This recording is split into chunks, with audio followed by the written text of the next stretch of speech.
Envisioning reparations. Today we have a panel and the chair of the session. My name is Paul Lane. I hold the really fancy title of being Jennifer Oppenheimer, Professor of the Deep History and Archaeology of Africa. We can have conversations about what is meant by deep history. Our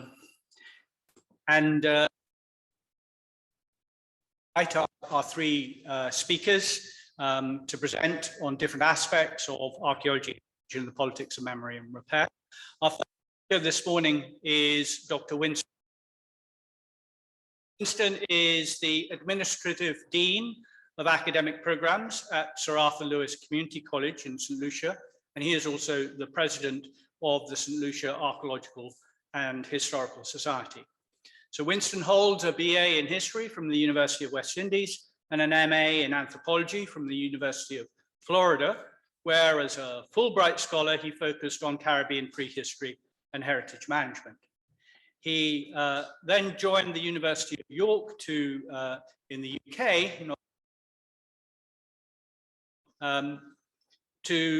as a member of the Eurotast project, where he was a Marie Curie Research Fellow working on his PhD from 2012 to 2015, which he successfully defended.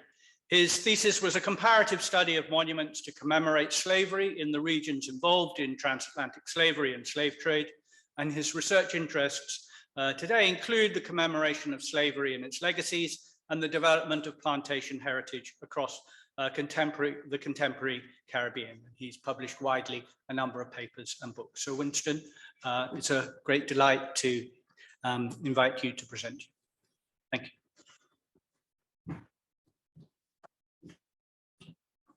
Thank you, Paul. Project inviting me here to speak.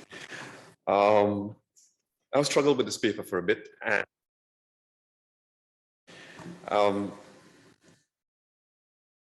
I did something I was not supposed to do. At home, we have this thing where you're told to stay in your section. In other words, stay in that field that you're supposed to stay in.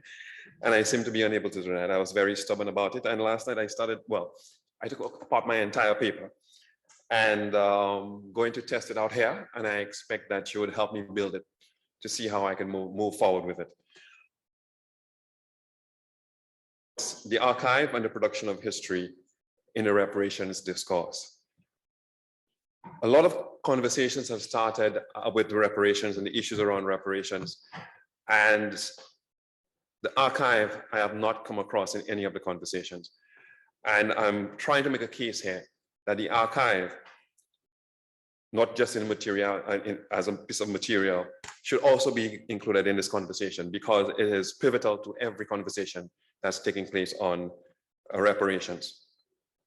Power and the production of history. As the production of history has challenged the creation of meta-narratives, which we have inherited for the past 200 years or so, the process of production has come under increasing scrutiny.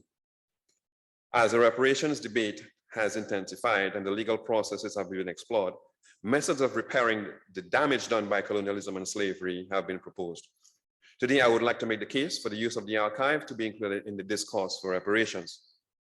During colonialism and slavery, many records were created. The records were privileged as sources for the production of history and historical narratives. It must be noted that these histories and narratives have been dominated by the former colonial masters because they are the ones who control the archives. For many nations in the global south today, what was documented during this period of colonialism remains outside their sovereignty.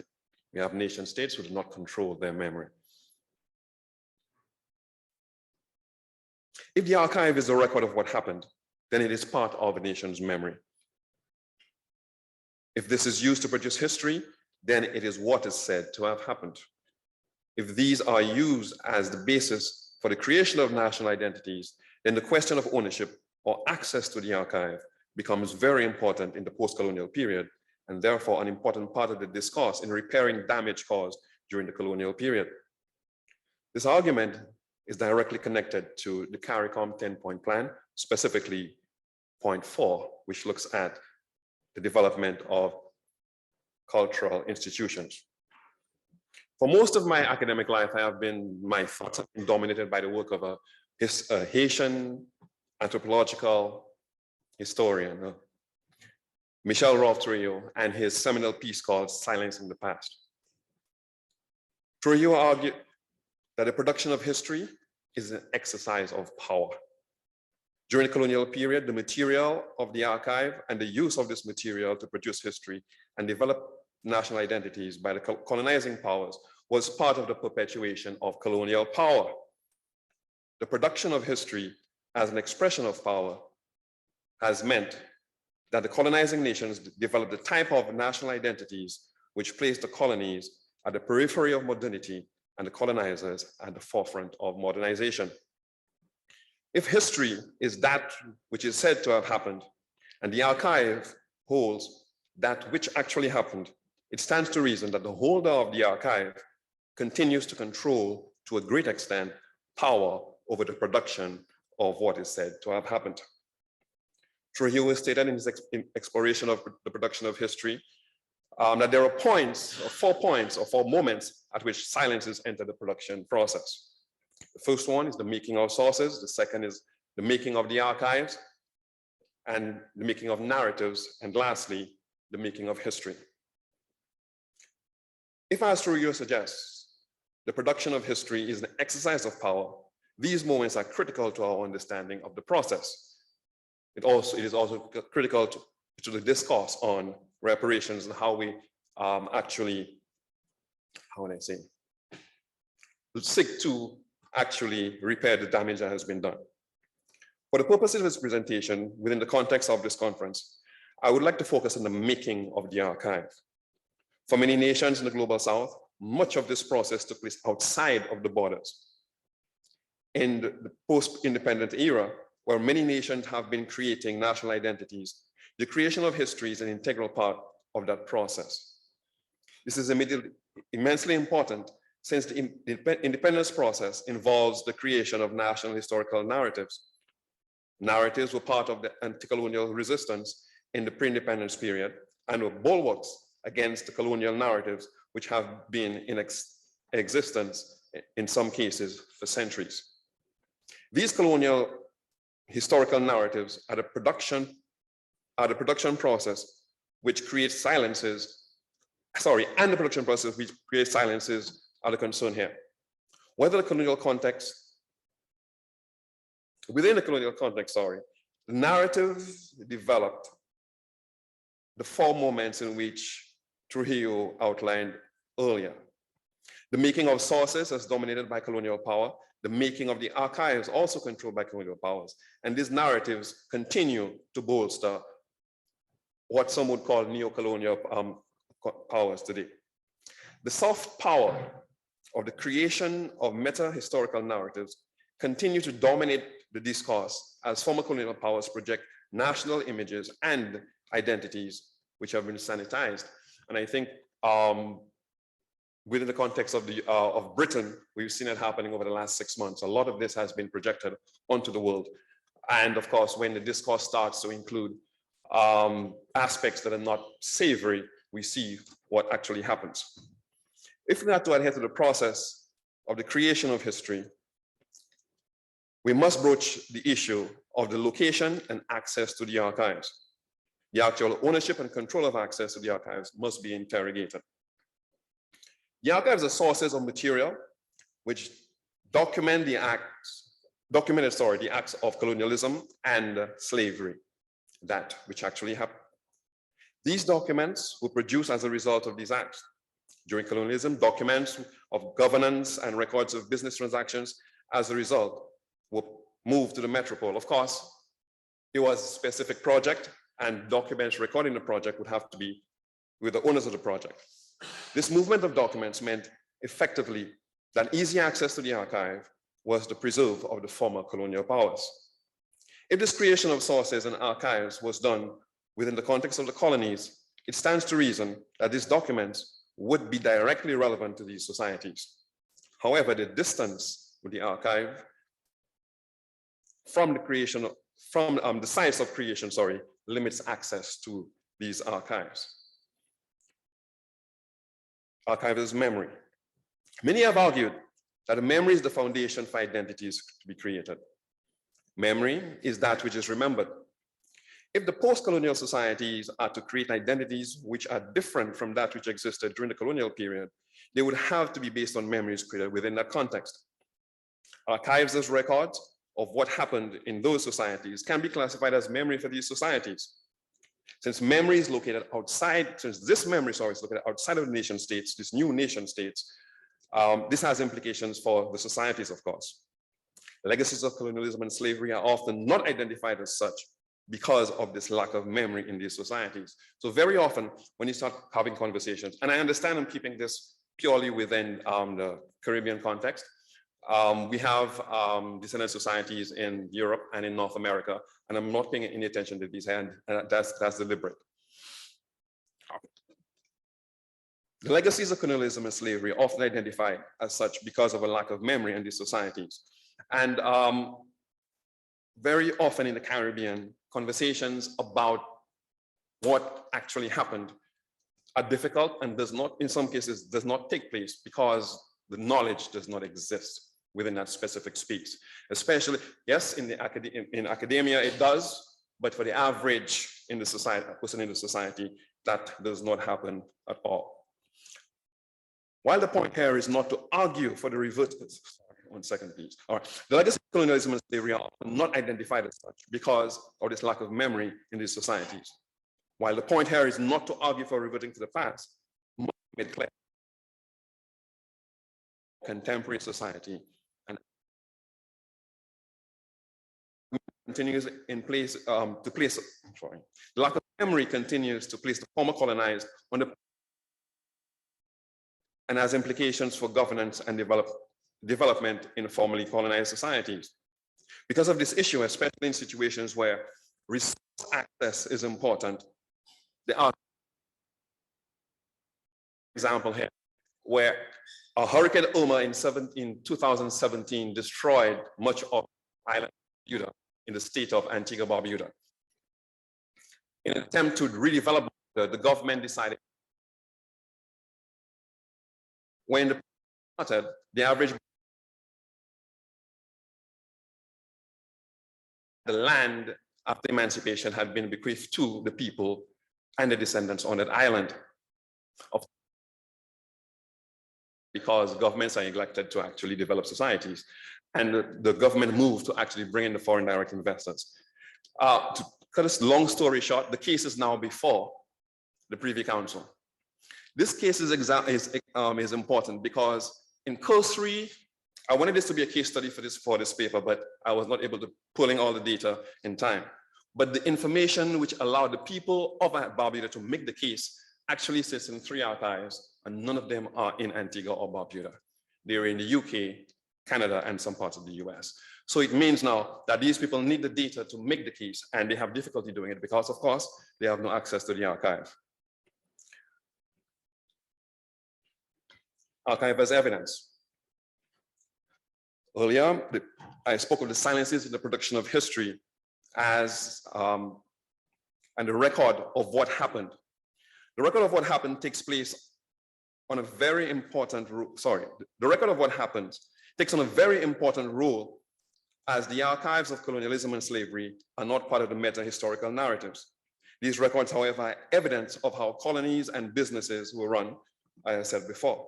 The very nature of the colonial project, slavery and transatlantic slave trade, meant that massive amounts of data was collected. Of course, that data is now in the archive. This now is this now is evidence for what we do going forward.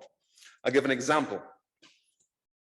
The meta-historical narratives which have been created have been challenged, in a number of cases. I'm going to use 3 examples here. One, the book by Hilary Beckles, Britain's Black Death.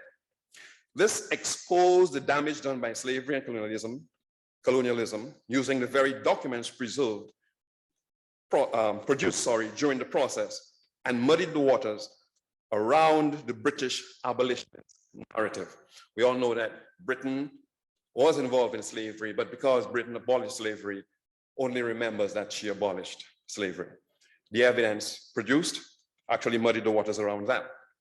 Another project, Chris Manjupar's Black Ghost of Empire, explores the narrative of emancipation as a successful project where freedom was brought to formerly enslaved Africans. He argues that emancipation all over the world actually failed.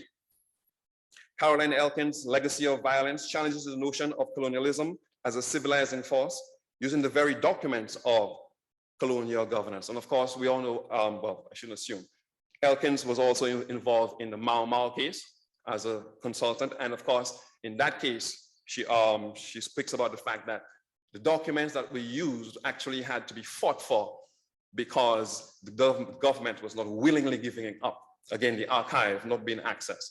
She had to access the archives by using a Freedom of Information request. And of course, that took a while. And she also argues that had this process started a little later, the documents might have disappeared. Okay. We see the same with all of the projects by major universities to investigate the connections to slavery and the transatlantic slave trade. The evidence is there, and the evidence is now being excavated and being brought to the fore. We have seen the role of the archive, that the archive, has played in the development of meta-historical narratives for the former colonizers and the impact it has had on the formerly colonized. The archives and their location has allowed for the continued exercise of power in the production of history and the projection of national identities and myth-making.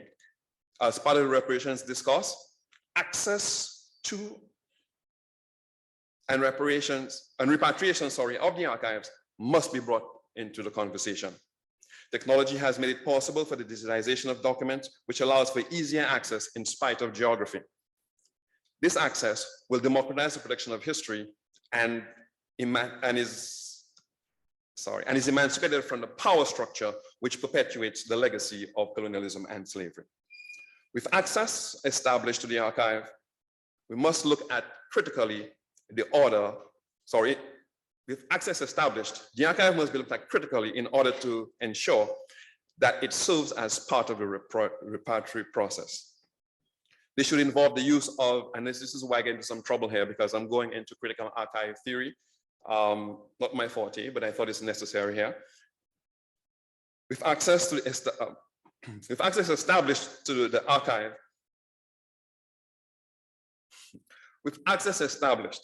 the archive must be looked at critically in order to ensure that it serves as part of the reparatory process. This should involve the use of the archive to produce histories which challenge the prevailing dominant narratives and relationships which continue to place the global South at the periphery of modernity.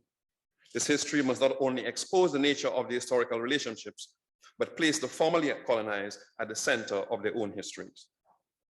The archive has always been in the service of power. Its location outside the sovereignty of the nations of the global South has meant that to a great extent, it has been controlled by those outside the formerly colonized. It is pivotal in the discourse in reparations in that it provides the evidence which has been used to challenge the historical narratives. It is also the source of this evidence. Access to digitization and repatriation will democratize the process and allow for the creation of histories which are not just the histories of the colonizers. Thank you.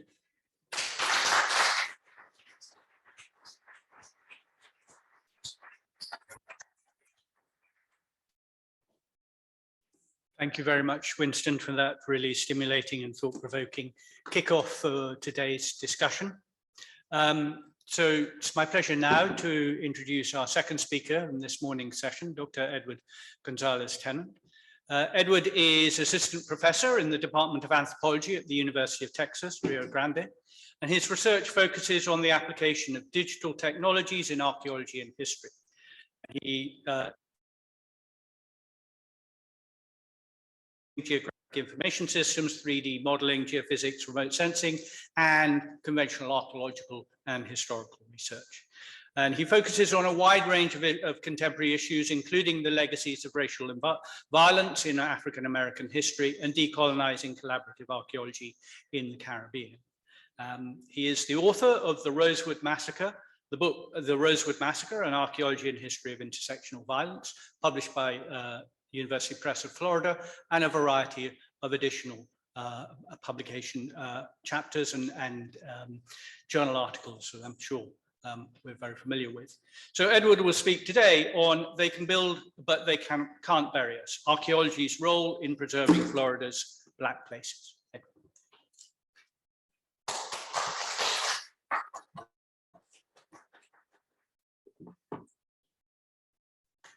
Awesome. Okay, thank you. So first I want to say thank you. It's an honor and it's been a pleasure to be here at this conference. As an archaeologist engaged in what I would call peripheral or complementary pursuits, I'm learning a lot. So what I'm going to be talking about today is basically work that is ongoing in Florida, which is where I've lived until recently and worked with a variety of African-American communities. And the title of my talk is taken from Alyssa Cole's recent novel, which opens with the quote, "History is fucked." Cole's fictional account of Brooklyn's gentrification expertly conveys the frustration many communities feel in the modern United States of America. For instance, the role of well-intentioned whites who try to save a community but end up contributing to the demise of its historical character. Alternatively, how the loss of generational wealth leaves many minority communities vulnerable to prodigious vulture-style capitalism. My paper's title is taken from another quote in this book, one which highlights the systemic racism that pervades gentrification and similar efforts. I also wish to draw attention to the ways well-intentioned individuals or allies can often support these nefarious ends by uncritically engaging in such work. My interest in this topic is based on 15 years of working with various African-American groups in Florida, my academic work stemming from it, and I am going to plug this new, I know there's not a lot of archaeologists here, but we do have a new series, Archaeologies of Restorative Justice, where these sorts of topics are basically, right, a series of books, hopefully, foregrounding these efforts and the role archaeology and heritage play in them. Also working with groups like the Ocoee Massacre. So this is an election day riot, November of 1920, where African-Americans, particularly African-American women, are exercising their newfound freedom to vote and are being met with violent oppression and, of course, various forms of intersectional violence. So in many ways, my interest is not reparations necessarily for the enslavement of peoples of African descent,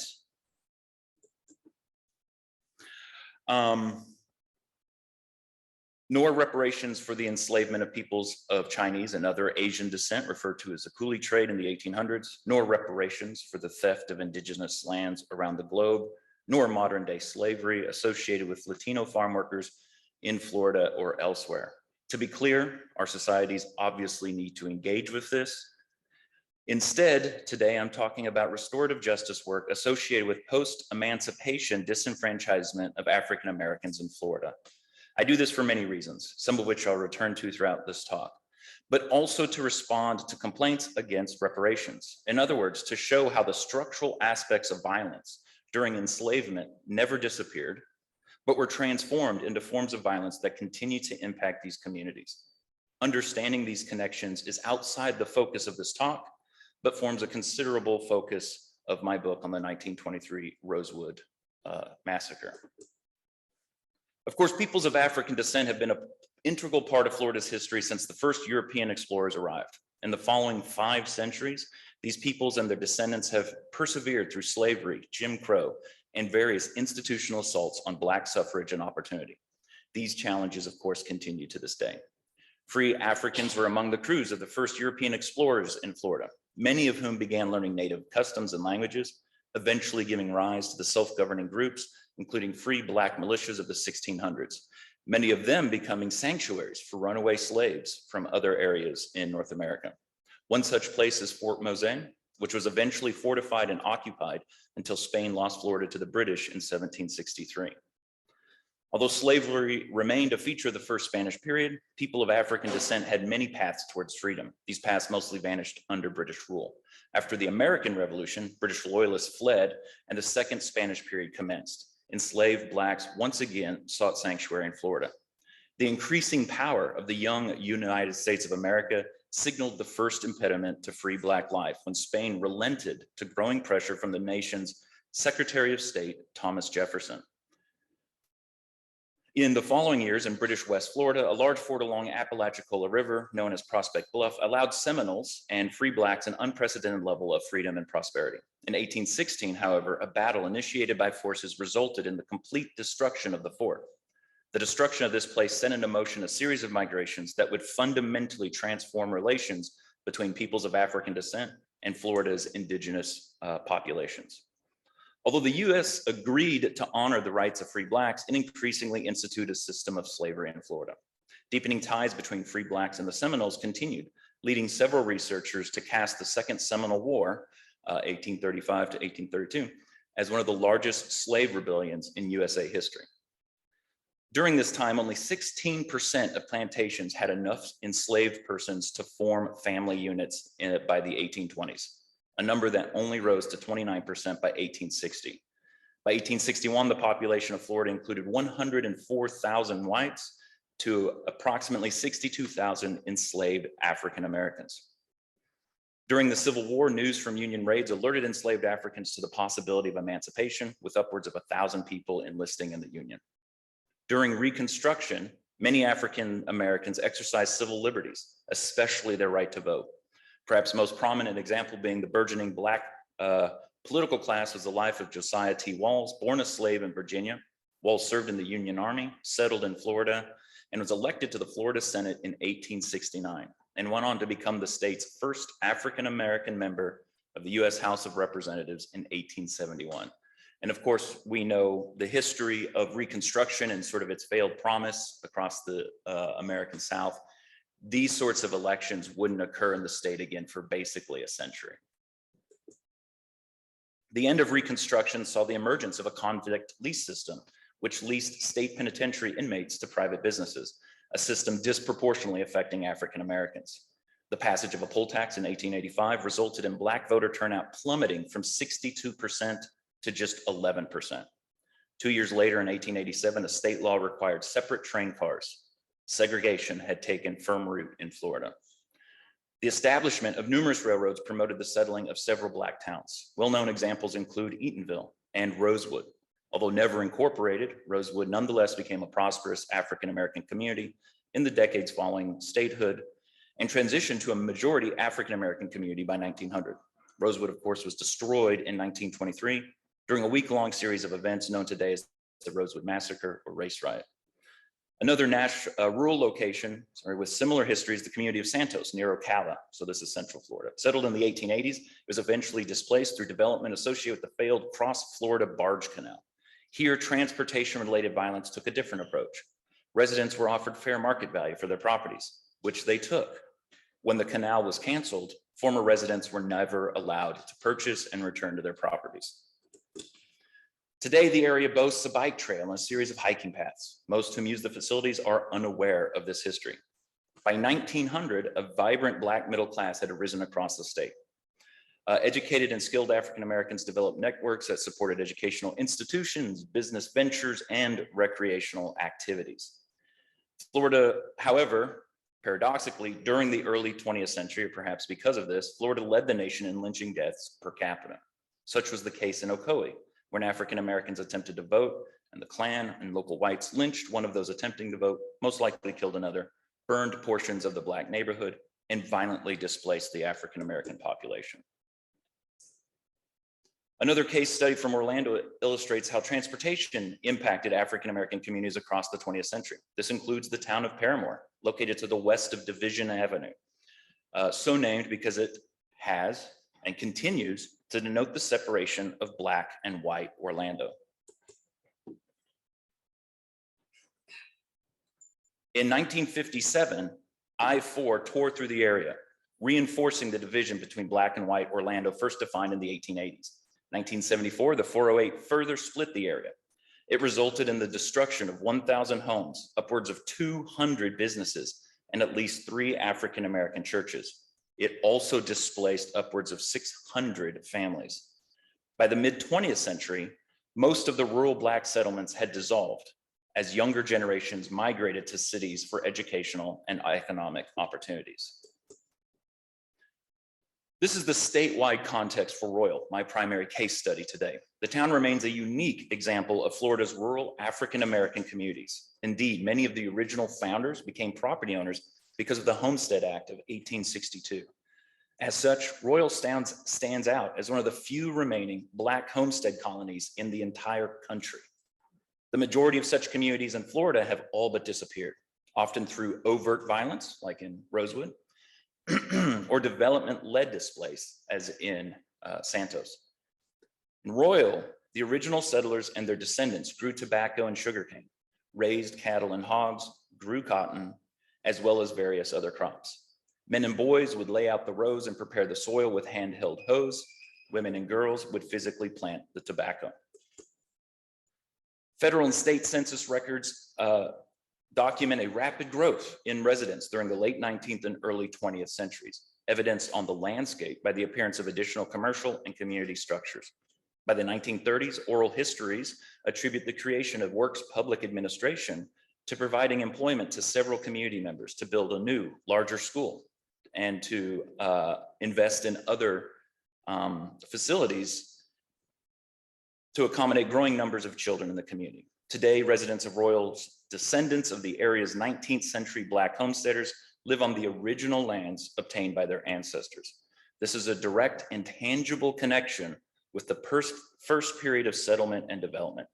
Families continue traditional agriculture even now. They raise cattle and hogs. Small-scale cane processing takes place each fall and winter across the community and brings families who have remained and their relatives who have left back to the community for regular events. Efforts to add Royal to the National Register began in 2017. This year, and I mean 2022, we've completed the National Register of Historic Places nomination. Over 100 pages of supporting documentation support this documentation. We've added dozens of archaeological sites and architectural resources. Nearly 60 contributing structures have been documented, as well as hundreds of non-contributing structures and buildings, many of which will become contributing as they hit that 50-year mark, right? And then in some ways, non-contributing resources is often seen as a knock against nomination to the National Register. In this case, because these are additional agricultural structures and buildings, we can prove and sort of show that this is a community, an agricultural community that is continuing in that vein into the future, right? Which is extremely rare. Our nomination lists Royal as a rural historic landscape, which may contain more than one historic landscape and other kinds of historically significant properties, such as post offices, rail depots, schools, and so forth. All of these are contained in Royal. In the language of the National Register, this is a significant place under most of the criterion. Criterion A, ethnic heritage, Black. Criterion A, exploration and settlement, community planning and development, and the list goes on. The original settlers deeded portions of their 40, 80, or 120 acres to their children so they could homestead and farm as well. So returning to Alyssa Cole's book, the legacy of slavery continues to impact Black advancement in places like Florida and elsewhere. For instance, when we were going through this process, and for those of you unaware, the National Register nomination is it's really a two-step process. You first submit to the state works with you, and then they push it to the National Park Service at the federal level. One of the challenges we encountered was at the state level, individuals had trouble conceiving of this as a local, regional, or nationally important site because it was outside of sort of their framework for understanding what was important and or constituted unique African-American heritage. In other words, it wasn't a plantation and they didn't know how to classify this. And I should say at the national level with the National Park Service, Black homesteader communities have become one of their priority communities for adding to the National Register. So I think there's this disconnect between what is and is not considered or seen as African-American heritage And it's impeding this sort of work, which is of course impeding our ability to protect the site. Because today, Royal, and if you've heard of Royal, it's likely because of a turnpike extension that has until recently been planned to plow literally through the very middle of the community. And while that may be on pause or even being abandoned now, that would not have been the case had the community not rallied together to start this work 5+ years ago. So in regards to the larger conversation of reparations, examples like Royal demonstrate that structural changes remain central to the discussion. In the USA, we typically talk about compensation rather than reparations. And we have numerous examples. The recent North Carolina sterilization bill, right? So here's an intersection from yesterday of reparations and eugenics, Japanese internment, and then of course, a famous landmark 1994 state bill paying compensation to the survivors and descendants of Rosewood. In other words, this is not an anti-woke issue. I mean, it is for some politicians and journalists. In Florida, the so-called Anti-Woke Act, which is a real state act, right, is an ideological apparatus. It seeks to eliminate a false threat, the threat of educational indoctrination by communist professors legislating a supposedly, oh, and the solution here, right, legislating a supposedly intellectually free environment that is in reality nothing more than an ideological position masquerading as freedom. After all, and this is why I included this picture, one of the largest examples of reparations in the USA was signed into law by President Ronald Reagan. So in Florida today, this anti-woke bill basically, and I'll boil this down, I don't teach in Florida, but I did it through the summer. I'm now in Texas. Basically limits what can be talked about. And really, it's very broadly worded to the effect of if this makes individuals in a classroom, for instance, uncomfortable because of the representation of a community or group they belong to, then whoever is teaching can be personally sued by the offended parties, right? So this is, of course, opening a lot. It's terrifying and it's silencing and it's producing a cold environment for things like this talk, right? But we have other bills, or I should say they have other bills in Florida. The one with Rosewood also required the history of Rosewood being taught in high schools. A recent bill requires the history of Ocoee be taught in high schools. So I think time will tell. And of course, recently a federal judge has blocked the use of the Anti-Woke Act. So this may be little more than political theater as an unnamed governor attempts a race for the president. You know, these are the sorts of conversations that are taking place in and around these sorts of histories. And, you know, in places like Royal, this is very much, you know, this is a very direct and real thing because, you know, a community of 150+ years could, like so many before it, be completely wiped off the map. I don't think that'll happen. I think the community will be successful in persevering, but it wouldn't be the case if they couldn't get that story out. So thank you again. It's been a pleasure to talk to you. Thank you very much, Edward, for another stimulating talk. There's a lot, I think, of intersections also with some of the observations that Winston made earlier this morning. So we come to our third presentation for this morning from Malik Al-Nazir. So Malik is currently a PhD student at the Faculty of History and a member of St. Catherine's College. He has a background in social sciences and includes a PG dip from the University of Liverpool in applied social research, and also an MA in new media production from Liverpool John Moores University. His work at the University of Liverpool led to the development of a pilot think tank, the Social Enterprise Research Initiative, in conjunction with the Globalization and Social Exclusion Unit. And he has extensive experience in the public sector and with public sector organizations, including Liverpool City Council and Liverpool Strategic Housing Partnership. His PhD research is based on genealogical research into his family connections back through slavery, and I'm sure he will be presenting on this today. Alex's presentation on from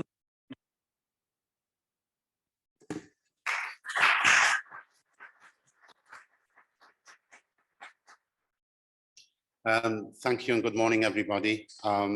It's a pleasure to be here and also to be the only student that was invited to this conference. I think everyone here is a professor apart from me. So apologies if I don't quite meet the standards that you guys are expected. But my research has been born out of my experiences growing up as a black man in Liverpool on a predominantly white council estate with 100,000 white families and 4 black families. And from my earliest childhood memories, I was constantly being told to go back to where you came from. But I didn't quite know where that was. As a mixed race person who has a black father and a white mother, I was conflicted because nobody looked like me. My father was born in 1918 in British Guyana, what was then British Guyana, in South America. And, you know, he had us late in life. And in the 1970s, when I was growing up, we still had gollywogs on jam jars. 10 Little Nigger Boys was on the national curriculum. And my earliest childhood memories were of the stories of Little Black Sambo in the jungle with Big Black Mumbo and Big Black Jumbo being played in the school assembly halls as we were sitting there in absolute horror. My father had a stroke and became a quadriplegic, subsequently died, and I was taken into local authority care at the age of 9. And when I went into the care system, I was completely and utterly not just dismembered from my family, but dismembered from any notion of my historical roots. So I was raised to believe I was maladjusted. I was raised to believe society was being protected from me. I was raised to believe that I was worth nothing. And I was excluded entirely from the education system because once you go into the care system, the state acts in loco parentis or in lieu of the parent, and you are persona non grata. You're off the scale. Nobody is giving you key performance indicators, milestones, any of that stuff. And I spent most of my childhood working on a farm, planting potatoes, picking apples, and doing various other forms of manual labor for Liverpool Social Services, which would, by today's standards, be regarded as child slave labor. So I only had 18 months of secondary education. And when I left the care system at 18, I was dumped in a hostel for homeless black youths in post-riot Toxteth in Liverpool with £100 from social services. And I was in a state at that point where I was semi-literate because I'd only had 18 months of secondary education. But I was fortunate. I met a very kind and literate individual who was a poet and a social activist from America called Gil Scott-Heron. And he became my mentor. And he was kind enough to take me on the road with his band. I toured the world with him, and I worked with him for over 27 years. And during that period, he taught me to become literate through poetry. So I want to just recite a quick poem for you to encapsulate a little bit about what it was to reassert my cultural identity once I'd become literate. This is called Black and Tan. What would you call me if I told you what I am? A human man of black and tan. Black as my heritage African line, tan as my skin color, starved of sunshine. Starved in a world where the sun rarely shines, robbed is my heritage, tanned is my hide. Tanned is my hide every time I rise up and question the thieves that my heritage took. Starved of a future, a world without war, starved of a chance to make good by the law. What would you call me if I said to you that you were responsible for all that I do? If I did a murder or drugs or made war, would you give me medals my country adore? Would you give me power to kill and to steal? Would you let me make laws to guard such ideals? I think not somehow, though ironic it is, that you do for you all these things and do with a power you stole from my African line, abused and misused like my people through time, by you and your laws made for keeping us down and tanning our hides because our skin color's brown. I want you to know tan enough is my skin, and one day we'll return, back our culture will win. So that was my take. Thank you. that was my take on my attempts, if you like, to reassert my cultural identity, which had been removed not only from slavery and colonialism, but also by racism, segregation, and the care system. So I set out to find my cultural heritage. And I didn't have much to go on. I just had, you know, my father's name, my grandfather's name, a couple of his old friends who were seamen. I'd mentioned a few places in Guyana where he said he'd come from. And I started on a program of really trying to discover who I was and where I came from. So I got a few clues, but the pivotal one for me was when the BBC did a documentary on 100 years of black footballers. And following on from that, they introduced another character who they'd found who was more than 100 years before, a gentleman called Andrew Watson, who was a black footballer in the 19th century. He was born in 1856 in Demerara, and he captained the Scottish national side in 1880, beating England 6-1 at the Oval, and actually then went on to teach the English the game of football. He was involved at the very inception of the game. So when I looked at this guy, he looked identical to me. He came from the same place my father came from in Guyana, and my father's name was Reginald Wilcox Watson. He had the same family name. I became a Muslim and changed my name. I was Mark Watson previously. And as a consequence of this documentary, I began a family search around Andrew Watson to see if I was connected. And what I found was that he had a father who was a Scottish sugar merchant called Peter Miller Watson, who belonged to a firm called Sandbach Tinney. Okay, so I started to look at the family members within the family tree and built a family tree for Andrew Watson and then worked it back to connect it to me. So what I'm going to do is give you a little bit of what I found, because in the issue of reparations, I didn't want to talk anecdotally about reparations based on, you know, a people who were oppressed by another people and therefore, you know, are entitled to some form of reparative justice. I wanted to be very specific in regard to my own ancestral lineage. So the reason I've got the chains up there, obviously, we talk about a chain of liability in legal terms, but you've also got something here which started with chains. These are shackles from the Middle Passage. And then next to it, you know, we've got a pound note issued by a bank called Martin's Bank. And the significance of that will come soon. So do I change the slide with this here? Here we go. So what we have here is the beginnings. So when you have liability, there's always a cause of action. What is that cause of action? So there's a transcript here from a letter from Christmas Day in 1794 in Grenada from George Robertson, who had a company at the time called Robertson Parker and Co., to James Parker. Americans will know James Parker as the man who used to correspond with Benjamin Franklin because he was the last paymaster general for the Crown prior to the American War of Independence, where Franklin's colonists burnt his house down and drove him out, and he went back to London. Whilst he was back in London, he sponsored his son, Charles Stewart Parker, to form a partnership with George Robertson in Grenada. And this is one of the letters from that partnership. And I've just transcribed a part of that letter. Sir, the sloop Speedwell, on which we ordered insurance to Demerara, another name for Demerara, returned yesterday after having landed her cargo of Negroes safe on the shore. And this document is part of what's called the Parker Papers, deposited at the Central Library in Liverpool. So why is that important to me?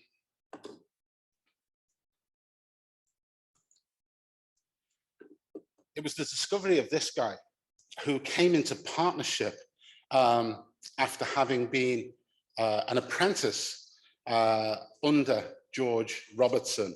And he entered the partnership along with Charles Stewart Parker in Grenada, but went on to marry one of George Robertson's nieces, Elizabeth Robertson, whose father, the minister Harry Robertson, was a director of divinity. And we find this in this family a lot, that in every major sect of the family, there is a massive slave trader whose brother, father, son, uncle is a senior clergyman. And then you will find also that in many cases, they used the proceeds of slavery to build churches.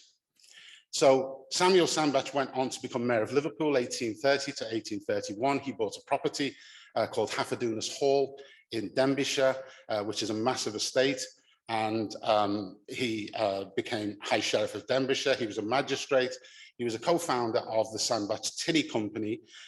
He was also a co-founder of the Bank of Liverpool. So you remember that pound note that I showed you on the first slide from Martin's Bank? Martin's Bank was acquired by Bank of Liverpool. So they were so rich off the proceeds of enslavement that they were issuing currency.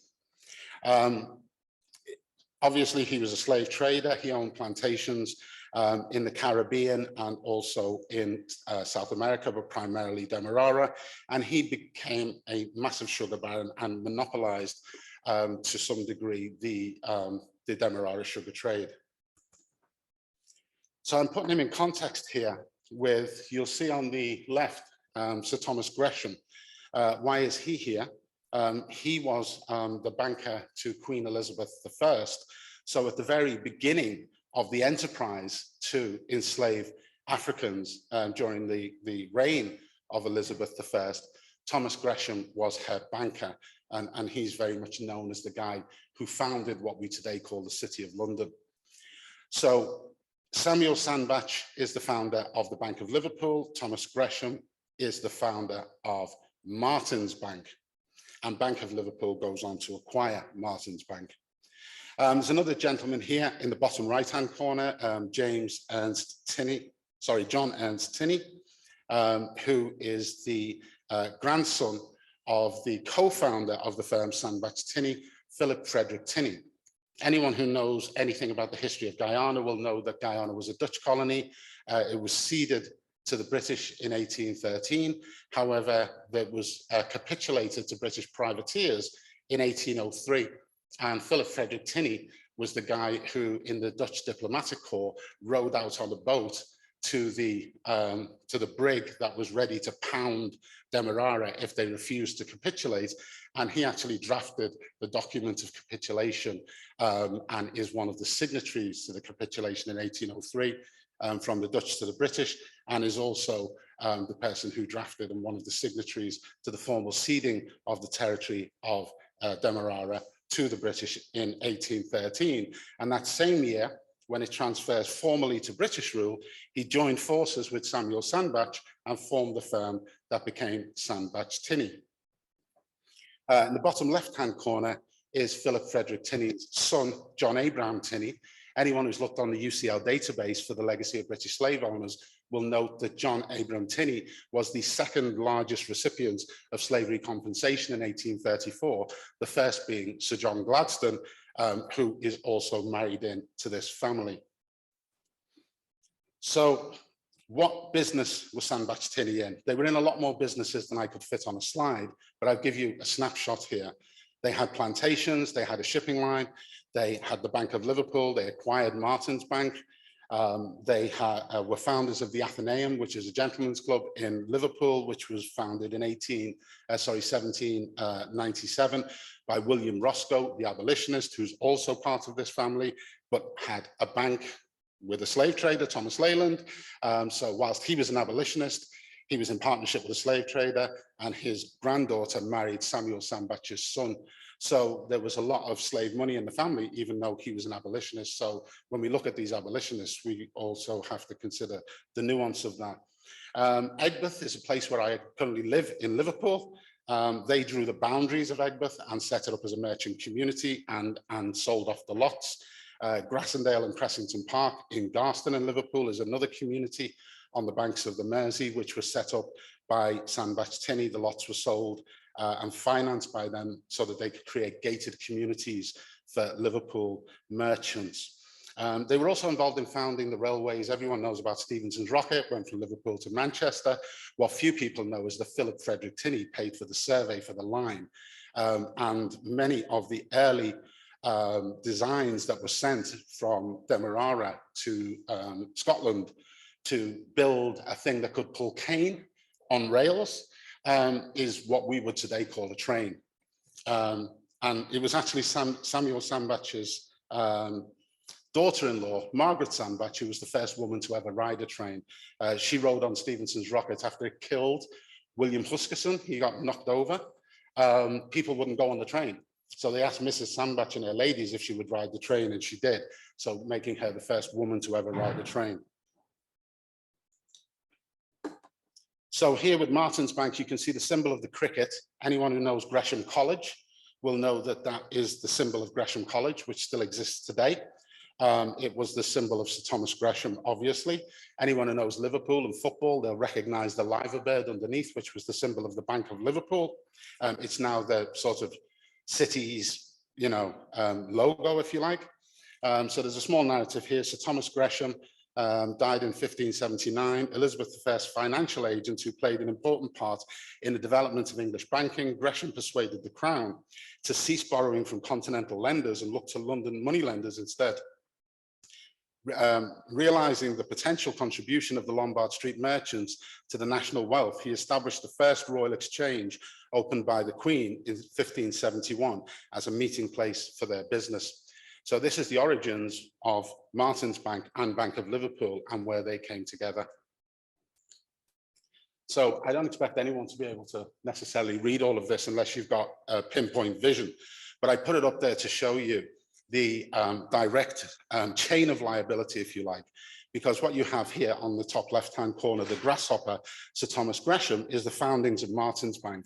And then on the left-hand side, you have all of the banks that Martin subsumed until the point at which it was subsumed by Bank of Liverpool. And then on the right, you have all of the banks that were subsumed by Bank of Liverpool. In total, there are 64 banks here that have been subsumed, including many slave trading banks, William Brown and Sons. People will know about Arthur Haywood and Sons. They're just two examples of banks of slave trading families. So this gives you an idea of the scale of Bank of Liverpool, founded by Samuel Sandbach, who is my slave owner ancestor. So we know about the Roaring '20s. It wasn't roaring in England. It was a state of depression in England in the post-war period. But he had Bank of Liverpool and Martin's Bank Limited with their respective symbols. And you'll see deposited in 1922, 68 million, 335 branches. However, during this period, between Martin's Bank acquiring Bank of Liverpool acquiring Martin's Bank and then actually selling out in 1969. At that point, they were the 6th largest bank in Britain with over 600 branches and 3,000 employees when they sold out to Barclays, making them basically 40% of Barclays' entire portfolio. And the Martin's Bank building in Liverpool was Barclays' regional headquarters until 2007. So just winding up, wanted to introduce another character. James Harrison and Thomas Harrison had the shipping line T&J Harrison, started in 1853. They married into this family. They were also served on the board of the Bank of Liverpool, as well as many other entities. And they were brandy merchants, but they sold into the colonies during the period, the latter days of slavery in America and South America and Cuba. So just a quick summary on Martin's Bank. Started in 1531, sold out to Barclays in 1969 through its acquisition in Bank of Liverpool. Bank of Liverpool started in 1831, finished in 1969, and Barclays Bank acquisition in 1969 continues with the proceeds of all of that slave wealth up until this day. So when you're looking at a direct chain of liability, I've put here just a couple of the key characters. Samuel Sandbach was chairman of Bank of Liverpool during this period. John Abram Tinney, 2nd largest slave owner in Britain in 1834, is a chairman of this bank during these periods. Edward H. Harrison of the Harrison Shipping Line, that's their headquarters in Liverpool, was also a chairman of this company. And William Robertson Sandbach, Samuel's son, was deputy chairman. All of these people also served as directors and other roles within the bank during that time, and they were among its founding shareholders. And this is a direct chain of liability to Barclays' contemporary wealth. Just finally, J. Ernst Tinney, grandson of Philip Frederick Tinney, was a treasurer of the Blue Coat School in Liverpool, a proprietor at the Athenaeum, and the father of J.A. Tinney MP. Every major member of this family had MPs that continue until this day. In fact, Antoinette Sandbach only lost the whip under Boris Johnson's government when the ERG took over the Tory party. And she is a direct descendant of Samuel Sandbach and still lives on Sandbach Tinney land to this day. So as you can see here, I'll close with this slide. You have Philip Frederick Tinney, founder of Sandbach Tinney, his son John Abram Tinney, second largest recipient of slavery compensation. You have Samuel Sandbach, co-founder of Sandbach Tinney, and his daughter Margaret Sandbach, who then marries his business partner Philip Frederick Tinney's son. So they unite the families and the family wealth in that marriage, who are then the parents of John Ernst Tinney, who then gets married and has John Abram Tinney Jr., who is now the treasurer of the Liverpool School of Tropical Medicine in 1925, using Harrison Line ships to go to the interior to get plants from America and the Caribbean to discover the cures for malaria and all these different things, these tropical diseases, to enable the proliferation of empire. And although the School of Tropical Medicine wasn't founded until 1897, they were very much the beneficiaries of this direct chain of liability. And then there's another Harrison family member who marries in as well. This was an incestuous relationship between these people. So that is the substance of my research. I could probably show you 50 such chains of liability to insurance companies, shipping companies, banks, and various different entities that exist today. I've taken the opportunity in this short presentation to just show you one such lineage that I found in my research so that you can see a direct chain of liability that is not anecdotal, with familial connections and wealth and power that is being passed down from one generation to the next. So there should be no ambiguity as to where the wealth came from, where the power came from, or how it was exercised. Thank you.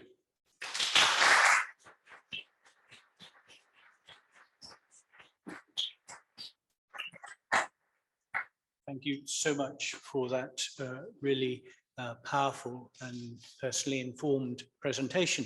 And for me, I think it underlined very much the point that Winston made in his opening paper this morning on the power of control over the archive and access to it. Could we have all three presenters up on the stage, and we have some time for some questions. I wonder if if there are any questions online. They might be, I could see the chat. I'm not quite sure if I can see it on my screen. Whilst people are thinking about questions, I'd like to sort of pose my own, if you like, to all three of you. All of you reference either directly or indirectly Rolf Trio's important book on silencing the past and about the nature of archive and the silences and mentions within them. And for all three of you, I'd like to, you approach this from different directions and from different disciplinary perspectives, but you highlighted for me the importance of other kinds of archives other than the written archive, whether this is oral histories, biographies, family histories, archaeological traces. So to all of you, I'd like to hear a little bit more of your thoughts about two things. One is, what are the power of those archives in reinserting individuals and narratives into the wider histories? But also, to what extent do you feel that those alternative or parallel histories, if you like, written from non-written sources to some extent, ultimately also get silenced by the hegemonic power of the written word?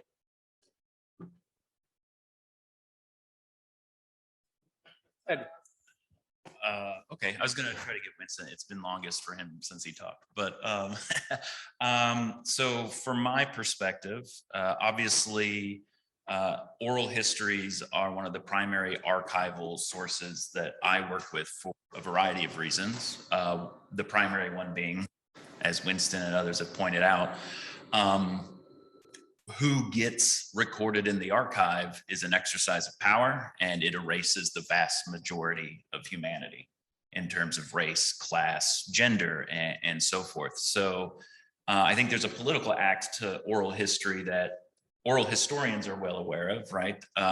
You're reinserting lost narratives into the official, if you will, archive. And that's an exercise of sort of counter narrative and counter mapping and counter memory making. And then of course I work with archaeological stuff. There's been a lot of great work with both historical, contemporary archaeology. And yeah, whether it's big history or historical archaeology or the time periods, I think we're increasingly less concerned about the time period and more concerned about the topic. And so being able to bring in new sources that become archival, archaeological traces, archaeological materials are evidence. And it's a form of evidence that speaks sometimes to people who won't listen otherwise. And so for, my part with communities like Royal or Rosewood, Eatonville, and so forth, bringing in these diverse data sets, it sort of forces a reconciliation. For instance, in Rosewood, there are people who deny that a race riot or massacre even occurred.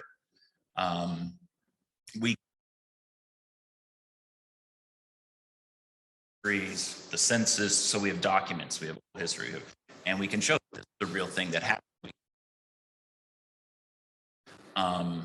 And then, this has, in some ways, it shuttles between scales of analysis, right? So we can, talking about a historical event that people erase and deny happening and showing that it occurred is important. And there are many, many histories like that need that approach.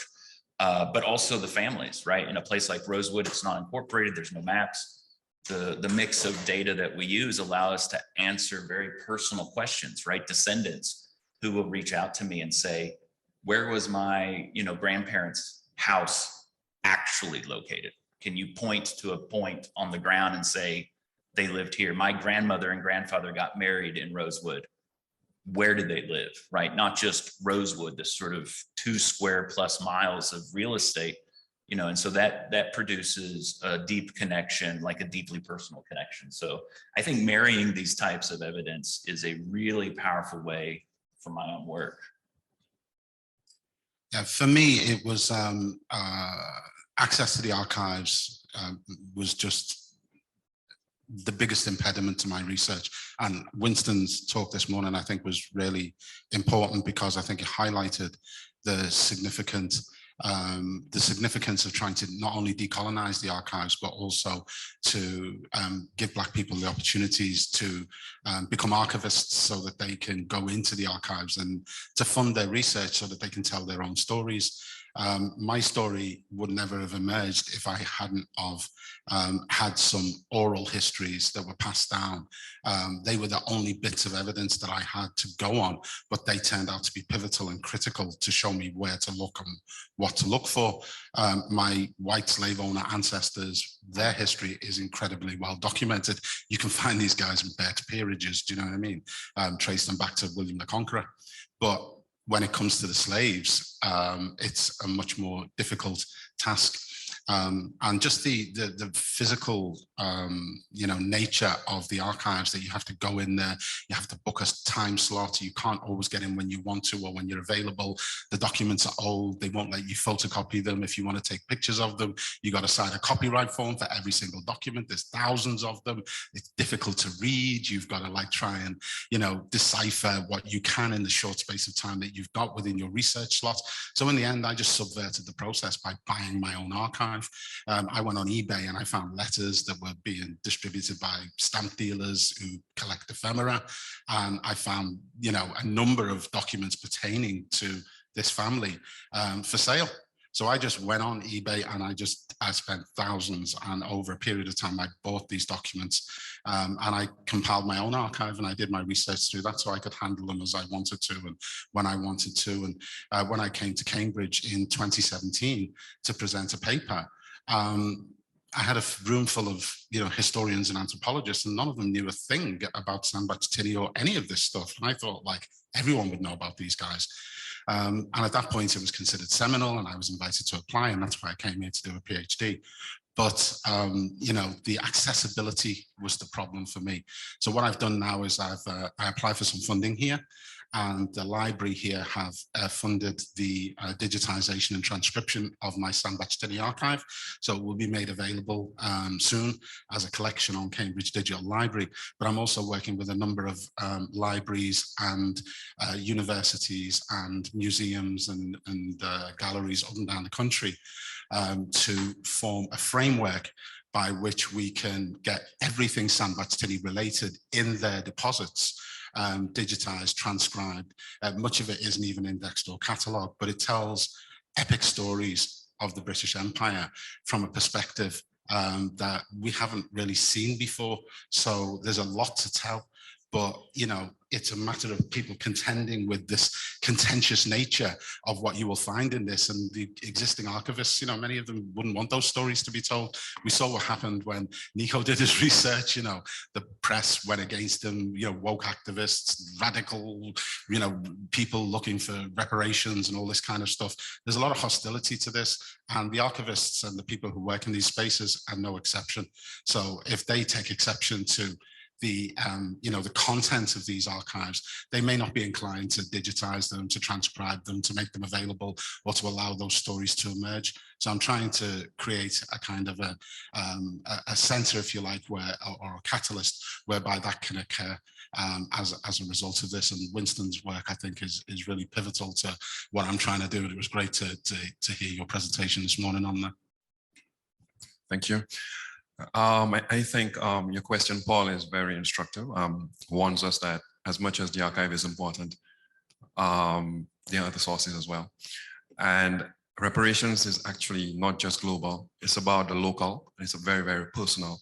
And that is when we start asking questions about other sources, the oral histories, the archaeology, the material that actually was produced out of these exchanges. So yeah, I think it's very instructive that we need to remember as much of the archive is important, there are other sources as well. Thank you very much. Are there some questions from the floor? Yes. Thanks, Nick.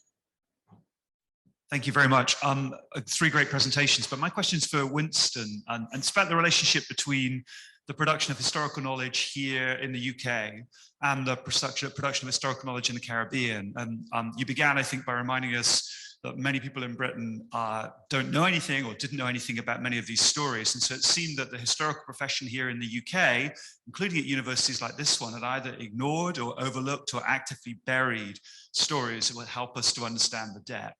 You also spoke about the importance of people in the Caribbean being able to do this work themselves and having access to archives and materials, perhaps also to training, some of the things that Malik spoke about. Do you think in a way that this is important for our understanding of how universities might think about reparations? And with that in view, and not wishing to put it too provocatively, in a way, are UK universities part of the problem in terms of knowledge production, or part of the solution? And if they're part of the problem, should it just be money that's going to the Caribbean? Or in a sense, should there also be some forms of intellectual collaboration that are going on as well? Thanks very much. I think they're part of the original problem, but from what I'm seeing from yesterday, they're beginning to understand that they could be part of the solution to the problem. And collaboration, I think, is very, very necessary, because that kind of collaboration will actually lead to access. I think the biggest, most important part of this is access, because they exist. The other thing as well, I think, is the role of the archivist. You just alluded to it.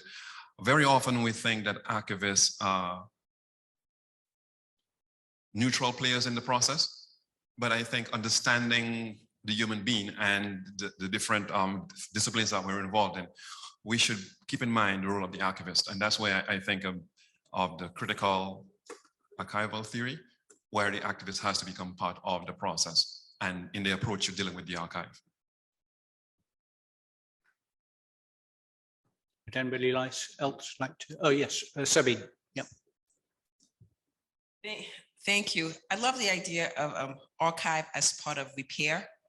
And Alfonso Seville can talk more about that than I can, but I think we have Georgetown as a university to look at, because one of the things that Georgetown did do was invite the descendants to come come to campus and to actually talk about, how they felt about the history that Georgetown was looking at. So they saw them as part of an archive. And I think due to the fact that they knew that they were descendants, there has been efforts to make the archives information public, so that people from outside the university can come and see it. But I think we have a couple of questions, not just as a couple of things. As a Caribbeanist and as a Haitianist, as somebody who actually thinks Haiti has a powerful archive, I don't think of Haiti as a place without a memory, but as a matter of fact, as a place that has I don't know, I haven't been to a country yet with the memory that I see in Haiti. So I'm going to throw an archive to you in my language, which I see language as an archive. Africans have been selling Africans since in Africa, or Blacks have been betraying other Blacks since in Africa. That's a source. That's an archive. That's a memory. Now, so that's a memory of the slave trade. But the question it raises for reparation is, what kind of archives do powerful institutions and powerful countries demand for actual reparations, right? So that expression is not enough. Those claims are not enough. So the answer was, let's go to the university archive and look at the numbers, right? And then when we have the numbers, we can't really get to the numbers. We really can't. It's difficult. How do you assess and evaluate suffering, rape? There's a lot that you can't put a number on. But I mean, so as somebody who was out there trying to access the archives, who encountered all the issues, all the human this attitude, behavior that you're talking about, not just from the archives, the entire university. So we can't even just pinpoint to the archives. Who are the masters of anthropologists? Who are the historians? Who are the political scientists? I mean, it's institutional. That's what institutional racism is. It's not one individual. It's not one archivist, right? So so to make archives accessible within the university, to get to Nick Guy's question, we can't just make it about the archives alone. And a big part of that is do we have a commitment to the truth? Do we have a commitment to answering questions about slavery's past, its present, and its future? But going back to that archive again, I want to go back to the Haitian term, right? So we have that claim, but at the same time, that claim doesn't tell me the price. So there's another archive that the Haitians don't control. We don't control the transatlantic slave trade database, right? We don't control the South Sea accounts that are right here in Cambridge. To actually know the deeper story, you actually have to put these college archives. You can't find it in Portobello, right? So I am very aware that there are archives that we don't control, and that's probably one of the most painful parts of this research, to encounter racism in that way, to encounter the archival inequality. But then the other question beyond the archives, then we get to modes of dissemination. How do we publish what we find? The circulation, who controls that? So who controls knowledge, the circulation of knowledge, the production of knowledge, who gets to see it, right? So that's another thing. So okay, you can put archives, okay, I went in there, what's next? And who's going to publish that? And who gets to say something about it? That's one. So that's another part, circulation, right? Circulation of ideas. But the other one too, the decision makers. Who gets to decide what happens to this information that we know now, that we know about now? So yeah, so I mean, I'm sorry, I'd like to respond to that, Sabine. Yeah, we're doing a project at the moment called Barriers to Black Academia, where I brought together a group of academics from around the world, including Professor Sir Hilary Beckles, who was our keynote, Professor Afua Cooper from Canada, Nia Bates from Princeton, and a bunch of others from the Commonwealth Institute and different places. And we looked at what were the barriers to Black academia for Black people. And some of the things that emerged from that symposia was not just admissions to university, but funding. So when you consider the funding for postgraduate funding, for instance, in the UK, there was a report by Leading Roots in 2017, which looked at all postgraduate funding across the UK, and they found that 0.4% of postgraduate funding went to Black British and Black Caribbean academics, 0.4%. Now consider that 15% of the entire postgraduate funding mix comes from UKRI and is distributed through AHRC, ESRC, for those from America, that's the Arts and Humanities Research Council, the Economic Social Research Council, and there's 9 entities, 7 of which are research councils, which distribute billions of pounds annually of government taxpayer money for higher education research. But what they do is they distribute it through elite universities, through doctoral training partnerships, who put in bids, and then they decide the criteria for the dissemination of that primarily, and the parameters for that, which is most usually first-class honours degree, you know, what's your alma mater, you know, if it's a one Russell Group University equivalent of your Ivy League, and a master's with distinction. If you haven't got that, you can forget about that funding. So when you look at the intersectional disadvantages that most Black people face, if you're coming up in the worst schools, you're going to the poorest neighbourhoods, you're often in single parent families with legacy of slavery and colonialism, you're having to work through university, you've acquired 50 grand of debt by the time you're an undergraduate. If you didn't get your first class honours degree because you were working nights in a bar while you were trying to, you know, fund your way through, then how are you going to be expected to get funded for your master's or your MPhil?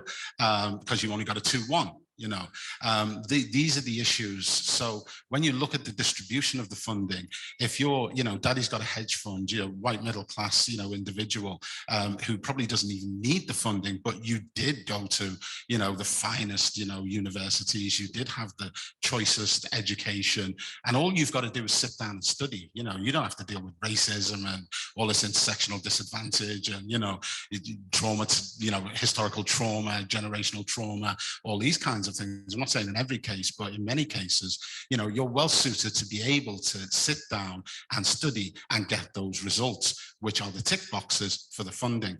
And what you find when you look at the breakdown of the funding mix is that most Black people who go to university in this country are either self-funded through debt, or they drop out because they can't afford to continue. Even here at Cambridge, in 1 year, there were 84 people of Black, British or Afro-Caribbean you know, applicants, and only half of them got places. And of those, only half of them took up the places that they got because of the financial criteria that's attached to it. If you've got ESRC or AHRC funding, you don't have to meet the financial criteria. It's covered by the government. You know, this is taxpayers' money, but it's being distributed to the most elite of the elite, the ones who are achieving the highest results because they've got the best start in life. So what we're trying to do with the Barriers to Black Academia, and I've just been commissioned to produce a policy document on this, is to make recommendations to universities and UKRI as to how they can create positive action initiatives by way of reparative justice for those who are most disadvantaged. And we're pushing a private members bill through the House of Lords at the moment to also amend the Higher Education and Research Act to make it compulsory for universities and higher education institutions to actually collate disaggregated data on race, because at the moment Black people are within the BAME characteristic, and in the BAME category we're in there with the Chinese and South Asians who are funded by their governments, are well endowed, and you know the B in BAME, which is the Black, is lost. But when you disaggregate that data, you find us to be, no matter what metric you use, we're at the bottom of it. So we're really trying to compel universities to compile that information for postgraduates. It's mandatory under the Office for Students, and it's collected through UCAS for undergraduates, but it's not collated for postgraduates, and that's how we're lost in the funding mix. And that is part of the structural changes that I think are needed that Sabine was alluding to, and that's some of the work that I'm involved in as well on the side. This is what we call the black tax. I'd love to come to university and just do my PhD, but I can't because I'm facing all of these intersectional disadvantages. So I'm forced to change the law so that people like me can get funded. I'm forced to produce policy documents so universities can change their policies. You know, I'm forced to create archival projects to digitize archives so that information will be accessible to the next generation of people coming through. You know, your average, you know, middle-class white person doesn't have to do any of that. They just get their funding and do their PhD. Thank you very much, Malik. I think because time is pressing, I don't want to silence people. I don't want to silence the debate, but I think that's a really appropriate point to pause on, not to end on. Responds very much to Sabine and also Nick's comments. We don't have any pressing questions from people online. So can we just thank all of our three speakers today for such excellent presentations. And I believe. One announcement. Do you want to come up? So this is one announcement. Today we have the visit to Olaudah Equiano Memorial.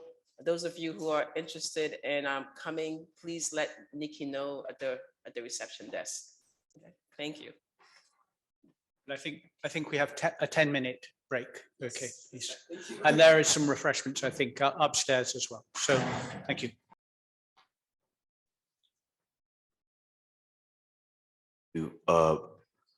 My name is Hank Gonzalez, assistant professor in Caribbean history. I'll be pretty brief. It's great that Toussaint Lousier is in the room today.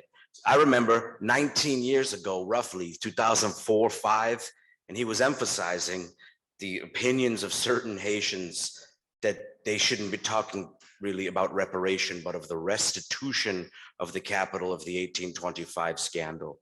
And so the 1825 scandal is important to understand in relation, I think, and as a twin topic to the 1833-1834 scandal.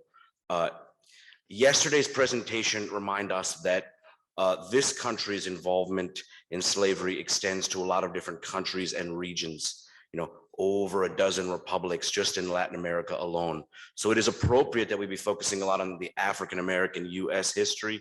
It's appropriate that we be focusing a lot on the English-speaking West Indian countries, but it's a bigger and thornier problem as well, because it relates to a bunch of different countries. And on the other side, of course, there's a bunch of different colonial perpetrators. So it's appropriate that, you know, we could and should be talking about Spain, the Netherlands, Portugal, Germany, to a lesser extent, maybe other countries, but we must focus on France. So we had a very interesting moment recently when this New York Times broader, deep journalistic study came out.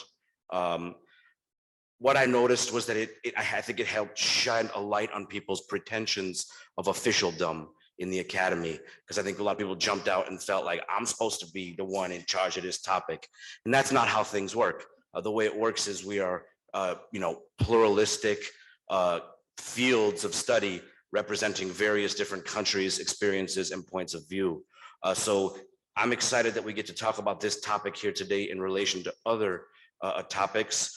The Haiti 1825 scandal. So we have an interesting panel today, two-part panel. We have Professor Marlene Nadeau from the University of Virginia. Her two books are Baron Pate and the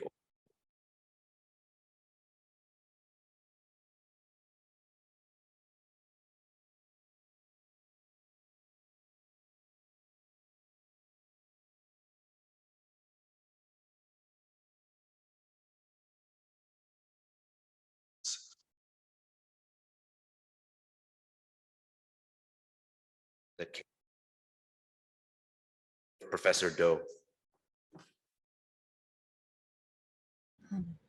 Thank you very much. Somehow the audio cut out at the end of your remarks. So can you give me a thumbs up if you can hear me? Okay. All right. Thank you. Well, good morning, everybody. I'm sorry I couldn't be there in person. Thank you for that introduction. And I also want to thank the conference organizers for inviting me to be a part of this gathering, this important gathering to talk about a topic that is near and dear to my heart, both as a scholar and as a person. So I want to just give a little tiny bit of context for my remarks today. I'm working on, as the title of my presentation sort of gestures toward, the kind of larger context for the indemnity in terms of how it came about, what were the stakes and arguments happening in Haiti with France and the world powers long before the indemnity agreement, entre guillemets, and what happened after that in terms of the Haitian position and its relationship with France from the perspective of 19th century Haitians who lived through that time period and those who were forced to deal with the aftermath of it. And so I'm going to start with actually a quote from the Gazette Politique et Commerciale from an article that was published shortly after, about a month after the assassination of Jean-Jacques Dessalines in October 1806. So this article is from November 13th, 1806. Considering the position of the island of Haiti, located in the center of the Antilles, and from which the destruction of all the surrounding colonies could extend, it could be extremely formidable if ever the spirit of conquest entered the system of its government. Irritated by the obstacles that have been placed on its independence, nothing would prevent it from becoming the queen of the Antilles. So my research is about how the existence of freedom and independence in Haiti terrified enslavers, colonists, and heads of state throughout the Atlantic world and brought economic punishment to Haiti and repeated threats of war long before the indemnity. This is how the National Anti-Slavery Standard continuously reported about Haitian conflicts, for example, with Cuba. A war between these two islands was lately threatened, we read in the December 29th, 1842 issue. The immediate cause of concern was that, quote, a small vessel from Haiti had been cruising about and was captured after it docked in Puerto Rico because slave-holding islands have, for obvious reasons, great dread of their free-colored neighbors. Soon after, the article continues, 2 Spanish ships laden with flour were captured by a Haitian corvette. The Spanish government supposed this to be an act of retaliation and were highly indignant. After this, a Spanish squadron sailed to Port-au-Prince to make their demands of restitution from the Haitian government. The larger background to this episode with Cuba is that many Haitians were suffering under President Jean-Pierre Boyer in the wake of the devastating May 7th, 1842 earthquake that practically leveled the city of Cap-Haïtien.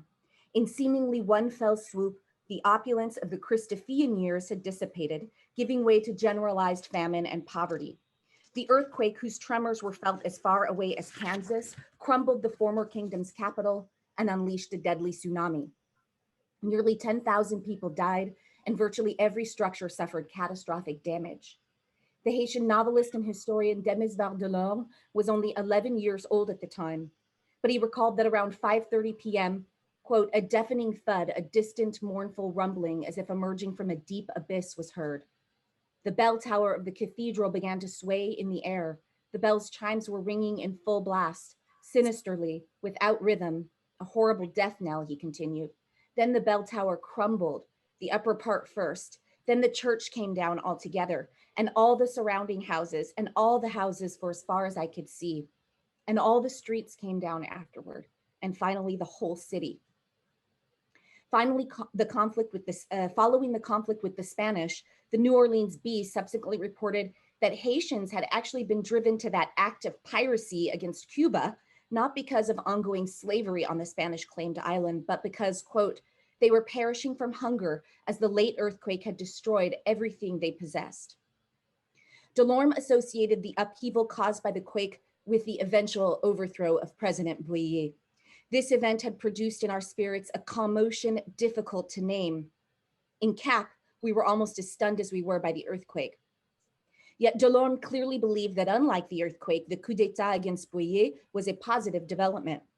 President Boyer had been in power for 25 years. He governed the entire island, Delorme wrote.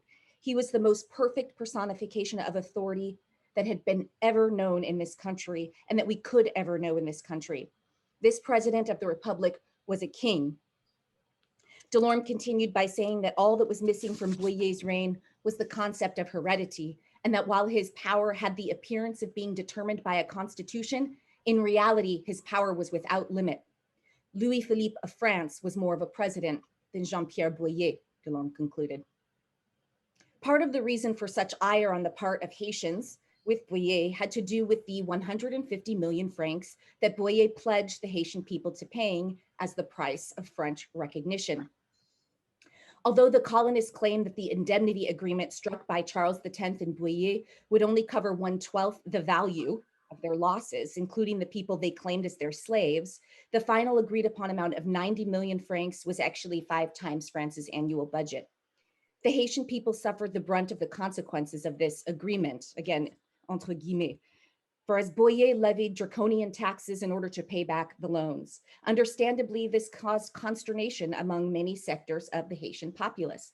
Some of the high functionaries in Port-au-Prince, seeing the country's gold and silver stores leaving at the port, literally watching it go, marched through the streets crying out, "You see, how can we alleviate your misery when we are forced to give everything to France?" Delorme reported that at the time of the earthquake, the erstwhile city of Cap Henri had remained politically strong and was still, quote, filled with former soldiers, officers, and influential generals from the War of Independence who had only accepted with great difficulty the treaty between Boyer and Charles X. And in the generous thoughtlessness owing to their national pride, they had wanted in 1825 for it to be at least stipulated in a separate act that it was the Republic itself that was offering the indemnity in its own benevolence to the dispossessed colonists. That is to say, they wanted the government rather than the people to be on the hook for the amount. According to scholar Benoit Wakim, opposition to the indemnity was protested even more profoundly among the rural population and middle class. Because Boyer's Code Rural was based on a similar style of feudalism as the previous administrations under Louverture, Dessalines, and Christophe, of course adapted from the one imposed by Sontonax, Pauverel, and Raymond in the 1790s, Haiti's agricultural workers were heavily taxed. Drawing on the writings of Guy Edmond Bonnet, who had fought in the revolution, according to Antenor Firmin, to pay the French debt, the masses, composed mostly of the Black population who worked the land, were alone overloaded with an indirect tax on the exportation of coffee, a staple product of Haitian foreign trade. This was made worse by an issue of paper money, which prevented the farmer from knowing exactly what the exchange value offered to him would be for the product of his labors. Compounding the problem was the fact that facing deficits, the Boyer administration had decided to print paper banknotes, which, because they were not backed by gold, led to the rapid devaluation of the Haitian gourde in the international market. By many accounts, it was Boyer's repressive practices in service of this debt that eventually led to his downfall. For the more than 25 years of his reign, while the United States and Europe were investing in agricultural machinery capable of lightening the load of working the land, Firmin wrote, the Black peasant had to draw from his own capacities with ancient tools from the time of slavery to produce the same results that the European or American farmer could from mechanical instruments. Progress in the agricultural realm was not the only industry to have suffered because of Boyer's limited capacity to envision a Haiti not dependent on the approval of the US and Western European powers. For while Christophe had been busy developing a national school system during his reign, under Boyer, such projects were not only put on hold, but they were completely dismantled. For Louis-Joseph Janvier, 1825 thus marked the end of a period of prosperity and the beginning of Haiti's long economic and political decline. Haiti's prosperity had existed despite its continued state of war with France in the pre-1825 period.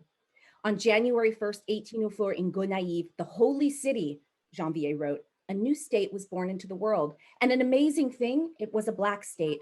To preserve the flag they had chosen for themselves in Arcaillé on May 18th, 1803, Haitians remained in arms until 1825, thinking little of finalizing the order of things since they were determined to burn everything should a foreign invader return and all die rather than renounce their independence. Still, only up until 1825 could independent Haiti have been said to enjoy that era of prosperity. From 1825 to 1881, we were crushed under the burden of a far too considerable debt, Janvier continued, a debt granted to compensate the former colonists of Saint-Domingue. At the same time, Janvier acknowledged that Haiti's political upheavals before Bouyer's reign had led to certain levels of political instability as well. However, Haiti's pre-1825 political instability paled in its consequences, he said, when compared to the economic deprivation brought on by Bouyer's 1825 indemnity. In Janvier's estimation, the absence of political tranquility from 1805 to 1824 and this consecration of Haitian capital from 1825 until today to the payment of the territorial indemnity have largely shaped the political struggles that have desolated our country since that time. Haitian capital has not had time to grow, he continued. This is why industry has not yet emerged. And this is basically the true reason why Haitians have been so restless and so impatient in search of social betterment. I will surprise many people by saying that the revolutions and revolts of which Haiti has been the theater, he continued, have almost always been generated by an economic crisis or a social crisis, rather than by purely political ideas or due to simple competition among contenders for power. Janvier's analysis of the role that the indemnity played in the political, economic, and social instability of the post-1825 Haitian Republic is key to understanding the contest between state and nation in Haiti that would only become exacerbated under every 19th century Haitian ruler after Boyer. For by the time President Boyer signed the 1825 indemnity agreement, the French had been openly plotting to exterminate, their words, the Haitian populace in the name of restoring slavery for 2 decades. That history of planned genocide is essential to understanding the threat of violent warfare, not merely financial exploitation, that 19th century Haitians lived with. Dozens of manuscripts and pamphlets from early 19th century France show that what the French really wanted in their negotiations with Haiti before 1825 was not money. Rather, they sought, in their words, to quote unquote, restore Saint-Domingue, which meant to bring back slavery. The French began plotting the reconquest of Haiti soon after the Haitian Declaration of Independence on January 1st, 1804, and threatened the new nation under all its first leaders, from its founder, Emperor Jacques I, to both King Henry and President Pétion. In 1806, Saint-Domingue's former head of finance addressed a detailed plan for reinstating slavery to Napoleon, who had made himself an emperor in 1804. While neither ruling out deporting or exterminating the entire population, the official argued the first step was to assassinate Haiti's leader. As long as Dessalines exists, he wrote, we will never attain our goal. General François-Marie Périchou de Kerverseau, stationed in Saint-Domingue during the Leclerc expedition, also sent detailed reconquest plans to Napoleon. Like his predecessors, Kerverseau spoke of the need to, quote, exterminate the entire population, including the children. No conciliations for the Negroes should be made at all, Kerverseau warned. They want to be free, but the honor of the French name, the security of the West Indies, and indignantly outraged humanity cannot allow it, he said. The aura that once guaranteed the safety of the master and allowed one man to live in peace among 200 slaves is gone, Kerverseau concluded. The Black man knows today that a white is only a man. Napoleon's Bourbon successors similarly wasted no time trying to come up with schemes to reinstate slavery. In 1814, Baron de Malouet, the French minister of the Marine under Louis XVIII, sent 3 spies to coerce Haiti's leaders to surrender. Malouet threatened that if they did not submit, the Haitian people would be, quote, treated as barbarous savages and hunted down like maroon Negroes, end quote. One of the spies, Daucion Lavaisse, even sent a letter to King Henry that unabashedly revealed that France was ready to, quote, replace the population of Haiti, which he said would be totally annihilated by the forces sent against it. Despite all the political changes that France underwent in the 19th century, empire to back to kingdom, its politics toward Haiti remained largely the same: enslave, crush, and destroy. It is for this reason that the Baron de Vathey, King Henry's right-hand man, railed against those from France or elsewhere who would say, it was Bonaparte who had done everything. It was Bonaparte that we should be talking about. Or that if one wanted to talk about the quote unquote crimes of the French more broadly, it was the ex-colonists who had done all the harm. And it was against them that it was necessary to thunder. The French government has changed hands, Vatte wrote. Bonaparte has fallen, but the new government and the new sovereign who governs France, have they changed their system? Vatte asked. The Haitian people, in his words, were experiencing, quote, the same treatment under the legitimate Bourbon government as they had already experienced under that of Bonaparte. It hardly matters to us if we fall under the blows of Bonaparte, Louis XVIII, or the ex-colonists, Vatte concluded. We are still falling under the blows of the French. It was only after realizing that Haitians would rather fight a war to the death than see the return of slavery and French rule that the French settled for impoverishing them. And the French knew this because the Haitian newspapers said things like, if the French must come, let them come only once. The more who come, the more we will kill. France's economic war against Haiti long predated the indemnity. Bonaparte's government had similarly structured its dastardly dreams about restoring Saint-Domingue around the idea partially of Haiti paying reparations. Charles Hérard Dumel wrote in his Voyage dans le Nord d'Haïti, published in 1824, it must be remarked upon that our eternal detractors, the ex-colonists, requested in 1805 that after the conquest of Haiti, which would be an easy thing according to them, 700 million francs be delivered to them gradually and as a loan fixed on national credit for the restoration of properties. The first demand for quote unquote reparations was 700 million francs. When not dreaming of an indemnity 4.5 times the amount of the one mandated in 1825, the French were trying to strangle independent Haiti through commerce.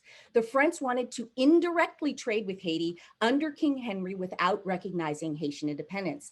This state of affairs was both incomprehensible and unacceptable to the Haitian king and his administrators, who recognized that just as in the French colonial era of slavery, it was, quote, by way of commerce that our tyrants count on being able to insinuate themselves among us, to corrupt us, to disunite us, and to arrive at the means of subjugating or exterminating us.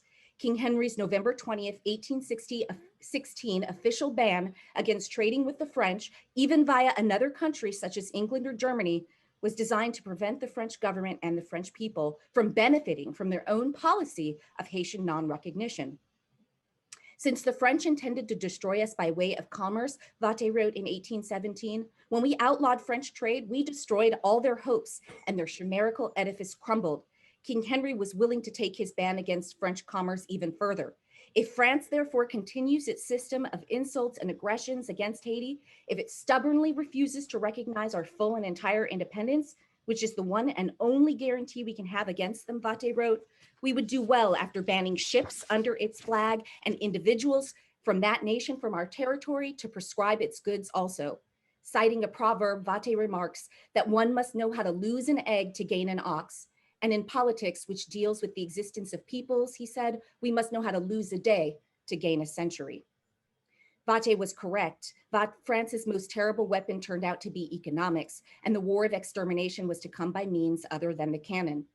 After King Henry committed suicide in 1820, France's greatest obstacle to imposing its will on Haiti might just as well as been buried under limestone at the Citadelle along with Christophe's body. For Baron de Macquot, whom Louis XVIII's brother and successor King Charles X sent to deliver the economic ultimatum to President Boyer, arrived in Haiti in July 1825, accompanied by a squadron of 14 brigs of war carrying more than 500 cannons. The instructions given to Macquot by the French Minister of the Marine reminded the French diplomat that his task was merely that of a messenger. My mission to the people of our former colony is not a negotiation, Macquot wrote. I am limited to explaining to them on what conditions His Majesty of France consents to grant their independence fully and entirely. I lack the powers to make the slightest modification to the proposals of which I am the bearer.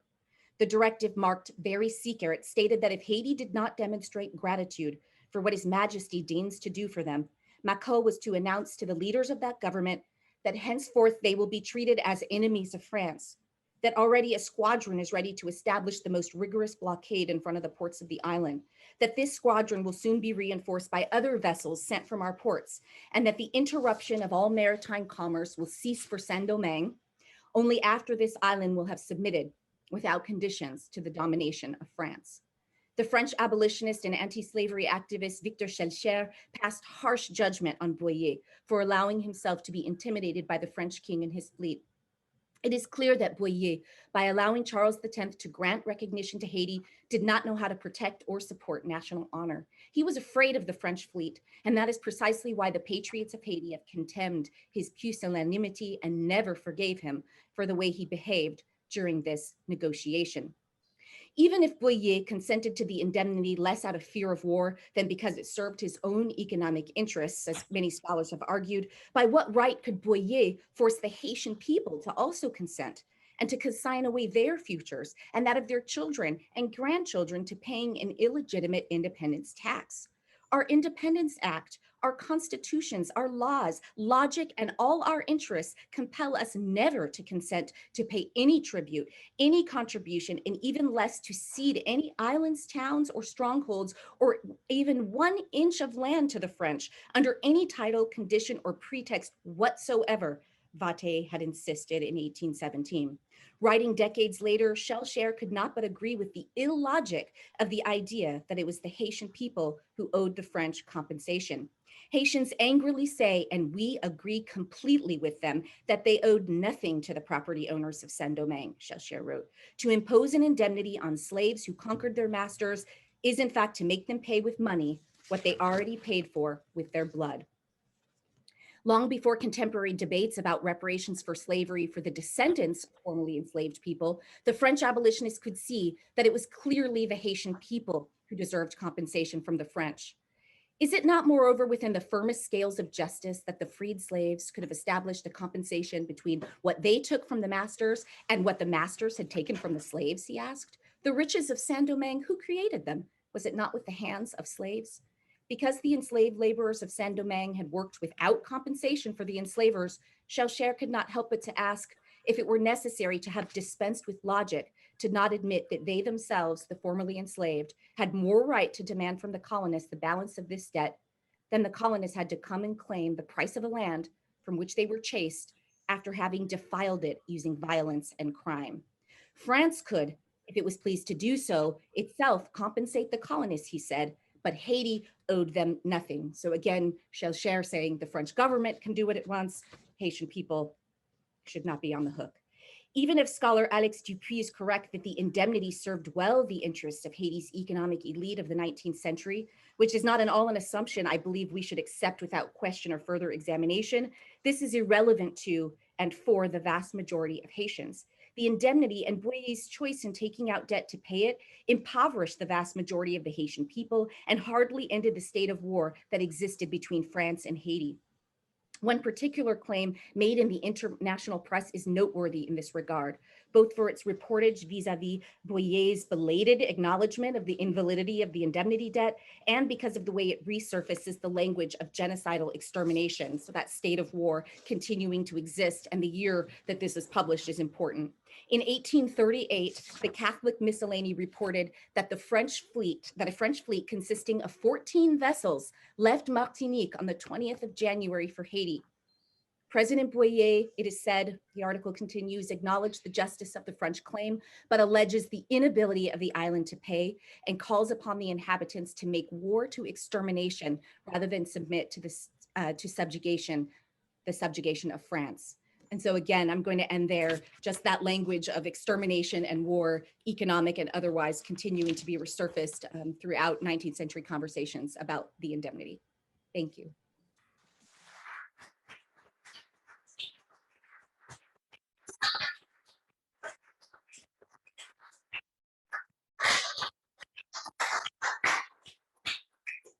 Thank you, Professor Doe. And now, Constant Meyer.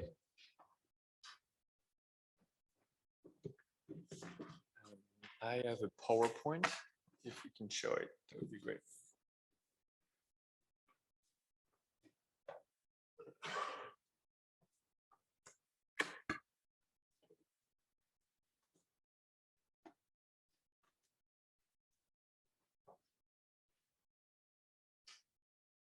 Thank you. Thank you for the invitation. I'm very pleased to be here, and I must say that I'm also very honored because the fact that you consider the work at the New York Times to be relevant enough to be presented, we're very happy about this. As you know, we relied on dozens of historians for that project. They gave us a lot of their time, and I'm very happy to just give back a little of what they've given us for about a year. So I'm here to talk about the financial aspect of the so-called independence debt, but I feel that I need to explain a little bit the context, why the New York Times decided basically to tackle this 200-year-old question, very daunting question, that is, what is the price of Haiti's freedom?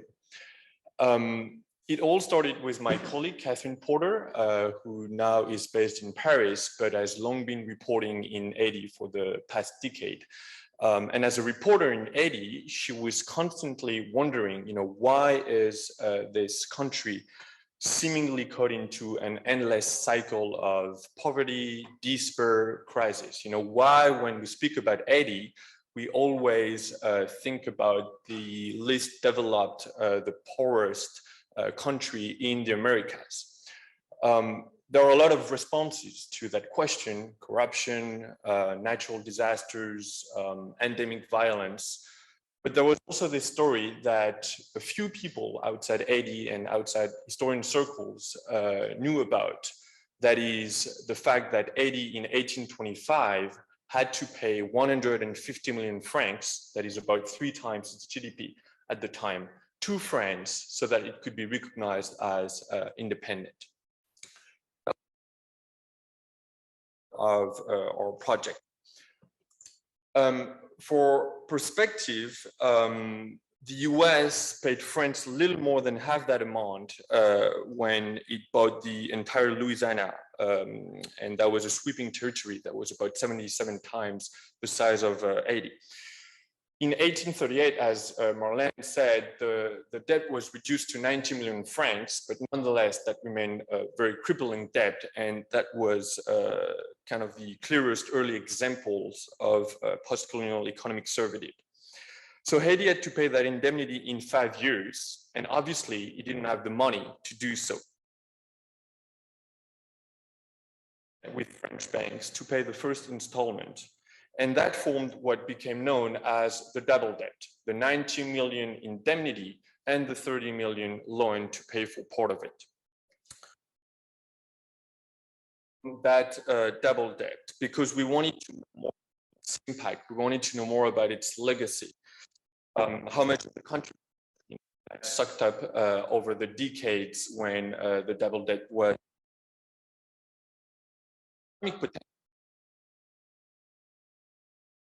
much the country's usual description as a country of despair, as a country of poverty and of crisis, did this unjust and unfair debt right. We figured we had to do 2 things to answer those questions. The first one was obviously to calculate the amount that was actually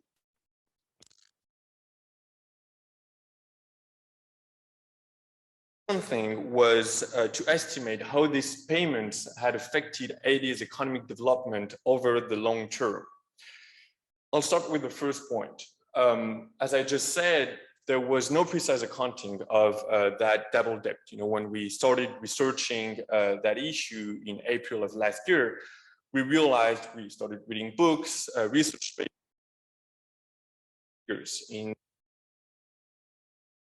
Nobody really agreed on how much had been exactly paid. Nobody really agreed.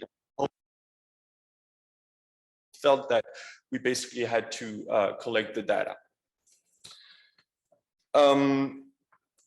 In concrete terms, that meant doing what you know very well, that is scoring the archives in France, in Haiti, in the United States.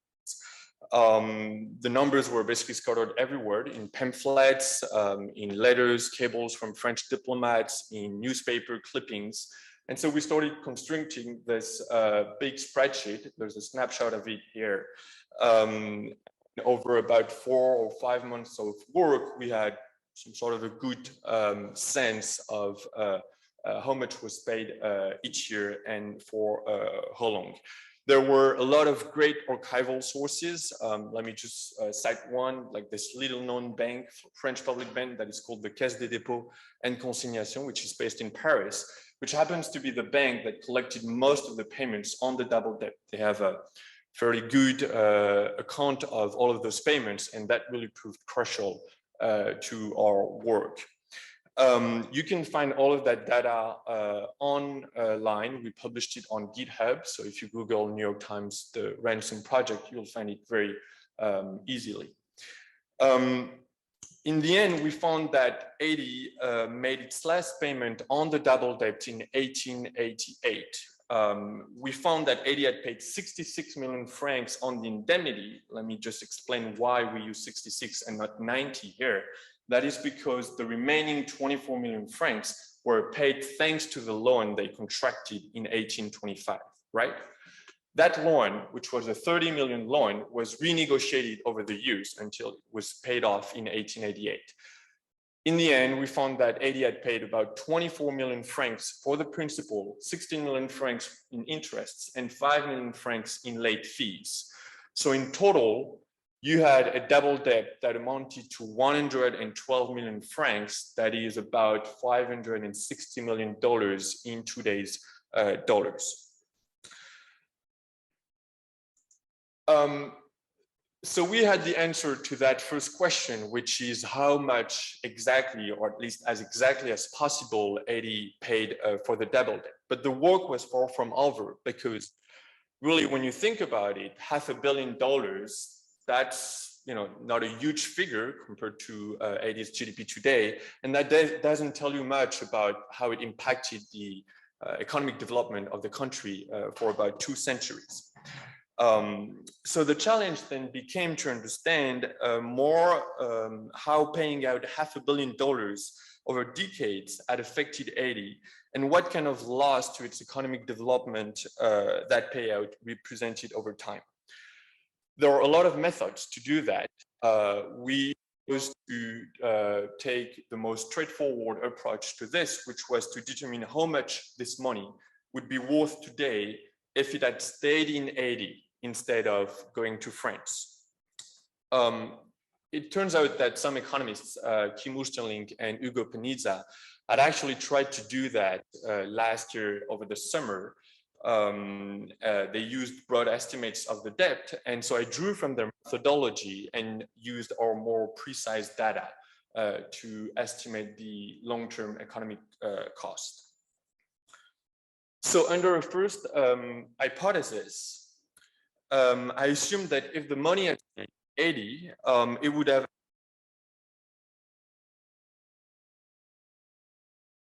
growth between 25 and today. I used estimates of Haiti's GDP in the 19th century, which you can find in the work of Simon Berg, who was a thesis student of Thomas Piketty. I calculated the average annual growth rates. I computed them with the annual deed from 1825 to 1888. And I found that the double debt could have added $21 billion to Haiti over 2 centuries. So we had that first number, for the first hypothesis.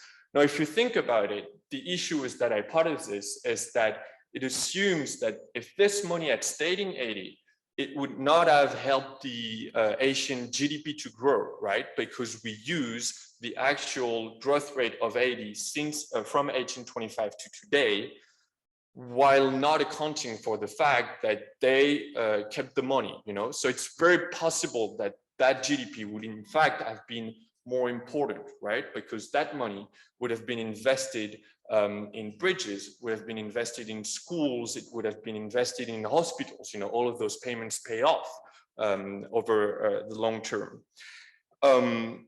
And so several economists we spoke to pointed out that it was very plausible that if Haiti had been able to use that money rather than shipping it off to France without receiving any goods or services in return, would have stimulated the economy and lifted Haiti's economic growth. So this is why we chose to also try a second hypothesis. If that money had stayed in Haiti, some economists told us that it is possible, or at least you could assume, that Haiti's growth would have mirrored the growth of its neighbors across Latin America.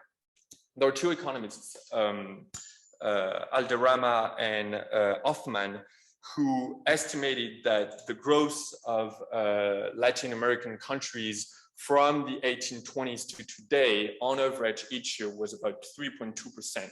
So we used that growth as a rate of return to calculate the long-term economic cost of that double debt.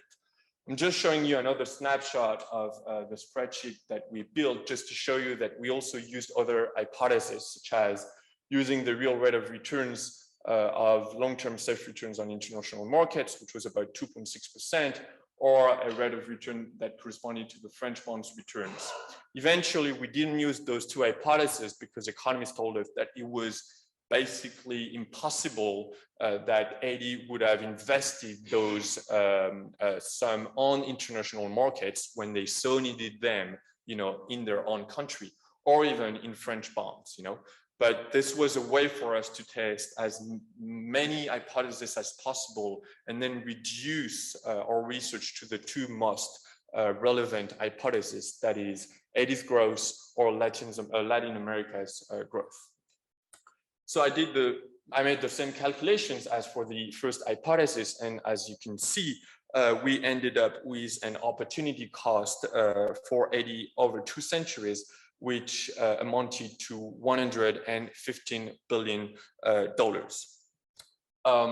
All of those calculations were, of course, vetted by economists and historians, a total of 15 of them who went through this. All but one agreed with those two numbers. They said it was either within the range of something acceptable. Some said it was too conservative. The one who did not agree considered that given the state of Haiti's corruption, even if the money had stayed in Haiti, it would have been completely wasted. And so he thought that the opportunity cost would be actually smaller.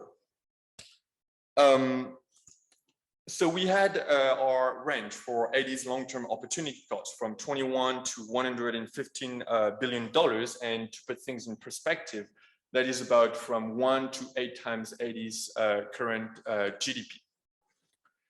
There are, of course, other methods that you could use to estimate that long-term economic cost. I'm just putting 2 of them here. You could use Chile as a proxy country, because data on Haiti in the 19th century is fairly scarce.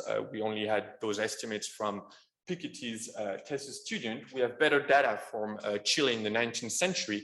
And the 2 countries were fairly similar in their economy at the time. So you could use Chile's growth from the 19th century to today as a rate of return. And in that case, under hypothesis 1, we would have an opportunity cost, which would be about 20 billion. You could also consider that the opportunity cost is based on the GDP ratio that the debt burden represented for Haiti, the country that sent the money, or for France, the country that received the money. So we calculated that ratio. We realized that the double debt payments represented about 1.23% of France's 1825 GDP, 1825 being, again, the year when Haiti started paying that indemnity. So 1.23% of France's current GDP is about 32 billion. If you do the same for Haiti, that indemnity represented about 206% of Haiti's 1825 GDP. That ratio gives us an opportunity cost of $30 billion today. So we have numbers that are basically fairly close to our other range.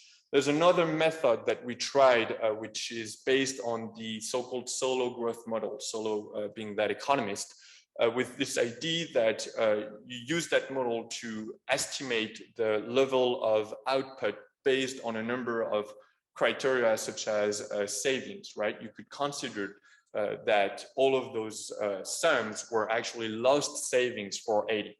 So we tried that. I'm not going to enter into details because this is a super complicated mathematical model, but basically we ended up with a range between about $7 and $36 billion.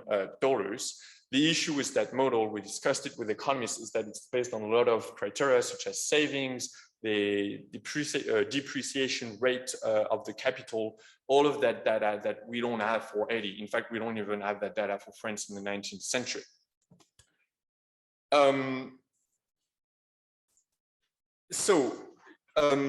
It's obviously impossible to say where Haiti would stand today had it not paid the debt, but we thought that with this 115 billion range, we could at least say how much it lost, right?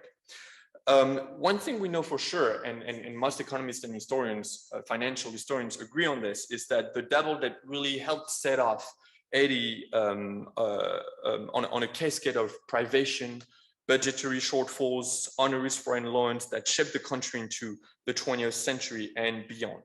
I'll just give you one example. In 1874 and 1875, Haiti contracted two other loans to pay for part of the double debt, right? So they contracted another debt to pay for the debt that they contracted to pay for the indemnity.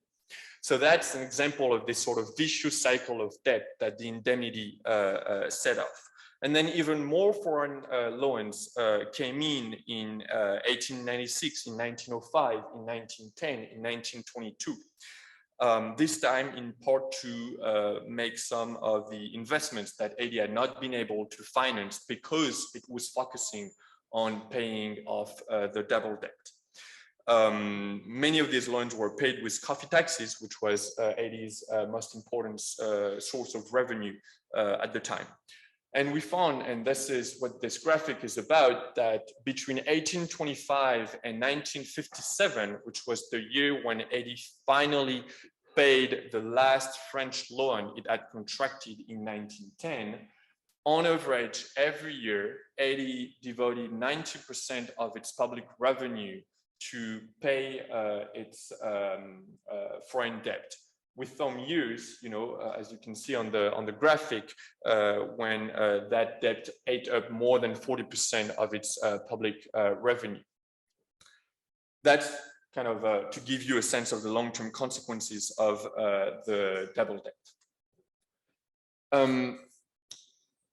I should add that there is also a research paper that was written by those economists I cited earlier, Kim Oosterlink and Hugo Penizza. They tried another economic method and they found that Haiti, if it had not paid that initial debt, the indemnity, could actually have a revenue per capita that would be comparable to the Dominican Republic, its neighbors, right, on the same island. So that gives you also maybe a sense of where that country could stand today. I'd like to finish that presentation by quoting Frédéric Marcellin, who was a finance minister of Haiti at the turn of the 20th century. Marcellin was basically emerged as perhaps the most vocal opponent of France's indirect control on Haiti's finances. And his books were also a great source of information for our work. So Marcellin, in a book he wrote in 1897 on the indemnity, said, "There is no doubt that if these 90 millions had not been lacking in our social life, it would have been very different. It is not the money that we must regret, but the use that could have been made of it for our greater benefit. It is in order to find them, it is in order to save them that we have adopted so many wrong anti-economic measures, of which in the first place, paper money and excessive coffee tax that have kept us in agony to this day. The harm they have done to us is out of proportion to their intrinsic value. Just as for the building of a private fortune, it often takes only a first note of 1,000, who knows if these 90 millions have not essentially failed us to be a rich and prosperous people." Thank you very much.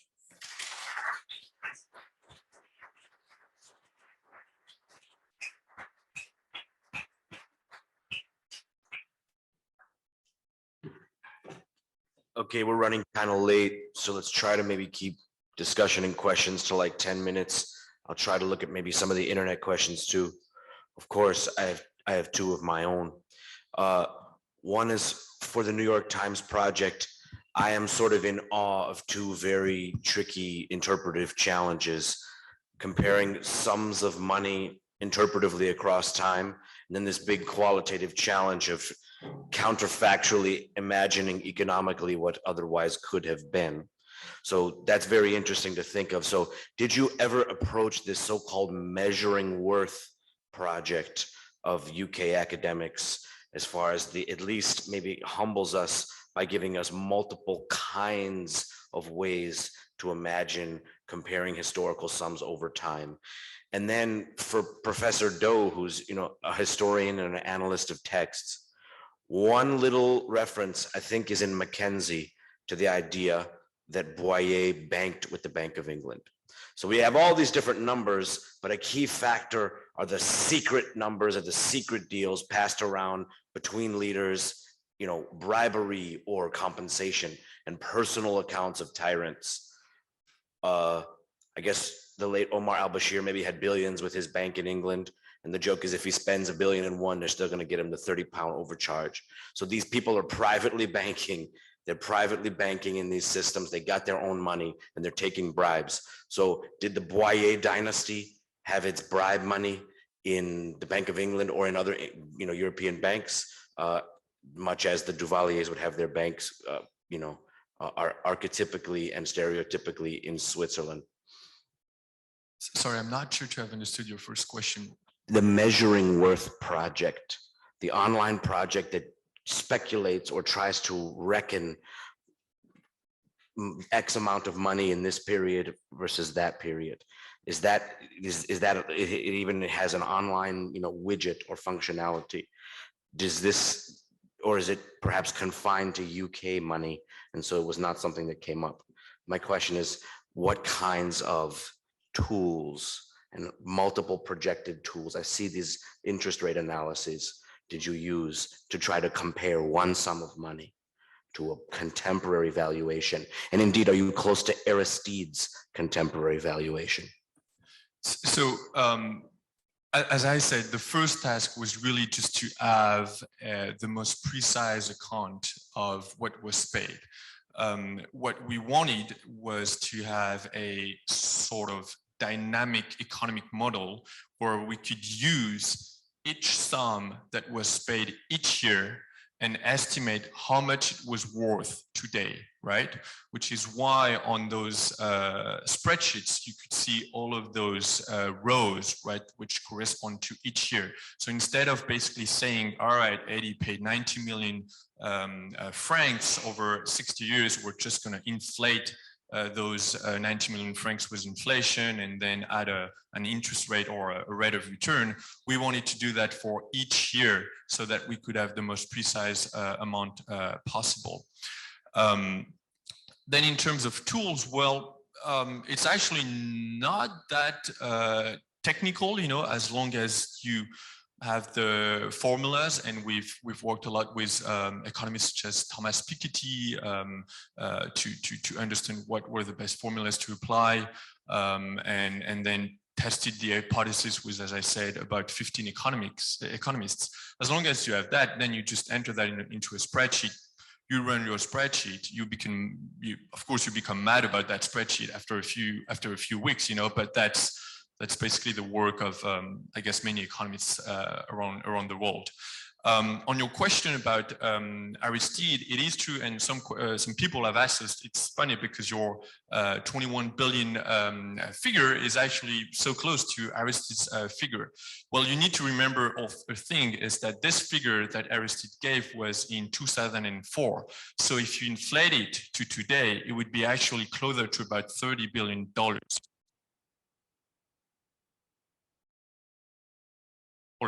Or in today's dollars, right? If we put them in 2004, 16 to $95 billion. So the figure is actually different from what Aristide gave us. I should add that we have actually asked for the calculations of Aristide's team. We never got them. So it's really just a coincidence, but if you think that there's actually a 15-year difference and the inflation impact, that's a very different figure. Thank you so much. And Professor Doe, do we know much about the disposition of Boyer's private fortune? You know, I know the claim to which you refer in Charles Mackenzie's work, but you know, it hasn't, as far as I know, really been looked into, which is very different from, you know, so part of my work in this is also talking about how different kind of Boyer has been treated in this long history of kind of French Revolution, Haitian revolutionary and Haitian independence scholarship than, for example, Dessalines, Toussaint Louverture, and Christophe, whose histories, although not nearly as well known as Napoleon's, for example, have been excavated to a much greater extent. For example, we know that Christophe had a lot of money in England, and that he, you know, sort of sent by way of Thomas Clarkson. And this was the money that his wife and his daughters used to live first in England, in London, in Bath, and then when they went into exile in Italy, Florence and Pisa and all around. And the people who lived there around them spoke of their opulence and wealth. And in fact, there were several lawsuits against the Christophe descendants by other people claiming to be Christophe heirs, who approached UK banks trying to actually get the money as well. But Boyer's history of, you know, sort of going into exile and leaving the island, and how it was that he lived in St. Thomas, is a huge question, and where his money actually came from. And there is one source of someone who claimed that Boyer's descendants ended up in Paris, and that they were actually living quite rich and extravagant lives as well, which does suggest to me that yes, if we followed the money on his side as well, we would find that, you know, that the money didn't go to the Haitian people precisely because it went to Haitian elites, which is the history of Haitian rulers since independence. Questions from the crowd? Madeline.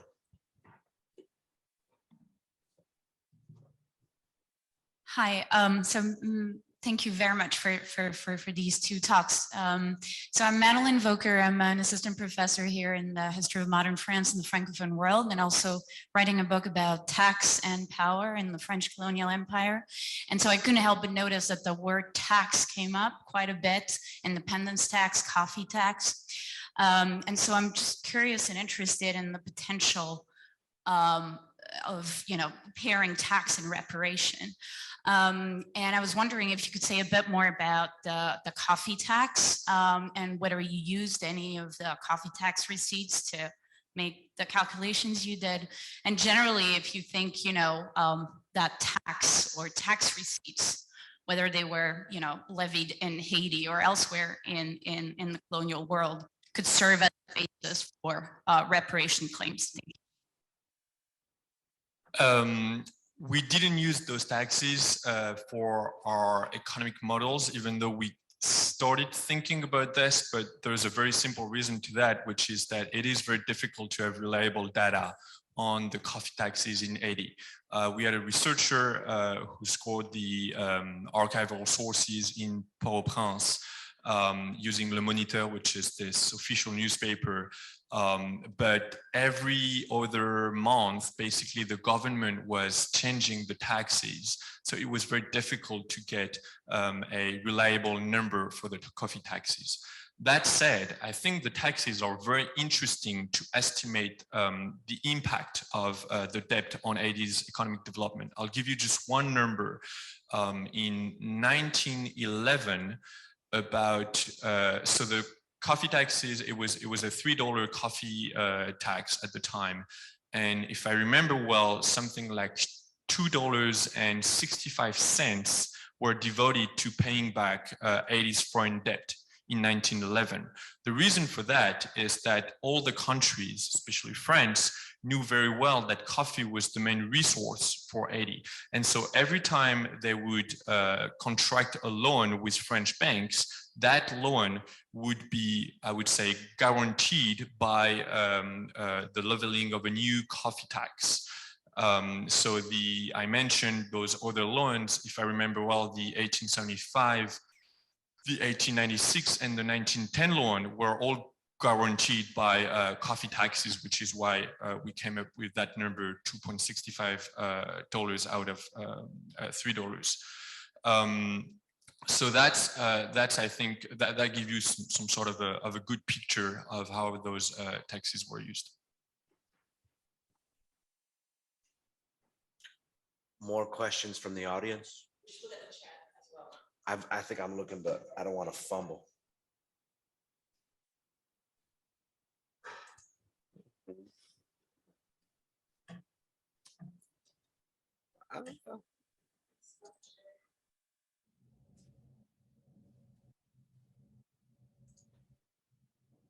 Chat. I see none on the chat. Anyone else in the crowd? Did the team look at the succour payments paid to survivors and descendants and those aggrieved and those dispossessed living in France or elsewhere? Is there a number we have around that? There is a number, but I am very unable to tell it now because we didn't look into it. The reason for that is that the succour payment were paid by the French government to the French people, right? So it was kind of an internal matter, if I may say. The payments that we're interested in were the payments that Haiti made to France, right? Nonetheless, it is interesting. I mean, if you go through the archives, I'm just thinking of the archives at the Caisse des dépôts et consignations. It's funny because at some point, some families were actually receiving secours payments, which are basically payments that the French state gave to the former colonists when Haiti had force also.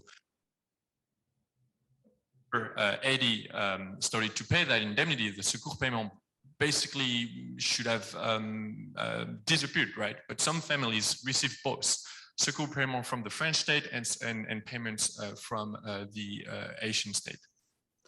Michael.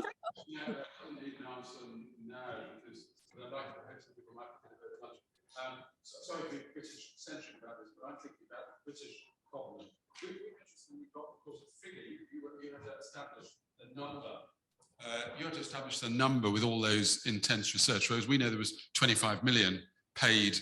I've been toying with that number in all sorts of ways to see whether that number, doing the sort of work you've done, if one takes it as a proxy for, it was meant as the loss to the owners, if you take it as a proxy for the loss to the, not for everything, but for the labor that was not compensated, which belonged to the slaves, you've got a number that you can work with. But I don't want to, I mean, I don't want to ask you to comment on the data, but I hope I can catch anyone who'd like to talk to me and help me think about how to think about that 25 million in the way that you're thinking about your debt. If you want to say something, that's great, but I don't. I mean, the only thing I have to say is that I've spent crazy amount of weeks trying to determine the best method possible.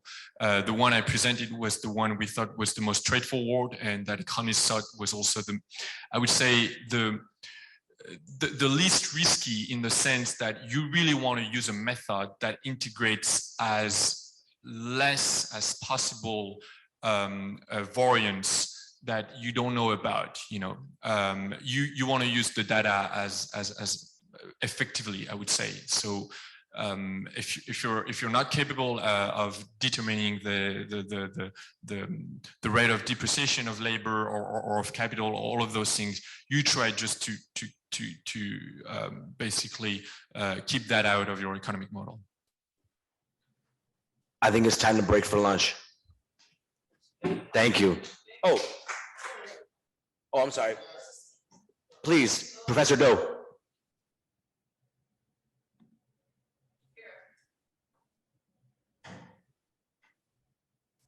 Oh, Was it Joseph. I see.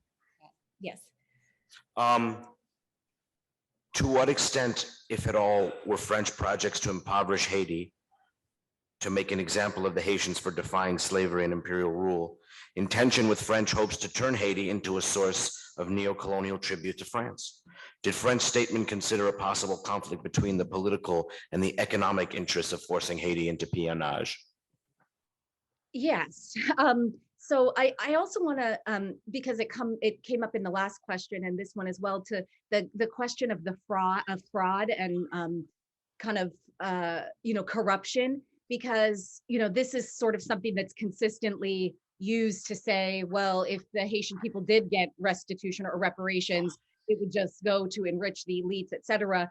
And I think that a lot of people that, you know, what Constant was saying about the secours payments and the fraud there was also fraud with the indemnity payments. I've been tracking families who legally sold their properties in Saint-Domingue when they fled, who then turned around and claimed an indemnity. And especially if that property was owned by one of the Haitian revolutionaries or a Black Haitian person or a Black soldier, and was confiscated by the French state, so owned by the French state, then those families turned around and made indemnity claims. And in one case, the largest one I found so far is a family that received 70,000 francs for a property that they legally sold and had already been paid like 15,000 livres, colonial livres, for in the French colonial era of Saint-Domingue. So I just wanted to point out that the corruption of this entire affair was corrupt. So to talk about what corruption would exist is also to forget that it can't exist outside of that, because it's not, the legitimacy is already called into question. And then there's the way that individuals behave within that system. But the tension between the sort of, you know, we want to destroy you and we want to make you pay us and we want to have you back, is the exact illogic that Haitian writers and politicians pointed out, that it makes absolutely no sense. And the French would say over and over, Drouin de Bercy, there are so many ex-colonists, François Mazer, in addition to the Baron du Malouet, who was French Minister of the Marine, but had been a very lucrative and rich colonist in the mid 18th century and late 18th century in Saint-Domingue, that their plans were, we will destroy you and then we will, quote, repopulate the island with new people from Africa. And, you know, Haitian writers said to this, that doesn't make any sense either, because it was people newly brought here from Africa to a large extent, forcibly brought here, who contributed so much to Haitian revolution and Haitian independence. And they basically issued a challenge and said, go ahead and try, and they will join our side when we get here, just like the Polish did. So Haitians had all sorts of evidence from history to say that you could call the Confederation of World Powers against us, which was what Malouet called it. He said, we're going to invite England and Spain, which are France's enemies at that point, because it's 1802, to come and join with us to, you know, create a federative ally of our interest in whiteness, literally his words, to basically destroy you and repopulate the island. And the French, as Bate pointed out, never wavered from that line. So I always say, if we try to make sense of it, it of course makes no sense, because the entire affair, as Casimir said, from the beginning to the end, it was genocidal and also designed at the same time to produce as much profits. And those two things are actually contradictory in intention. Thank you.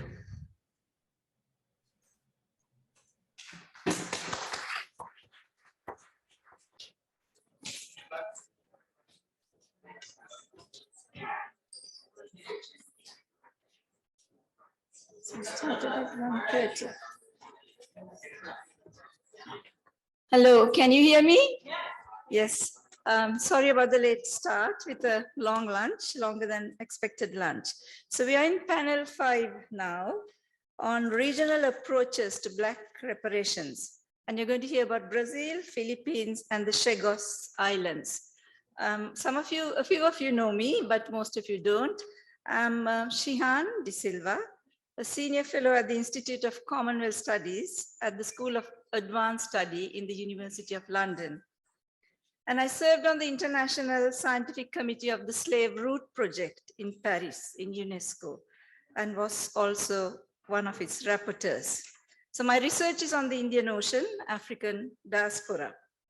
And I remember in 2004, when I was invited by UNESCO to speak about the Indian Ocean, African presence, African diaspora. I remember the concluding session very well, where an audience of 400 people was so emotional when the topic of reparations was brought up. So I'm really pleased that these dialogues and discourses and conversations are continued within university institutions.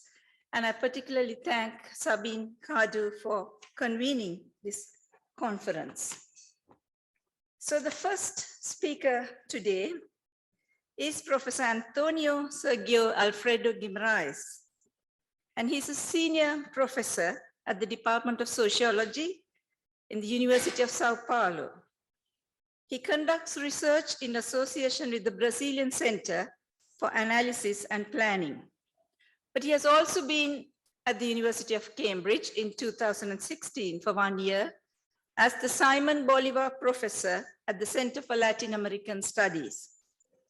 His research of the last 20 years has concentrated on racial, national, and class identities, Black social movements, affirmative actions, and Black intellectuals. Today, he's going to speak to us on envisioning reparations, a view from Brazil. So the floor is yours, Professor Guimaraes.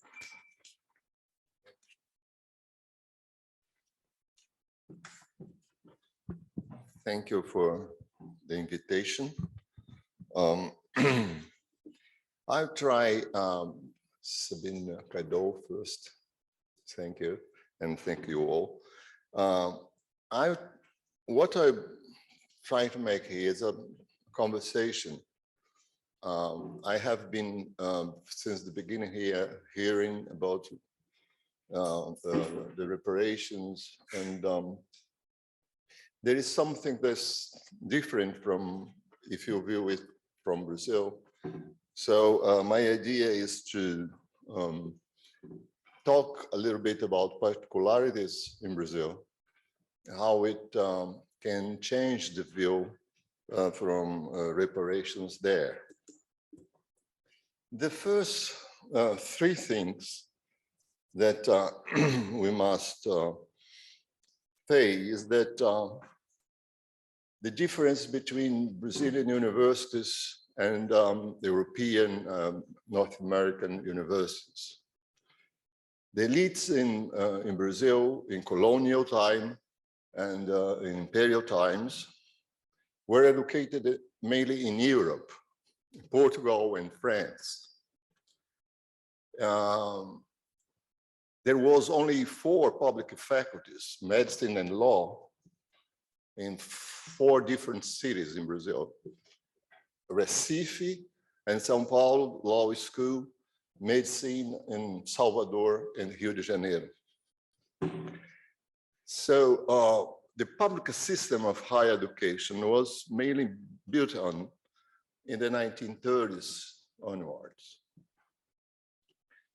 So the whole question about universities being impregnated with racism has been in these 4 faculties, but went on and is, I think, continuing somehow. But it was at the time, since 1822, between scientific racism versus mestiçagem. This tension between Brazilian intellectuals about race as being a problem to Brazilian nationality, and the others one, the optimist, saying that Brazil had to face mestiçagem as a way out of racism. So what's the legacy of slavery as an ideology in Brazil? I think everybody here knows that Brazil receives something like 6 million enslaved people from Africa out of 13 million that came to America. So it's a huge African descendant population in Brazil. But elites were able to maintain the monarchical government system and its entire economic structure and social hierarchy when it became independent from Portugal. So conserving slavery until 1888 as the dominant labor relations in the country.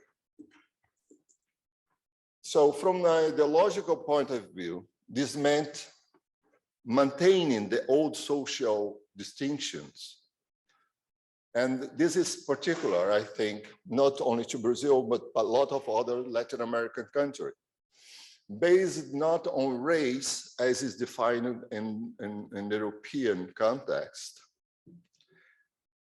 as a closed social group, but marked by descent,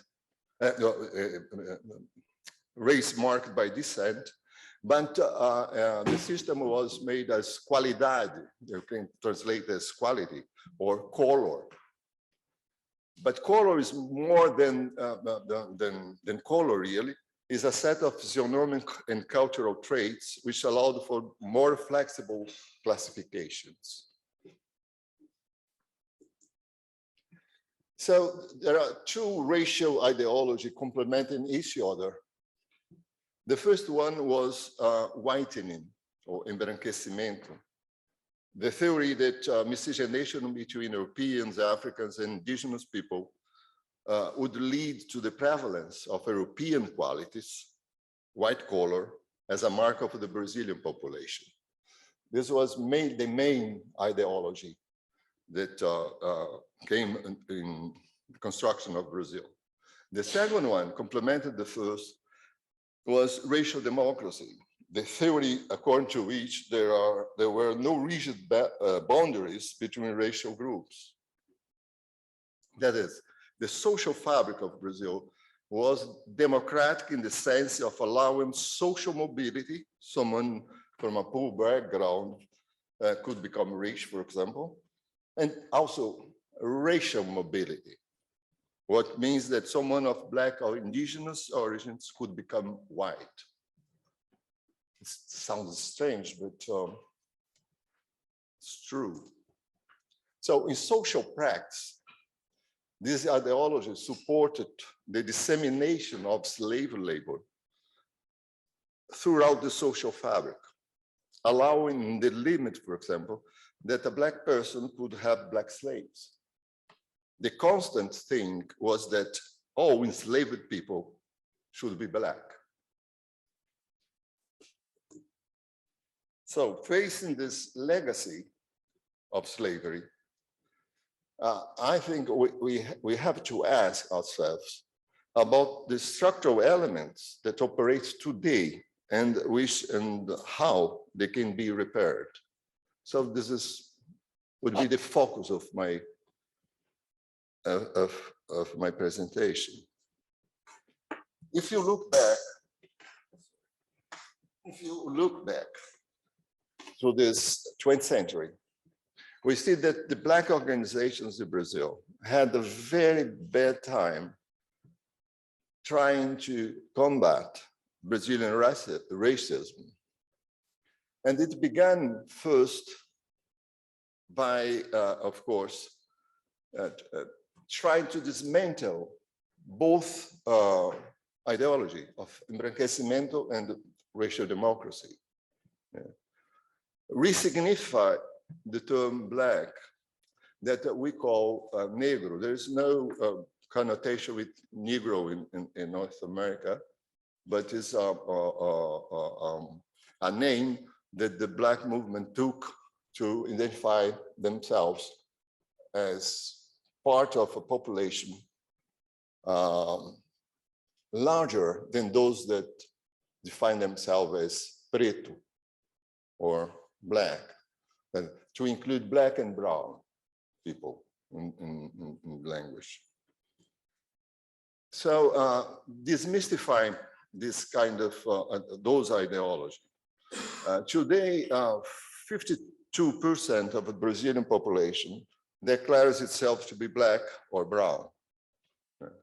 So I would suggest first that it was a victory of the Black mobilization in the 20th century. It was not always like that.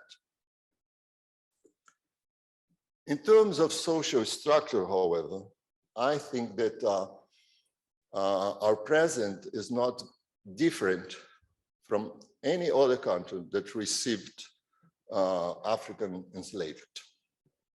We have the same problem, although with a different ideology. huge racial inequality in the distribution of infrastructure resources, capital, properties, etc.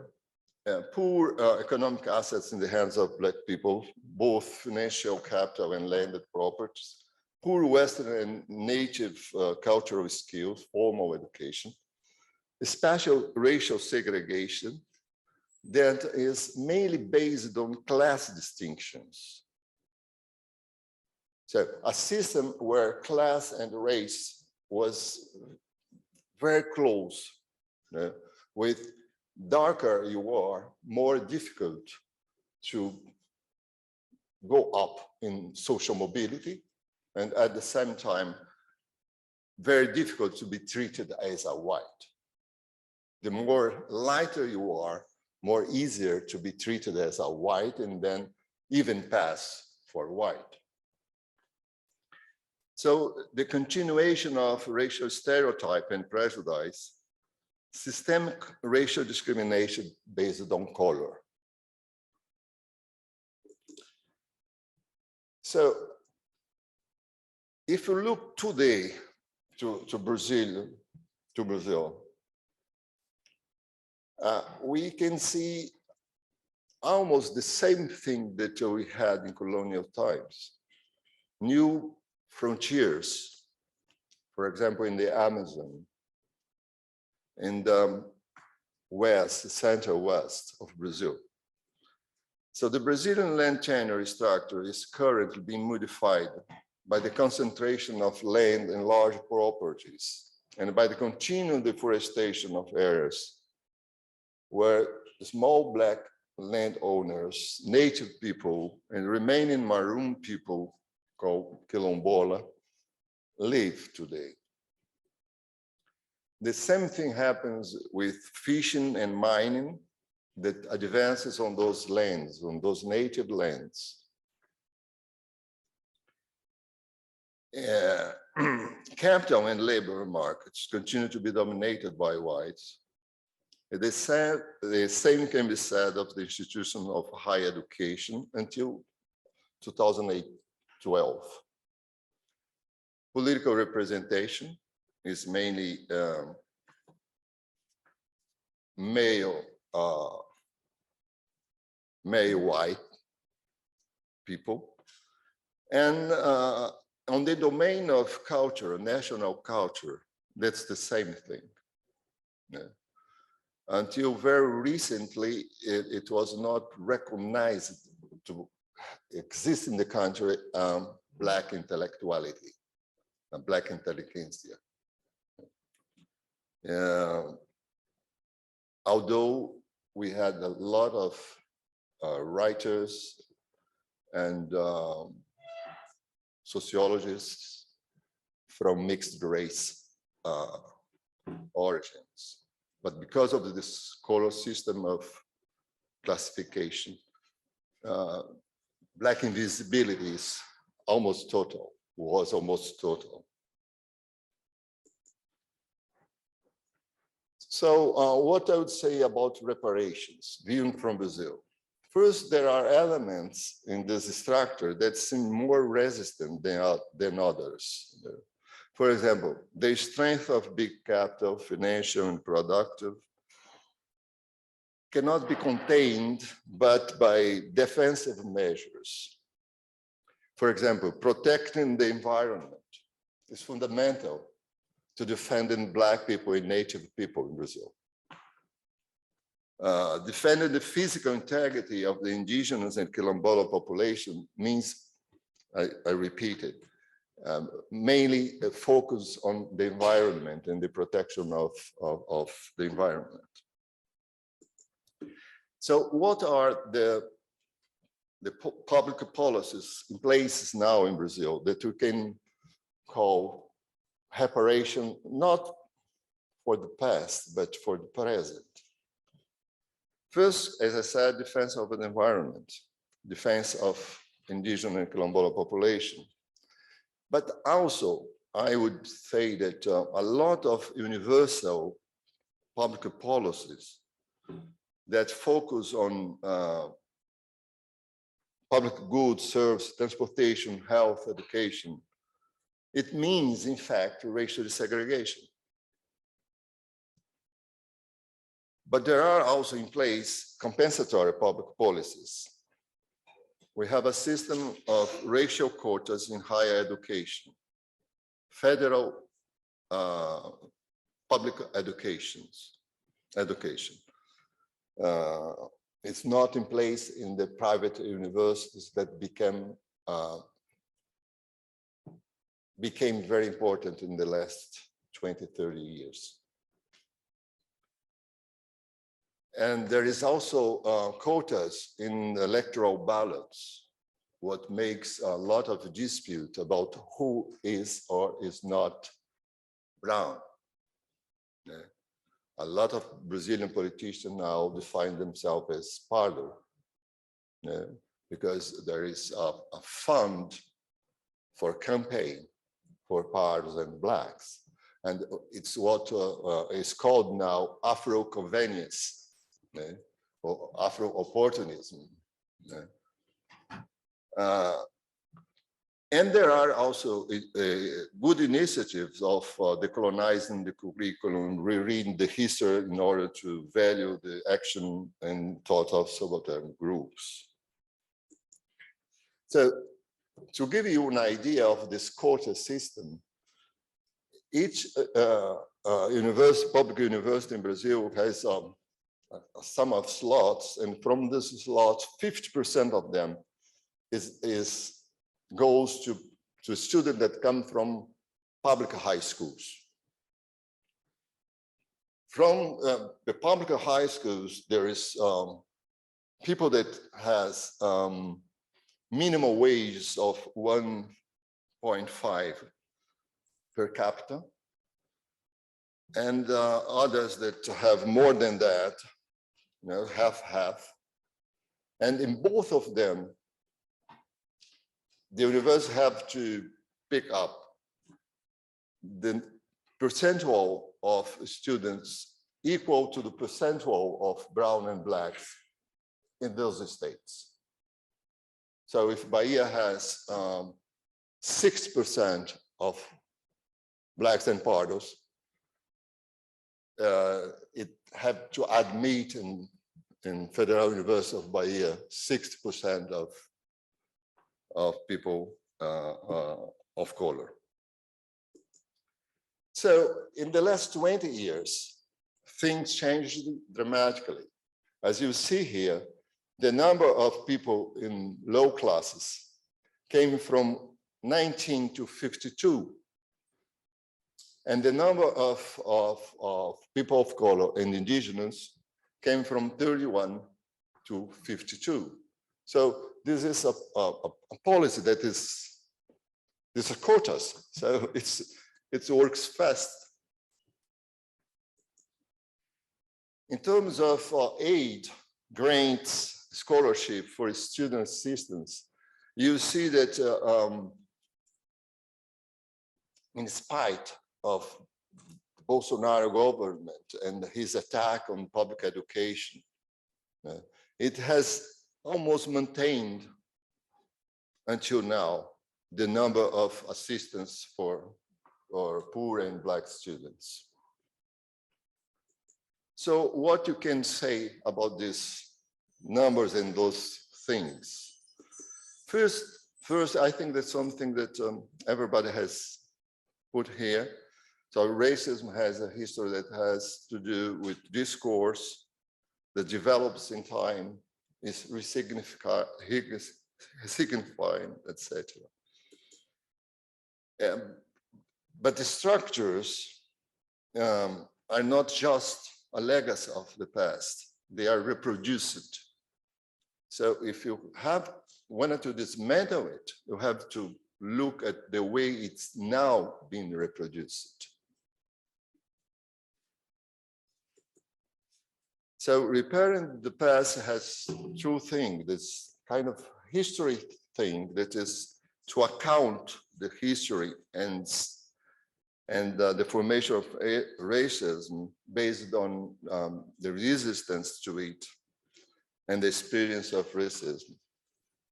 But dismantling this social structure in the present through positive actions, I think this the way through.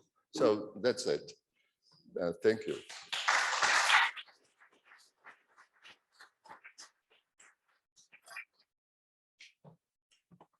Thank you for that very stimulating talk about a very complex scenario in Brazil.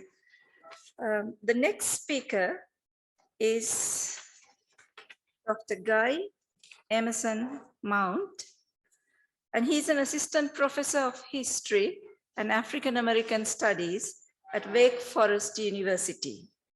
And he's an associate editor of Black Perspectives. So after his doctorate at the University of Chicago, where he also served as a postdoctoral fellow, he co-founded the Reparations at UChicago Working Group. And at the moment, he's working on 2 book projects. One is based on his doctoral dissertation, and it's called From Slavery to Empire, Reconstruction in the Black Pacific. And that analyzes the rise of American overseas empire alongside the fall of American slavery through everyday transnational lives of Black migrants to Hawaii and the Philippines. And his second book will chart a global genealogy of reparations as a diverse set of ideas and practices that are at once revolutionary, geopolitical, and radically transformative. But at the same time, it's part of ordinary existing daily struggles for justice. So today you're going to hear him present on the Negroes Canaan, the reparations for African slavery in colonial Philippines. Over to you, Guy. Yes.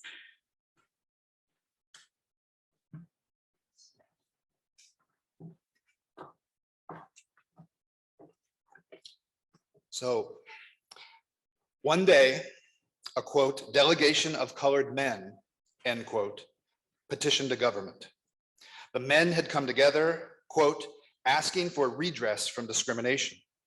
They recounted multiple painful, quote, instances in which solely on account of their color, their brethren had been refused positions. This collective was one of the many grassroots Black organizations forming in the region at the time. The white politician who fielded these harms remembered in his journal that the men's, quote, elaborate speeches soared to heights of eloquence and abstractions. But the appeals were far from empty rhetoric. These Black activists were demanding reparations. Hearkening beyond immediate acts of racism and invoking the lasting legacy of slavery, the men boldly insisted, quote, there cannot be crime without compensation. Astonishingly, the white politician agreed. He told the men that, quote, I think we can fix them up with an opportunity to take out homesteads, end quote. The men reportedly were, quote, pleased with that idea. Yet unlike prior commitments made by federal authorities, in this case, the white politician actually kept his word. Public Land Act number 926 had just passed and become good law the year before. As a result, a small colony of Black men, women, and children began claiming title to government land as reparations for slavery and Jim Crow. This event did not take place in Kansas, Florida, the Caribbean, or even Africa. It was not 1863, 1865, or 1877. This remarkable event took place in 1905 in the Palacio Ning Malacañang in the American-occupied colonial Philippines. The white politician in question was none other than investment banker William Cameron Forbes, who would soon be appointed the Governor General of the entire Philippines. At the time, however, he was the head of the revealingly named, quote, Department of Commerce and Police. The fact that colonial commerce depended upon a police force should, of course, come as no surprise. As historian Al McCoy has shown, much of the modern American surveillance state that we know and hate today took root in the colonial Philippines. And as political theorist Bernard Harcourt and many others have shown more broadly, the mythology of capitalism and its supposedly free markets have always depended upon an abiding unfreedom in the form of state power, state violence, and a punitive carcerality. Yet the building of a carceral state and a surveillance apparatus to protect this newly privatized property in the Philippines was a particularly brutal process.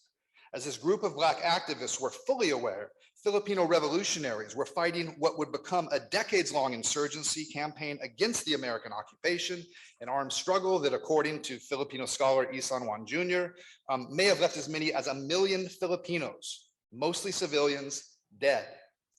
Thus, Black activists demanding reparations in the form of land ownership in the Philippines did so by literally walking into the police station and petitioning the chief of police. Reparations in this case depended upon empire and the genocide of indigenous peoples. In one sense, the activists could not be blamed. As my beloved dissertation advisor Tom Holt shared so personally at last night's keynote, the power of even a small sliver of land ownership in the capitalist economy can have enormous ripple effects on the life chances of everyday Black families. And these activists knew it. Most would have only been one generation removed from slavery, with any member over 45 years old likely to have experienced enslavement themselves. And as they and others today rightly reason, Black people didn't create this empire, didn't initiate settler colonialism, and didn't invent the rules of capitalism, but were simply riding the waves of empire. Most good reparations activists today, including Robin Rue Simmons, Cam Howard, who are here with us today in Cambridge, and looking forward to hearing them talk more tomorrow, I think, right? You guys know of a certainty that finding viable political fault lines in whatever system you're in for reparations can be extremely rare. Winning what you can, when you can, how you can, while building capacity and vision to fight another day is in many ways the smart stuff that real activism is made of. The fact that these activists then and now make demands from within the current system is not the problem. The problem is much bigger. It's the system itself. Perhaps it goes without saying, but this antagonism between individual Black private property claims and various indigenous collective land ownership models may have been particularly acute in the Philippines, but it was certainly not confined to it. As legal scholar Kay-Sue Park has shown, the privatization of the commons and the very invention of private property itself in North America was a profound innovation in racial capitalism, where the laws of foreclosure and eviction were invented out of thin air, initially as a way to marshal state violence to dislocate indigenous peoples, but soon would become applicable to all indebted peoples anywhere in the spaces they occupied. Thus, for Black peoples in Manila, Honolulu, New York, or Atlanta, joining the world of land ownership meant engaging with the settler colonial project and its legal instruments, giving maybe a slightly different meaning to Keeanga-Yamahtta Taylor's notion of a predatory inclusion, where not only were Black people subject to new predatory plunder through inclusion in real estate and in private property, but were also now forced to prey upon others just to survive within that mode of inclusion. So this is a problem, and is there a way out? Perhaps one can think about the notion and the operation of private property itself as part of the harm, both for peoples of African descent around the world, and now in solidarity with the indigenous peoples of the Americas, the Pacific, and Africa. As Taylor, Nathan Connolly, and so many others before them have concluded, and our dear comrade Toussaint has kind of proven in practice, communal anti-capitalist alternatives to housing, economic production, banking, and nearly anything else are not only possible, but are happening every day all around us in admittedly nascent forms like community land trusts, worker cooperatives, community credit unions, squatters and tenant unions, and many, many more. So part of the question we must ask ourselves is, do our reparations address the root cause of the harm, or do they inadvertently deepen and entrench that harm? Are we pulling out the weed by the root, or are we simply trimming, fertilizing, and cultivating its foliage? Perhaps part of the reparative process then is that traditional African and indigenous notions of land and people's relationship to it can also be restored. In the UN's words, this would require a return to, quote, the original situation before the gross violations occurred, i.e. a world before private property was even conceptualized. So for a people whose ancestors were property, rethinking Western notions of property is an act of repair. So part of what needs to be repairing, in addition to material harms, are ideas, ideologies, and concepts themselves, deeply rooted, even libidinal forms of anti-Blackness, hardwired into the very core of Western institutions, epistemologies, and ontologies. As Frank Wilderson and really the entire school of Afro-pessimists have made clear, even framing reparative demands as, quote, human rights, not only depends upon very flawed Eurocentric institutions like the UN, but even more fundamentally, it reifies universalist Western notions of the human itself, which was built by the West as the very antithesis of Blackness. And again, for activists, making appeals to human rights may in fact be smart politics and the only viable discursive opening available. Those reparative appeals to human rights, however, can still be pursued alongside a critique of the idea of the human as an anti-Black Western construct. The bigger Afro-pessimist demand, namely to destroy the world, is, as I read it, to destroy the entire world of harm, the entire world of anti-Blackness, and the entire conceptual world that depends upon those things for its tangible and ideological existence. So since we're now talking, I hope maybe seriously, about not just the end of the world and for material harm, but these wider questions, what does reparations mean in that context of the end of the world? Well, I think to demand reparations is in one sense to demand today's impossible. In this vein, historian Robin Kelly has conceptualized reparations as one of many Black, quote, freedom dreams. And my colleagues and I at the Rock is in the building, right, as per Jay-Z, we have talked about reparations as safe houses for the impractical, sanctuaries for the unpragmatic, and even vehicles for the illogical. And I would add after this last panel, the immeasurable. Reparations can hold these things. In other words, all Black radical thought which exceeds Western epistemes. Reparations then might also be described as an attempt to repair the irreparable. Many of the harms of slavery, as was mentioned earlier, Jim Crow, colonialism, ongoing acts of discrimination, some of these things are simply beyond a complete repair or even a rough justice. The dead cannot be brought back to life, sexual assault cannot be undone, and violence in any form cannot be unseen or unfelt. And yet, still we rise, as my almost colleague at Wake Forest, the late Maya Angelou, reminds us. So as scholars, we must be unafraid to demand the impossible. And as activists, we must find a way to make that impossible possible. So what does that look like? In the words of historian Adam Green, it would mean that our reparations represent a, quote, durable argument, a renewable resource that is open source, horizontal, democratic, collaborative, and a new way to think about what Marx and Lenin in the old days used to call a, quote, permanent revolution. Rather than a one and done public policy that, according to some misguided souls in the reparations movement, would ask for, quote, closure as its ultimate objective, we need to be prepared for what W.E.B. Du Bois once described as a, quote, long siege against white supremacy, and indeed against the world itself. Reparations in this way represent an ongoing revolutionary praxis. We theorize about reparations as we do them, and we do them as we theorize about them. Put another way, in the words of the great theorist who some of you here may have heard of, Stuart Hall, I guess he went to that other university in Oxford somewhere here, right? Stuart Hall once said that, quote, theory is always a detour on the way to something more important. And in this case, a full liberation from the afterlives of slavery, from the violences of racial capitalism, and from the ongoing operation of global empires, that is the somewhere more and something more important. I know NCOBRA had described this as a full reparations, right? To really conceptualize and wrestle with what that means. And with all due respect to our host university here, and Sabine, I love you. I hate they have done the things that they have done to you while you have been here and doing this amazing work. But I agree with you 100% about the need for a just process that centers and benefits not the institution in this process or its global moral standing, but actually centers those who have been harmed, right? Reparations at the end of the day is not something to be offered by institutions responsible for the harm. As my colleague Kai Parker has said elsewhere, reparations are, quote, a claim on justice emanating from those who have been harmed. At a similar conference, not unlike this one that I was at in Minneapolis before the uprising, political theorist Sharice Burden-Stelly, she put it another way, and this one I'm paraphrasing.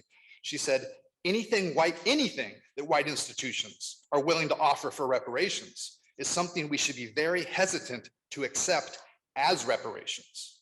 So reparations is not about those who have been harmed giving a proverbial kind of seat at the table, but instead Black peoples winning the power to define the location, nature, or even presence of the table. What is being served there, if at all? Now, again, without getting into semantics here, this doesn't mean that we should not use the word reparations when demanding admittedly pragmatic, partial, and incomplete demands, even those remedies that might originate from harm-producing institutions. I think exactly the opposite, that there is more of a risk in not calling something reparations that is in fact a reparative gesture.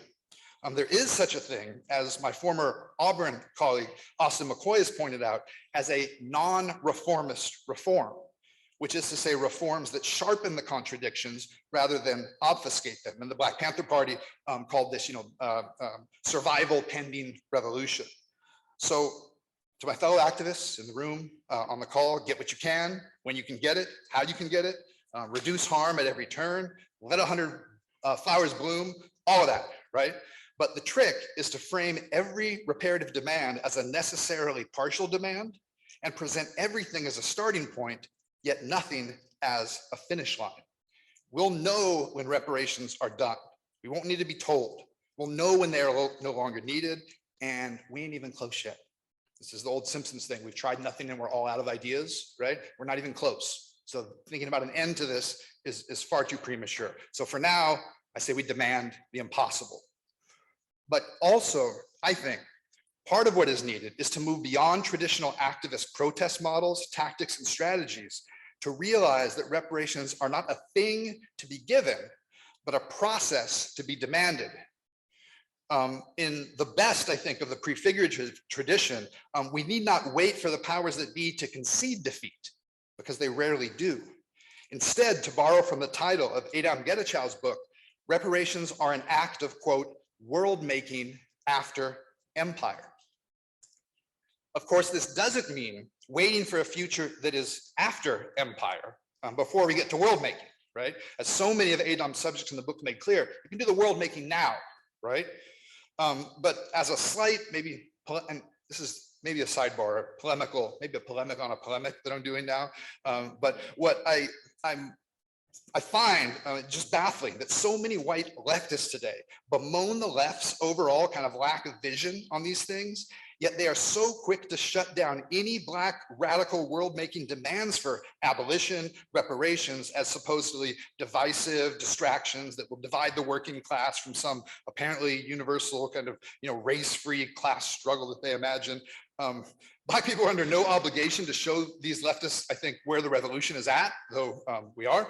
But this refusal, I think, of white leftists to see the full force of the world-making process of reparations that is already taking place in Black communities, it's right in front of them, and it's so on brand for them to ignore it. But I digress a little bit and want to close here, or get to closing, by bringing it back to the Philippines, right? And this question of geopolitics, empire, and radical Black internationalism.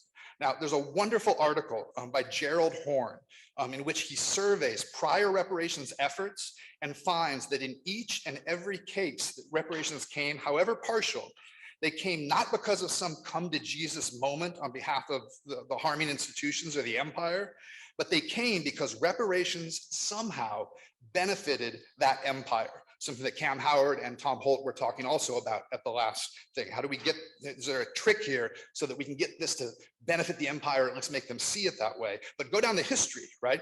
Abolition, civil rights, reparations for the Holocaust, Japanese internment, even decolonization, were all pursued not because some critical mass of centrists saw the light, but because the empire in place realized it was in their wider geostrategic interests to make a reparative gesture by actively stopping some form of harm.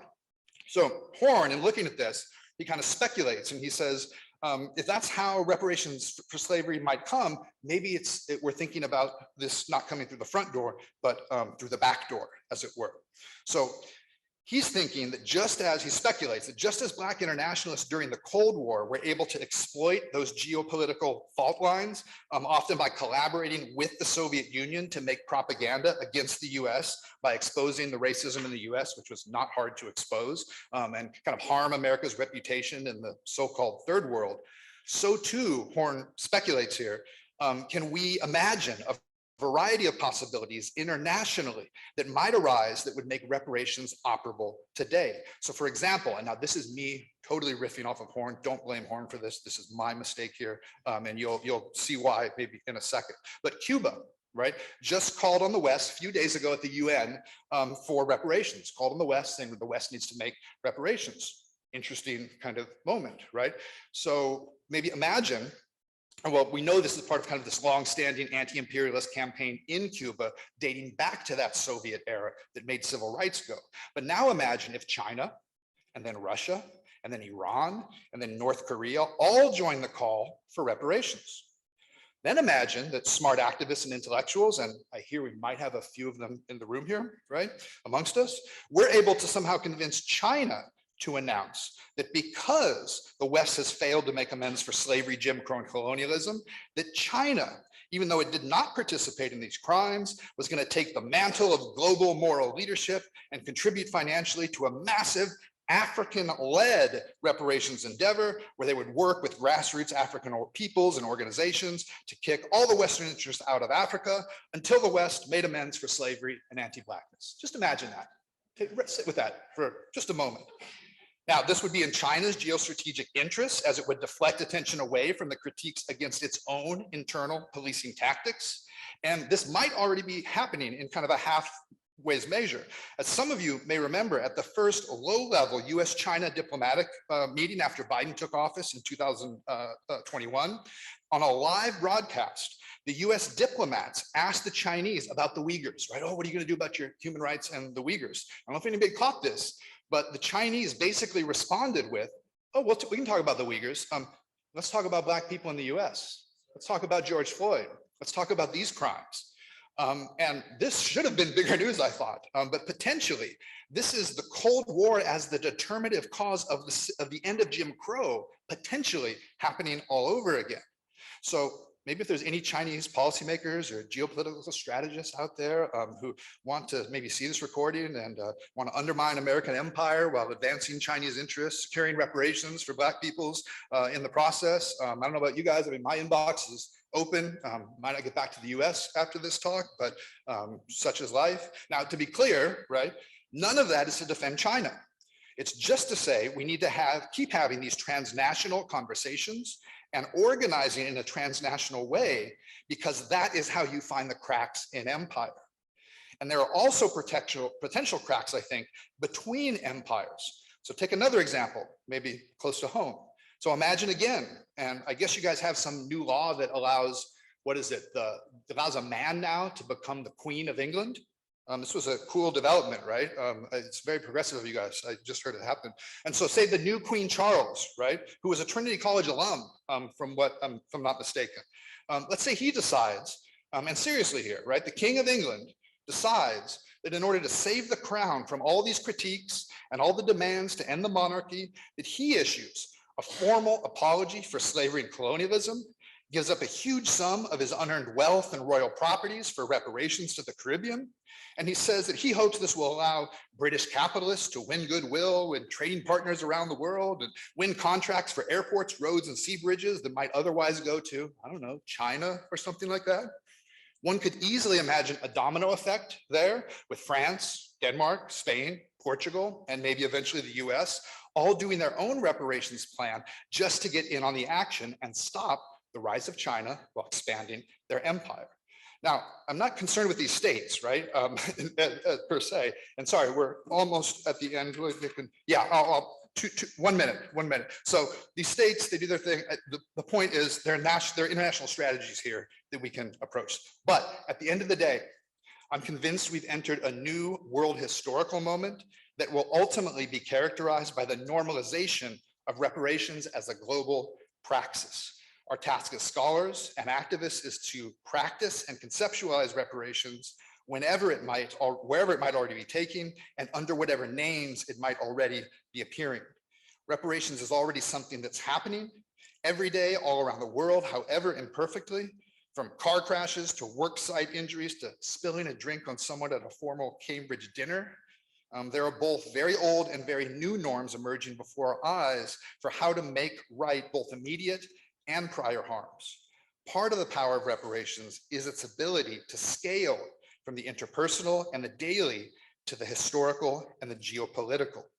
Done right, reparations is simply a way of being in the world, healing harms, big and small, wherever we find them, whether we cause those harms or not. It is about building new methods of justice and new relationships to one another. In this way, the daily practice of reparations is itself a form of reparations because it circumvents the carceral state and its punitive logic to build a new world of ongoing, permanent reparative justice. So reparations now, reparations everywhere, and reparations forever. Thank you.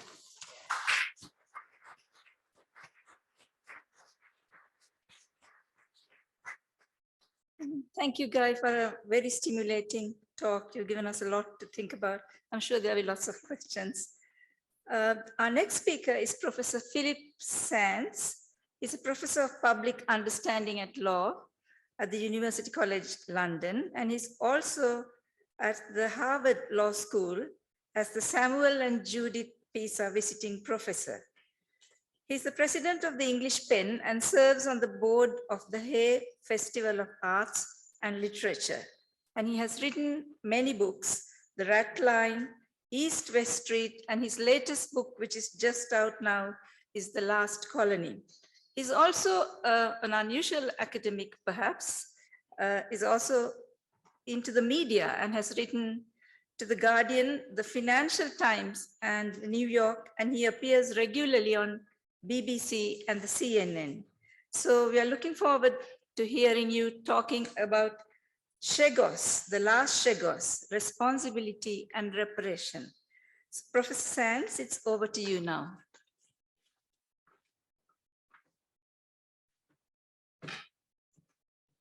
Thank you very much. It's incredibly nice to be here. I am deeply respectful of all the work that so many people here do in this field, and I'm very much a late arrival. I'm incredibly pleased to see Judge Patrick Robinson here because you, sir, are responsible for my late arrival when you invited me a couple of years back to contribute to a very important conference you were organizing at the University of the West Indies in association with the American Society of International Law on reparations under international law. And that invitation caused me and a doctoral student with whom I've been working very closely to begin to look at these questions of time, which I know you've already addressed yesterday in relation to how we deal with a situation in which the moment in which bad things happened, they may not have been unlawful under international law, but international law subsequently changes and adopts a new standard. What do you do in those circumstances? And one of the ways in which the law has dealt with that is to develop the notion of a continuing wrong, one that occurred or started many decades or even centuries ago, but continues across time. And that was what I did my paper on back then. This is an issue for me that touches my work, I would say, in different ways. I'm very involved in aspects of restitution in relation to museums which have holdings of items which may have been acquired lawfully in the past, but the holding of which today raises fundamental questions. This too raises a very important temporal issue. And of course, the work that was mentioned on some of my books on genocide and crimes against humanity.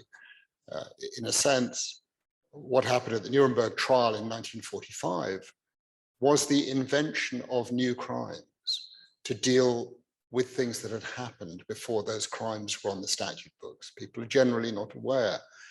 The concepts of crimes against humanity and genocide and the crime of aggression did not exist in 1939.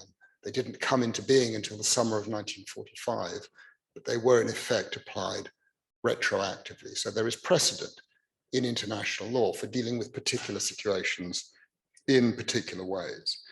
And I think it's really important to put the whole conversation, so vital and important as it is, about reparations for enslavement into this slightly broader context in relation to this temporal element. In my world, one of the most important developments of the last year and a half is what is happening in relation to the Herero people of Southwest Africa and Namibia.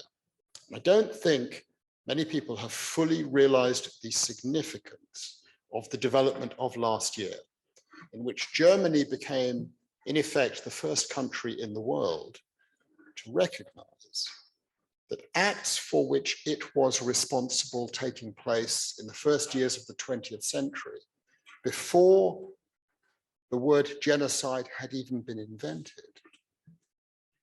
could be subject to the matrix of genocide. And Germany has accepted, by characterizing its treatment of the Herero people as a genocide, that that is possible. Now, it has stopped short of offering reparation.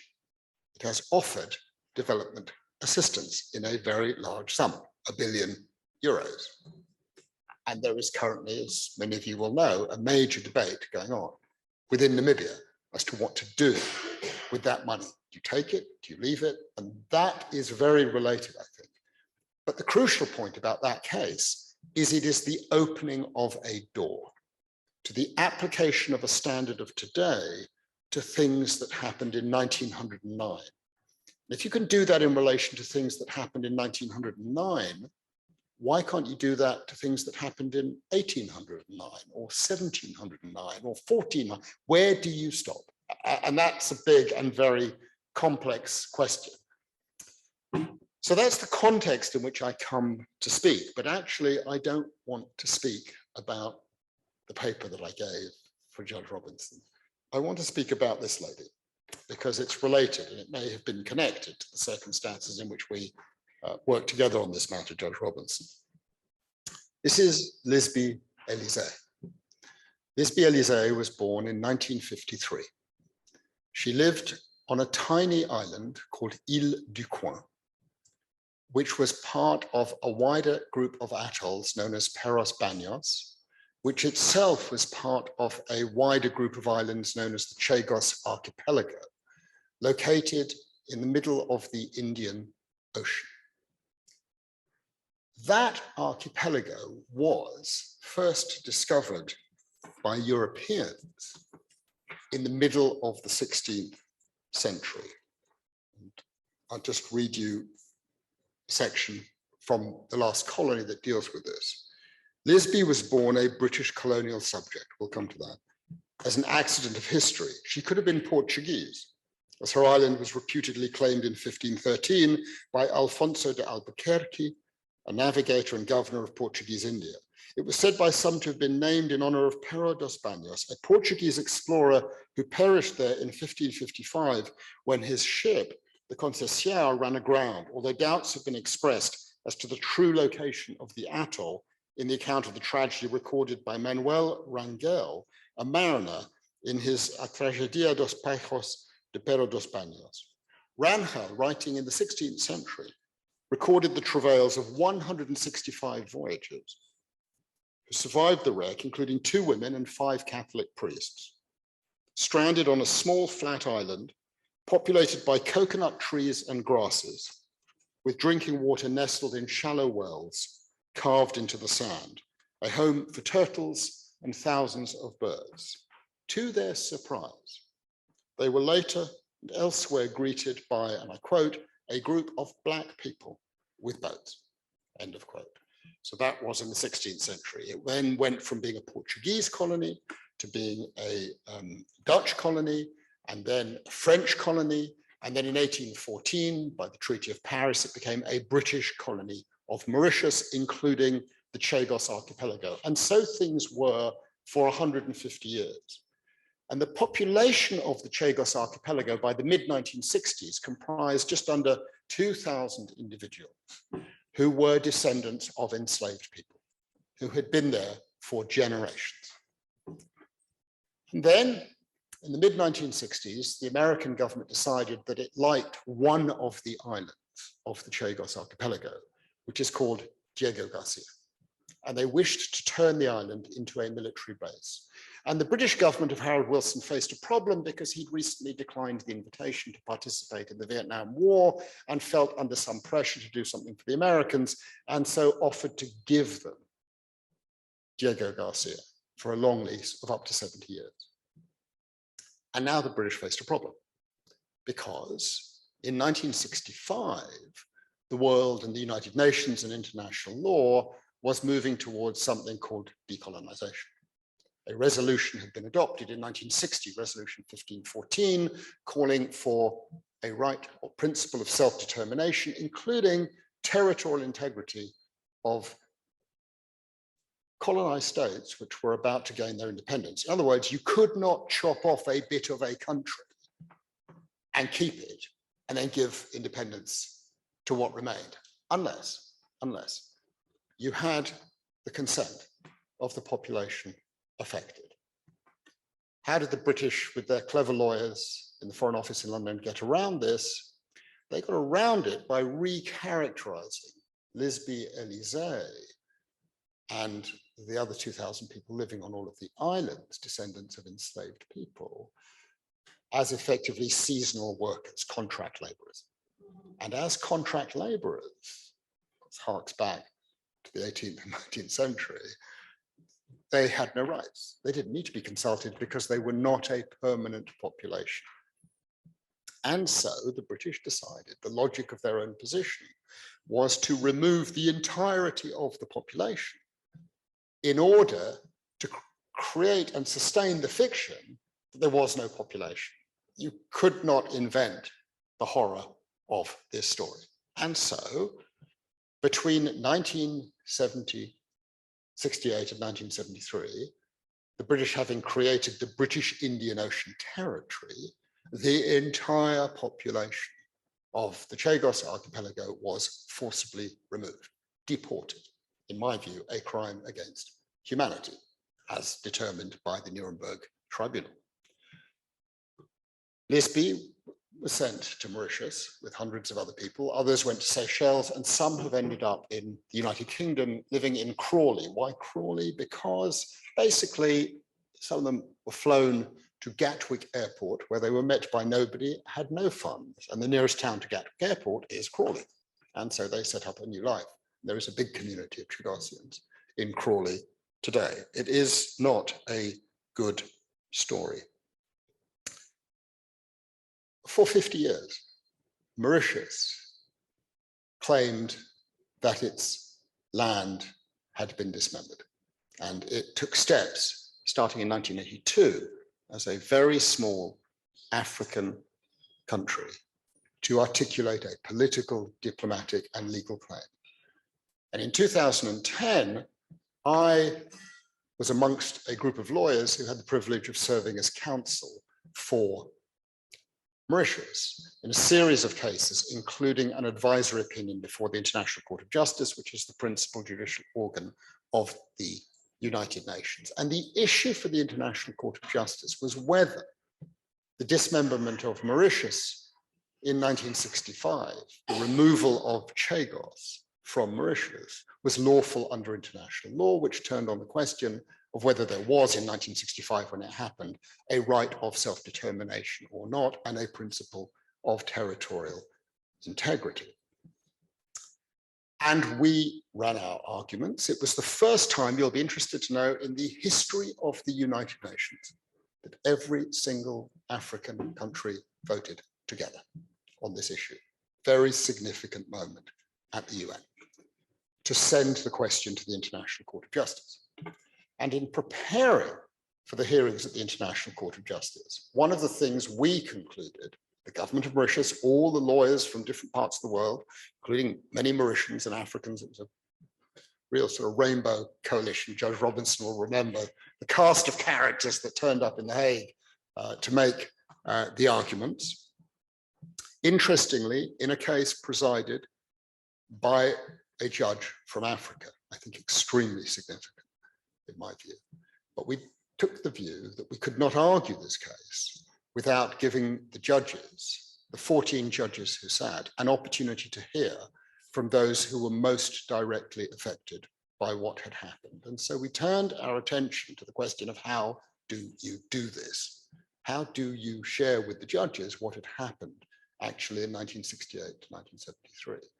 And here we faced a number of challenges. Firstly, which of the many Chagossians to invite to address the court, but secondly, how to address them to invite the court. And the challenge that we had was that the generation that was occupying Paros Banhos and the other islands in the 60s and the 70s very often couldn't read or write. And Judge Robinson will know that at the International Court of Justice, time is of a premium. The hearings don't go on.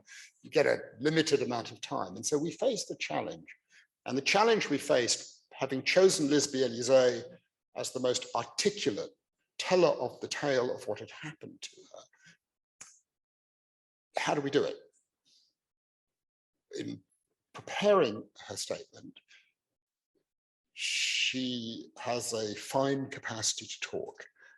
And we were slightly concerned that if she were just to speak from the podium, she may really go on for much longer than perhaps some would want, and it would be inappropriate to interfere in any way.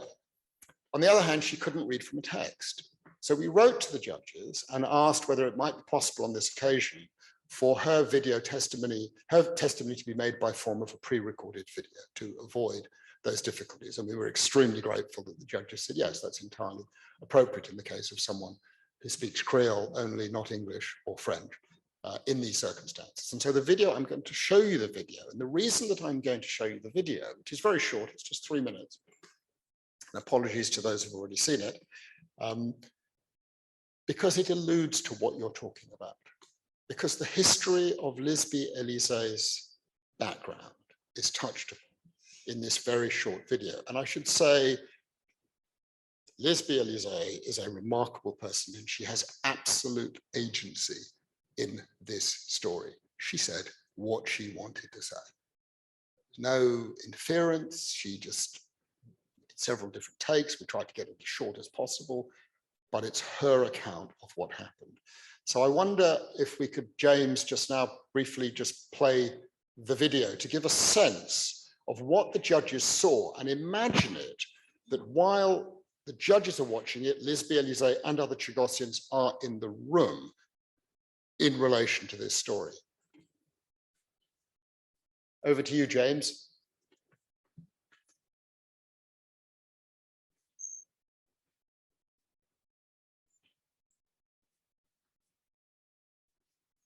Je m'appelle Lisby Elise. Né le 24 juillet 1953 dans Paros Banhos. Mon papa né dans ces îles. Mon maman né dans Paros Banhos. Mon grande famille aussi est née là-bas.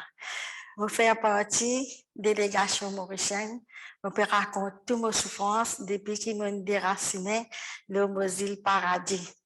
Nous sommes contents que la Cour internationale peut accueillir nous aujourd'hui. Et nous sommes confiants que nous pourrons retourner dans nos îles. Que tout le monde prend naissance. Dans sa gosse, tout le monde est dans ce travail, est dans sa famille, est dans sa culture. Mais nous mangeons tout ce qui est frais. Bateau qui est sorti depuis Maurice, ça amène tout nous bonnes marchandises. Nous gagnons nos rations, nous gagnons tout ce qui est nécessaire. Nous ne manquons rien. Dans sa gosse, tout le monde qui vit une bonne vie. Mais un jour, l'administrateur qui finit à nous, qui nous peut bizarre, quitte nos îles, quitte nous la case, nous aller. tout le monde pas très content, je suis en colère, qui fait Indien nous bizarre. Mais nous pas à soi, pas nous laisse nous connaître qui fait. Jusqu'à aujourd'hui, nous pas connaissons qui fait nous peut bizarre aller. Mais après, bateau qui tu peux amener manger, fin arrête venir. Non, rien nous pas pour manger. Aucune médecine, aucune non. Nous passe bien misère. Mais après, un bateau qui vient, appelle notre verre. L'administrateur qui nous dit à nous, qui nous bisait embarquer, qui tous nos bagages, qui tout ça qui nous est là. Pour 10 nous laisse nous aller. Et ça, ben, du monde qui vient en colère qui fait ça. Et quand il fait ça dans le noir. Nous embarquer dans le noir pour nous pas trouver nos îles. Et quand nous finissons embarquer dans ce bateau là, il y a de mauvaises conditions. Nous avons un ban d'animaux, un ban d'esclaves de ce bateau là. Ban du monde qui type mort à la sagrin de ce bateau là. Et moi, à l'époque là, moi, j'étais enceinte 4 mois. Bateau là, il prend 4 jours pour y arriver, Maurice. Mais quand il est arrivé, moi, mes enfants finaient et ils finissent morts. Moi, je dis à qui fait mes enfants finissent morts parce qu'ils m'ont traumatisé de ce bateau là. Moi, il y a beaucoup de tracas, moi, bouleversé. À cause de ça, même qui quand mes enfants finaient, ils morts. Moi, je dis, nous ne devons pas perdre l'espoir. Nous devons imaginer qu'un jour, nous pourrons tourner dans la terre que nous sommes. Moi, les cœurs peut souffrir et moi, les cœurs encore attaché avec nos îles que nous sommes. Mais personne qui n'est pas content, qui est dans cette île que nous sommes, pour déraciner comme un ban d'animaux. Et ça fait les cœurs faire mal. Et moi, je dis, la justice disait faire. Et mon bizarre retourne dans nos îles. Que de mener. Est-ce qu'il ou quoi, pas faire les cœurs faire mal, quand on dit déraciner les îles, comme un animaux, après connaître que de perdre nous, et mon bien sagrin jusqu'à aujourd'hui, je ne pas connaître même comment on sorti dans mon sagos. Il fait nous sortir par force, et mon bien sagrin, et mon langue collée tous les jours, mon mazidin, qui me bizarre retourne dans nos îles.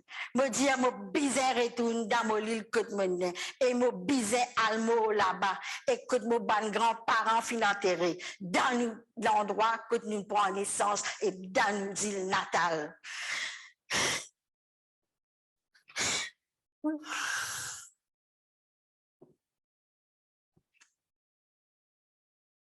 So I can only speak from the side of council, but it had the most dramatic effect in the courtroom, and you'll understand why. Judge Robinson will have a sense of the effect on the other side. I can't comment on that.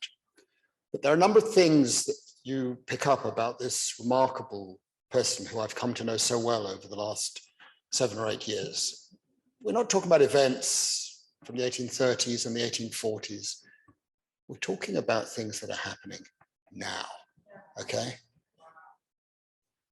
This Elise has a strong sense of her origins and of her history. When you talk with her, it's no accident that she compares the treatment to that of an animal, or as she puts it, a slave, because she is from enslaved descendants. Her origins are from Mozambique, and she's able to trace quite far back the circumstances in which her forebears arrived from Mozambique as slaves in the French and then British colonial period. And one of the things that I think many of us have found so troubling about this story is that in a sense it represents a continuation of things that happened before. As she says to me and to others, they would never have done this to us if we were white. What is the difference between us and the 2,000 people who live on the Falkland Islands? There's only one difference, and that is the color of their skin, to speak frankly and very painfully.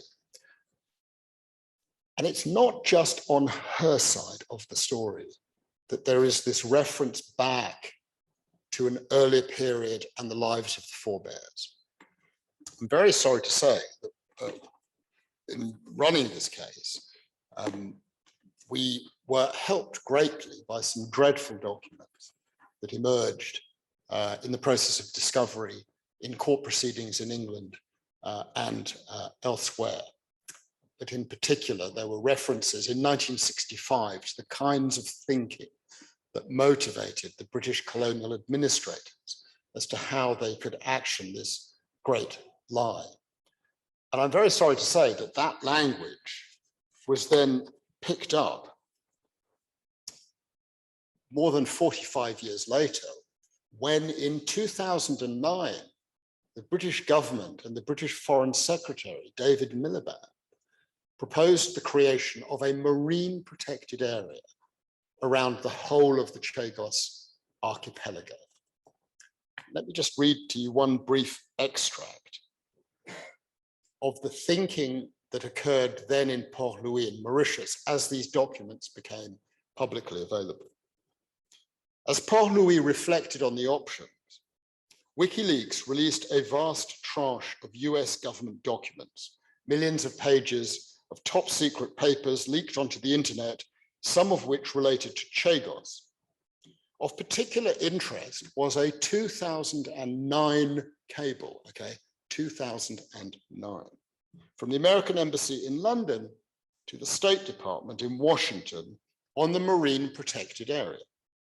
The document set out the views of Mr. Colin Roberts, Director of Overseas Territories at the Foreign Office in London, extolling the virtues of Mr. Miliband's plan for a marine protected area modeled on American sanctuaries in Hawaii and the Marianas. Mr. Roberts asserted that it would create, and I quote, the largest marine reserve in the world and prohibit all human activity except on and around the US base at Diego Garcia. The proposal, Mr. Roberts went on, would create no difficulties for the local population because there are no inhabitants. We do not regret the removal of the population. The cable reports him as telling his US counterparts, as it means there will be no human footprints or man Fridays on Biot's uninhabited islands. This is language drawn from the use of words in the 1960s documents. I'm so sorry to have to use this terminology of man Fridays and Tarzans, who you've met now in the person of Lisby Elise.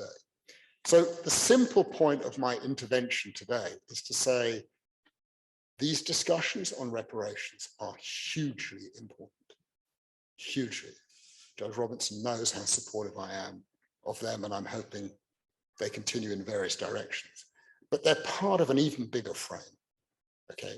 This is a direct consequence of the kinds of thinking that led to the kinds of events you are talking about, and it continues today. I leave you with this thought. The British government is now faced with a situation in which the International Court of Justice has in effect ruled unanimously, there was no dissent on the substance, on the merit, that the dismemberment of the Chagos archipelago and of Mauritius was illegal under international law, that it has no legal effect, the people were wrongly removed, and they have the right to go back. Only 4 countries in the world, when the matter came to the United Nations, supported the US and British objection to that decision of the International Court of Justice. Australia, Hungary, Israel, and the Maldives. I leave it to you to work out their own rationales, okay? The rest of the world either supported the ruling of the ICJ or just said, we have no problem with it.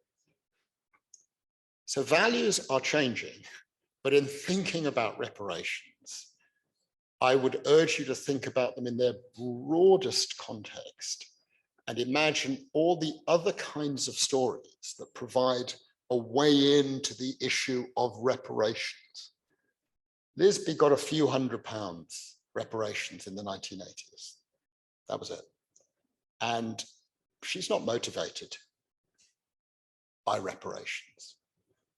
But the ICJ having ruled that Chagossians will very soon, I think, be able to go back. The position for the United Kingdom is now untenable.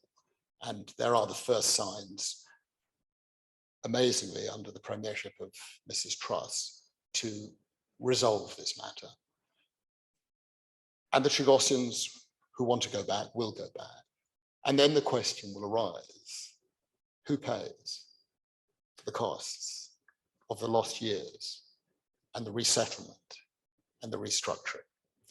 We took a strategic decision in the litigation not to put that on the agenda because we didn't want to overburden the judges of the International Court of Justice with also having to worry about that aspect.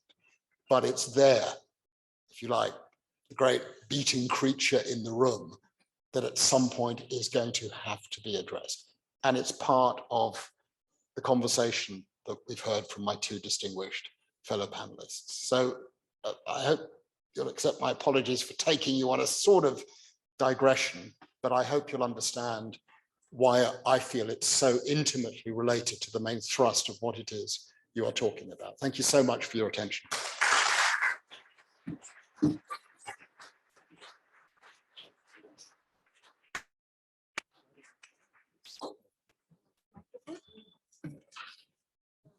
Sure. So thank you for that very sensitive presentation, but with very powerful images and your own experiences of the fight, taking part in this fight, which is very current today, a story that we don't often hear about. So Sabine, do we have no time for questions? I think we want to ask Would questions. you like to come up to the stage? Yes.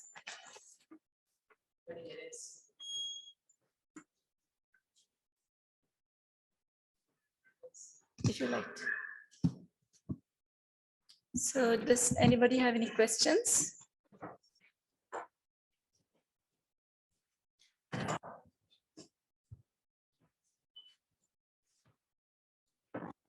Any questions or comments you want to?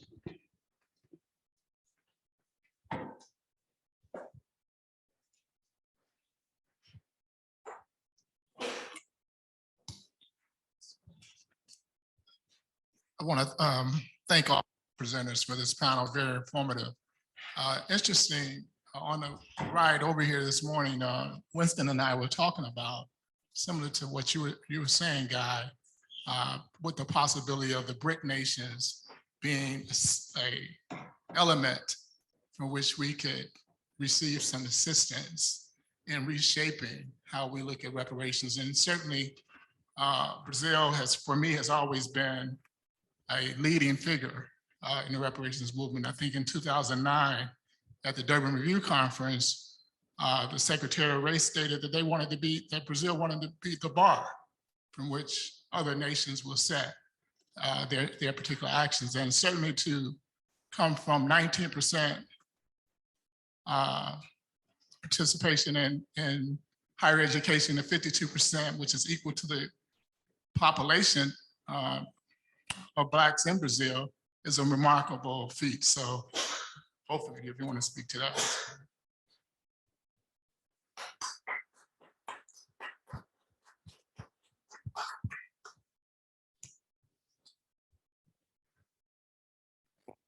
Questions?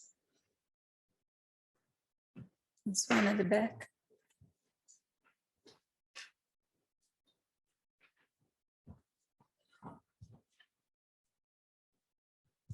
My question is for Philippe Sands. Mr. Sands, you do a wonderful job of aligning the personal in your work and the legal and the historical.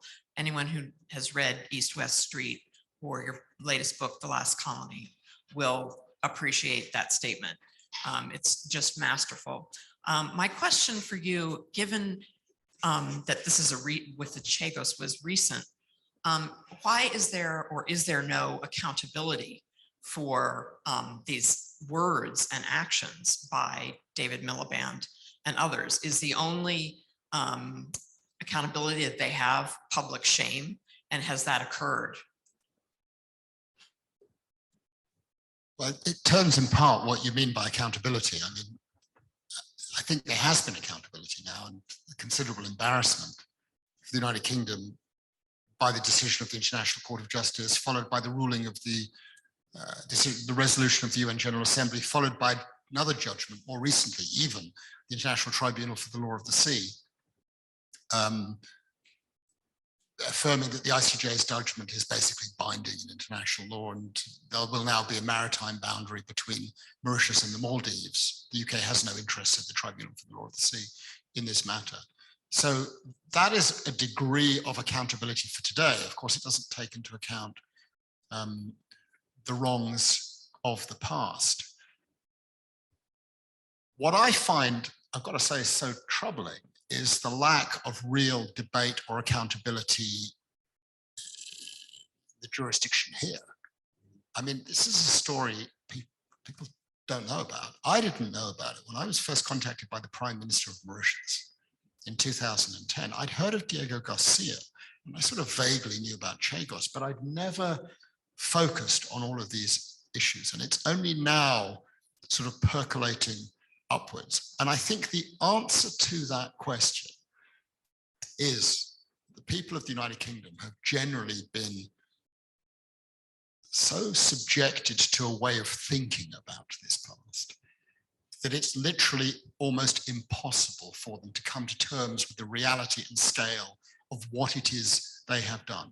You mentioned East-West Street. I very often go to speak in Germany about the events of the Second World War, and I'm very struck by the extent to which that country has truly engaged with its past. And I often begin the lectures, because Germans very often come up to me and are almost sort of embarrassingly gushing in their apologies for things that happened 70 years ago. Young people who have no responsibility for it, but just seem embarrassed to be German because of what happened. And I just say, look, you know, your country has a mechanism for dealing with this. You've opened numerous doors. Let's compare what's happened in the United Kingdom with its past. Nothing. And I put into the book a short description of what had happened to me. Because as you say, the personal is important, and the personal for me includes, you know, why did it take me so long to learn about these issues, to get into these? And I went back and found my school history book from 1973, a book called This Is Your Century by a man called Jeffrey Treese. I don't know whether you're smiling. Chapter 8, this is what I learned. Sunset on Empire. Opening pages. There is a country called India. Until recently, it was ruled by this completely fantastic, gorgeous human being called Viscount Mountbatten. But it is now in the hands of a small, again, please apologize, I'm just literally quoting from the book, literally. But it is now in the hands of a small, thin, loincloth-wearing, pacifist vegetarian who looks like a monkey with glasses. That's what we got in the 70s, okay? That's what we were taught. So if you want to understand the answer to your question, I think we're just on the tip of an iceberg in this country and in so many other countries of beginning to open the door on our past. I'm sure you've got observations on accountability. I'd love to hear your perceptions. I've so enjoyed your presentations. Yeah. No, thanks. And yeah, I think a couple of things came to mind. I mean, in thinking about this pathway that you've gone down and thinking about accountability and this real problem of an enduring anti-Blackness and this kind of enduring set of kind of racist tropes and things like that, is that this category of the human again, right? We're kind of back at that. And from Los Angeles originally, and Los Angeles Police Department used to have a code that they would call out when someone non-white effectively was being policed, and a code that they would say, oh, there was a shooting, you know, we beat some people up, whatever. And they had the acronym they would use was NHI, no human involved. And so I think these questions are deep. They're fundamental. They're psychological. They're ingrained in this way that I think there's a lot of work to do, right? I want to work on a level that I don't think we're just scratching the surface of, that to even think through accountability. It's driven by those who have been harmed, and it's driven by new conceptualizations of what it means to be a subject in the world. I just want to say that thank you very much, Mr. Sands, for your presentation. But I just want to add some caution to all of this, because for most of us, people that have been in the forefront of reparations, we knew this. We know this. I knew this story many, many years back. And there's been many petitions outside the Houses of Commons on this matter. So it's new to you, but to us, it's not new. And I don't want us to get into this thing about splitting hairs on reparations, because to us, it's all one thing. I think when we come to deal with reparations, we haven't got this narrow perspective. It's actually quite broad. And it's important that this kind of organization, these scholars, that they understand that there is some joined up thinking, and it's not this emotional, extreme experience. I found that video very disturbing.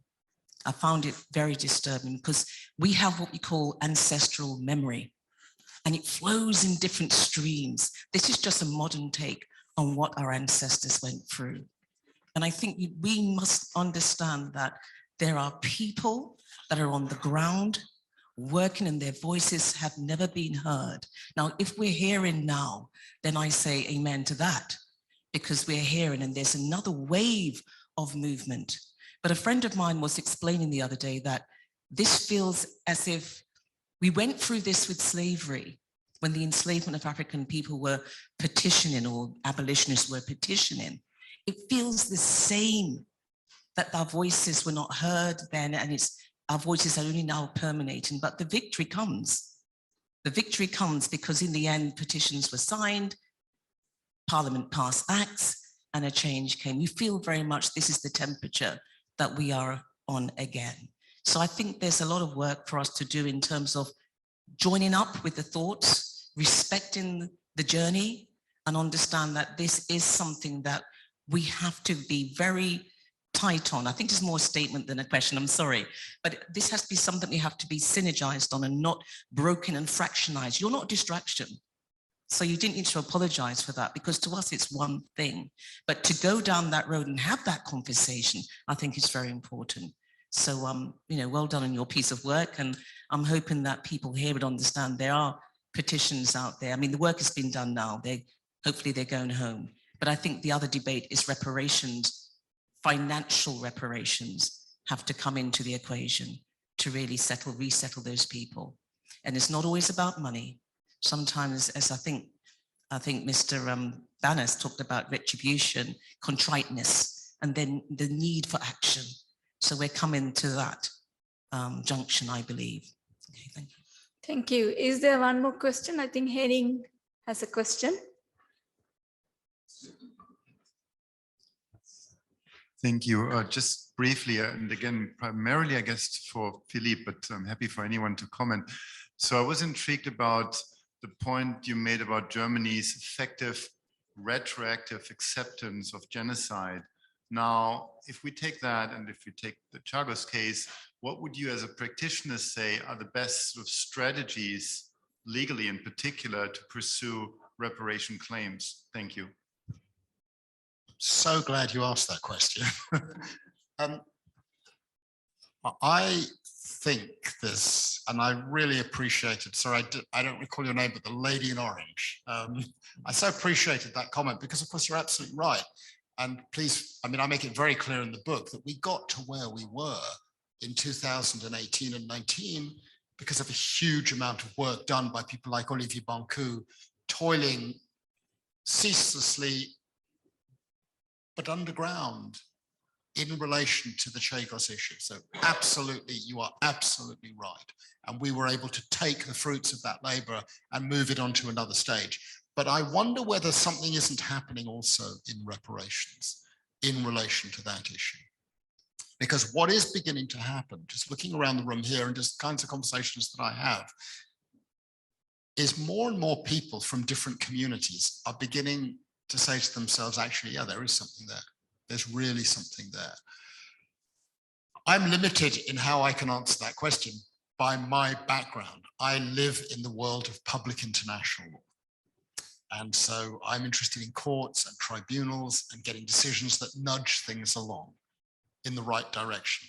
I worry a lot about things that nudge things along in the wrong direction. To give you an example, right now, there is a move at the UN General Assembly for an advisory opinion from the International Court of Justice on climate change. Okay, in principle, a great idea with respect to the judge present, but the people who push that often don't know so much about the kind of people who sit as judges at the International Court of Justice, and you cannot assume that they're necessarily going to go in the way you want to go. The first case I ever did at the International Court of Justice was an advisory opinion on the legality of the use of nuclear weapons. I wasn't involved in the effort to get it to the court, but once it got up, I was counsel for a group of 4 small Pacific Island states. And the opinion is horrible. The opinion, which was deeply political in the end, ends with a 7-7 vote, the president casting the majority vote for the proposition that generally, no, nuclear weapons not a good thing, probably shouldn't use them, generally contrary to international law, except when the very survival of a state is at stake. Terrible language, spoken last week by who? Messieurs Putin, Medvedev, and Lavrov, to justify the potential use of nuclear weapons if their newly annexed territories are interfered with. So beware what you ask for in terms of the law and the unintended consequences, but subject to that big caveat, I do wonder whether it is not approaching a moment of ripeness to put to the International Court of Justice an advisory opinion request dealing with certain particular issues, for example, of temporality, of continuing harm, of what you do when values change and things that happened apparently long ago continue to produce their terrible mischief. How does the law deal with that reality? And we have examples of that. I'll finish just with one burning example. There are 2 cases in my life that have touched me more than any other. One was Chagos, the other was Pinochet. What happened in Pinochet? In a nutshell, the House of Lords, the Supreme Court as it is today, ruled in 1999 in March that Pinochet lost his immunity, but only from the moment the Convention Against Torture came into force for the 3 relevant countries, Britain, Spain, and Chile. And that left between October 1980 and March 1988 and March 1990, when Pinochet left office, just 3 cases of torture. It's a lot, but it's just 3 compared to the many that had happened before. He'd sort of run out of steam. And 3 cases, said the House of Lords, that's really not enough to strip him of his immunity. So what did the prosecutors do? They took a case from the Inter-American Court of Human Rights, the idea of a continuing violation, a continuing harm. And the Inter-American Court of Human Rights had ruled a little earlier in a case called Velasquez Rodriguez versus Honduras, that when you disappear human beings, the effect on their families and friends amounts to torture. And so the names of 1,300 disappeared individuals were added to the list. Now, why can't you take that kind of analogy and bring it forward? The paper that I did for Judge Robinson focused not on the question of whether there's reparation for the harm that was committed to individuals back then, which I think in international law will be very difficult to establish. Not impossible, but difficult. The less difficult case is the continuing consequences on health, on discrimination, on all the other things you've been talking about that continue to this very day, and making a case based on that. And I think that there is undoubtedly an opening now to begin to push this forward. And the mere fact of going to the UN General Assembly, if enough states vote for it, would send a very clear signal to the judges at the International Court of Justice that it would be of assistance to identify the legal principles that are applicable to the issues that are driving you on reparations for enslavement in the past. And I think something is happening. And I think for me, I would like to be involved in that exercise. Okay, so on that note, shall we stop? I mean, do you have a quick question? Yes, just a really quick one. You don't have to answer it really. So actually, I just wanted to say that there was a paper in 1951 put before the UN Assembly called "We Charge Genocide" by the Civil Rights Congress. So a kind of prehistory to what you're calling for does exist, and there is a lineage to it with young black people in the United States, the Black Youth Project in particular, reviving that paper and reviving that demand to speak before the UN General Assembly, which goes to my question. How, and any of you can answer it really, but how do you conceptualize old ideas that came in tandem with decolonization, like solidarity, like internationalism? And I'm thinking about them in particular, Guy, with your paper, because I didn't hear those two words. And I was wondering how you would conceptually think about those in relationship to demands and calls for reparations.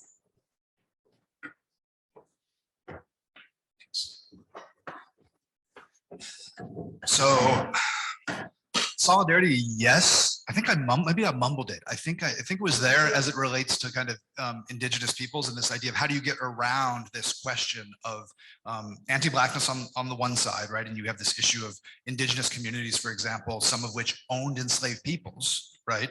And then you have this case in terms of settler colonialism and the land claims and the ways in which this private property problem that I've been thinking about is operative, right? And how do you create solidarity across that? And I think part of the thing, at least in activist circles that I'm involved with, that people have come to, is that we need to kind of be open and honest that solidarity happens across difference, not by flattening difference, right? That the particularities of anti-blackness, for example, and the particularities of indigenous peoples and the struggles that happen there, and you can go around the world, right? Brazil, all these are separate cases that are interconnected, and that solidarity happens if the solidarity is based on a commonality, right? Whatever the commonality is kind of framed around, then it works as long as the commonality kind of holds. But the second there's a rupture or the underlying tensions boil up, that solidarity collapses really quickly.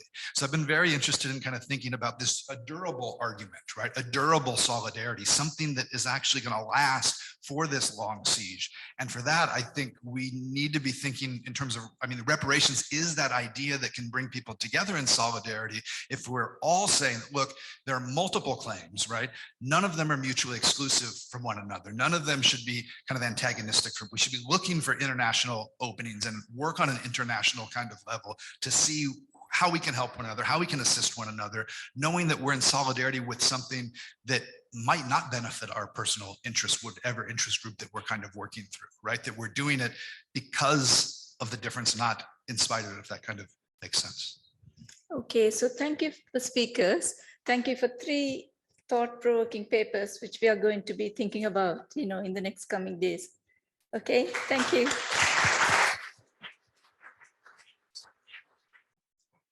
Okay, everyone, thank you so much for your patience. My name is Michael Joseph. I teach Black British history and Caribbean history here at Cambridge.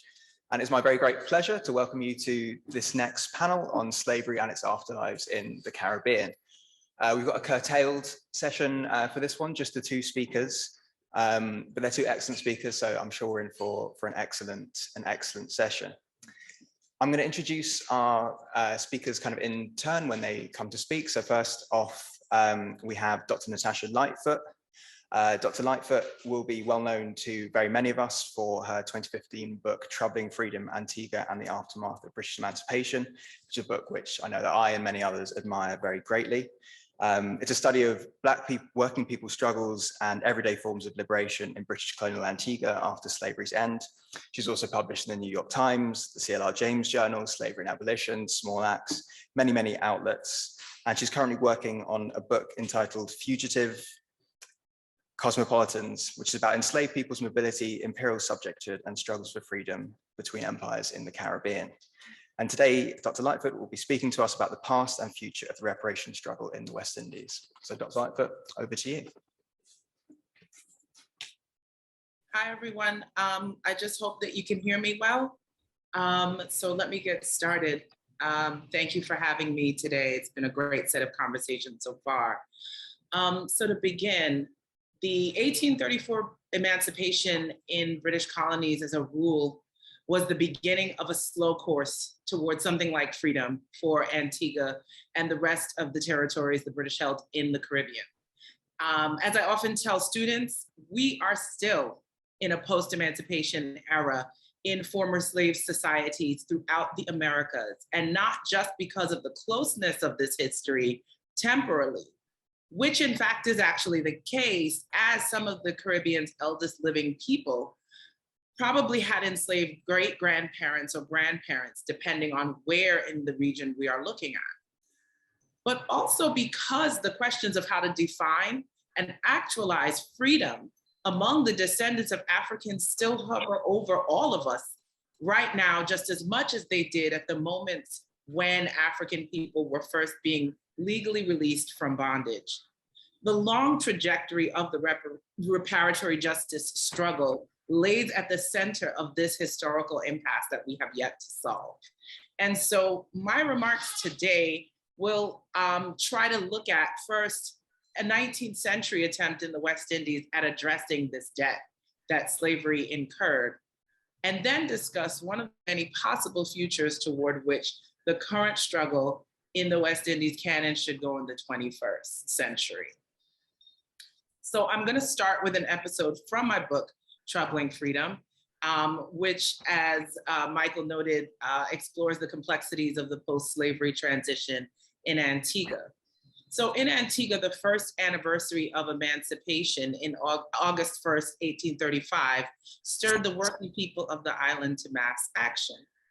A one-day strike by roughly 1,800 working people contracted to labor on various estates around the island.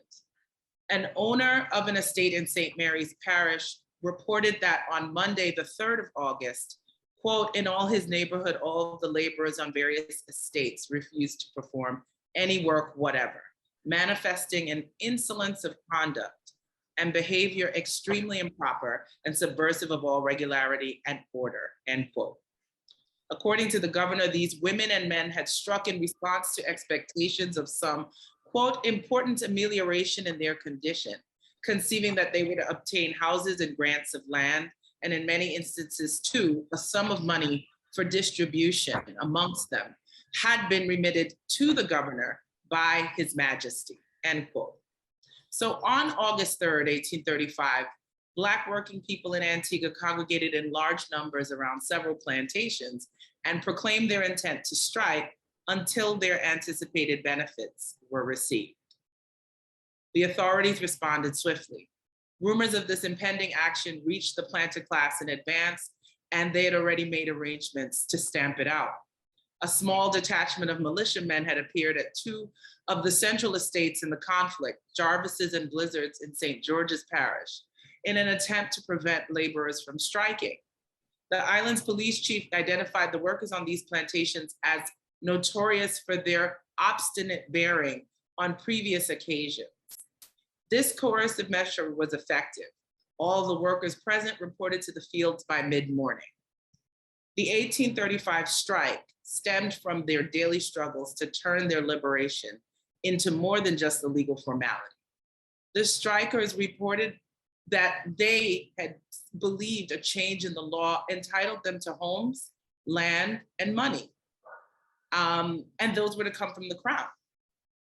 Actually, that same week, amendments to the Contract Act, which was the draconian labor code governing the terms of estate work in Antigua since December of 1834, which was put in place in lieu of an apprenticeship. And we could talk about why Antigua didn't go to the apprenticeship that other British Caribbean sugar producing islands had proceeded to right after slavery.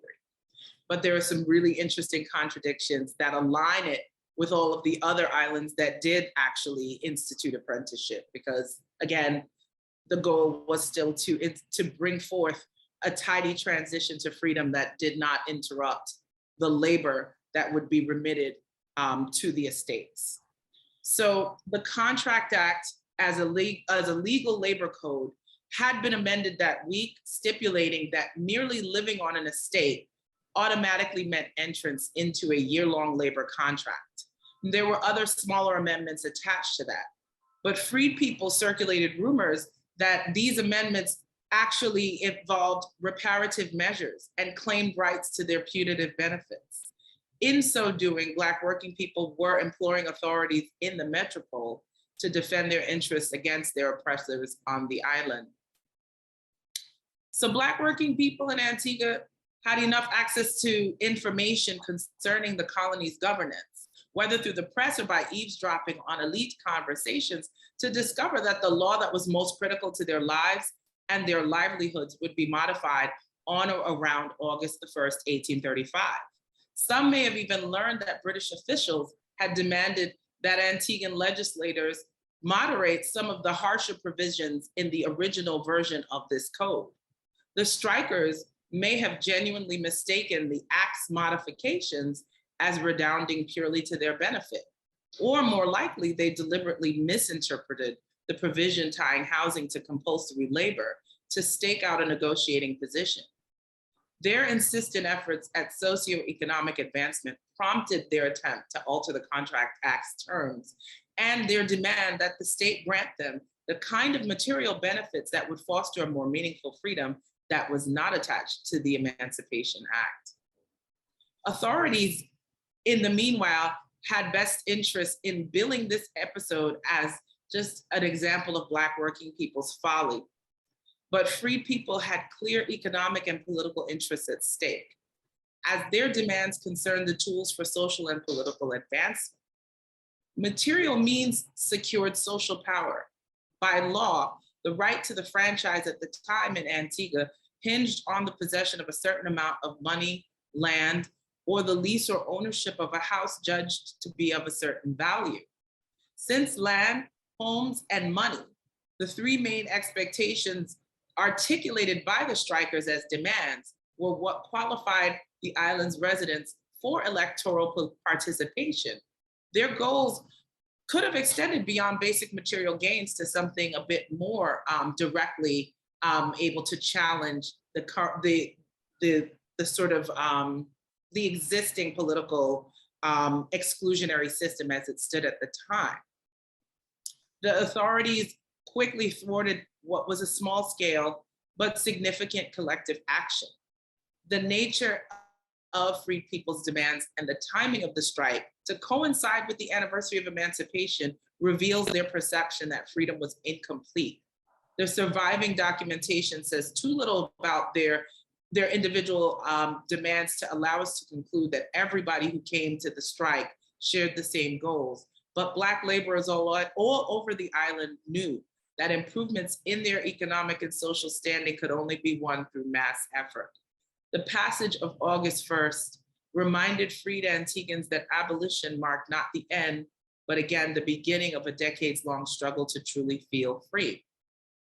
So most of my book explores these sorts of endeavors that formerly enslaved people put forth to secure a better life in freedom, strikes and serial quitting, also trying to claim a greater share of personal time, which functioned for them as another way of feeling free on an everyday level. As well, I talk about the tactics that local colonial administrators and planters would put forth to block these efforts. The failure of these practices to ensure their economic security and social inclusion indicates the extent to which the full freedom conferred on enslaved Antiguans was in fact very limited and contingent. Black working people had determined, but often unsuccessful attempts to control their time and movements, expand their wages and access to land. And all of that struggle indicates how elusive freedom was when planters continued to dominate the marketplace and the law. And all of these efforts display fully a kind of alignment as well with what was going on in other Caribbean territories. My book and the conversation I'm even bringing forth today is part of a much larger, much older conversation that historians of the post-slavery Caribbean have been tracing for the last 50 to 75 years, going as far back as Eric Williams, talking about forms of everyday subversion across the region, talking about the ways that Black economic advancement and political and social advancement were hindered. And so the entire Caribbean, the freed people across these different territories all knew that they were owed for their generational toil and dispossession, and that they would attempt by any means to eke out even part of that debt. And so I just want to end this first sort of anecdote by suggesting that we know that there are brilliant activists from the 20th and 21st centuries that raised and continue to speak out on the issue of reparations, but history suggests that we have to acknowledge that the very first reparations leaders were in fact the people who were being freed from slavery themselves around the Caribbean.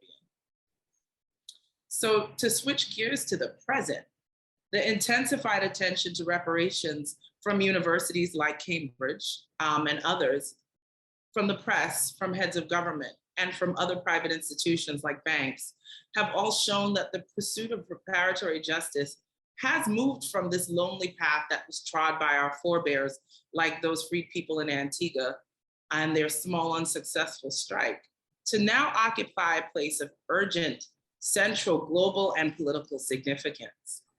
The discourse on reparations has raised the culpability of all involved in the long-term crimes against Black humanity via the transatlantic slave trade, slavery, and the political and economic legacies of all of those ills in the Caribbean region up to the present time, especially in the years since the 2013 formation of CARICOM's Reparations Commission, the subsequent establishment as well of UWI's Center for Reparations Research.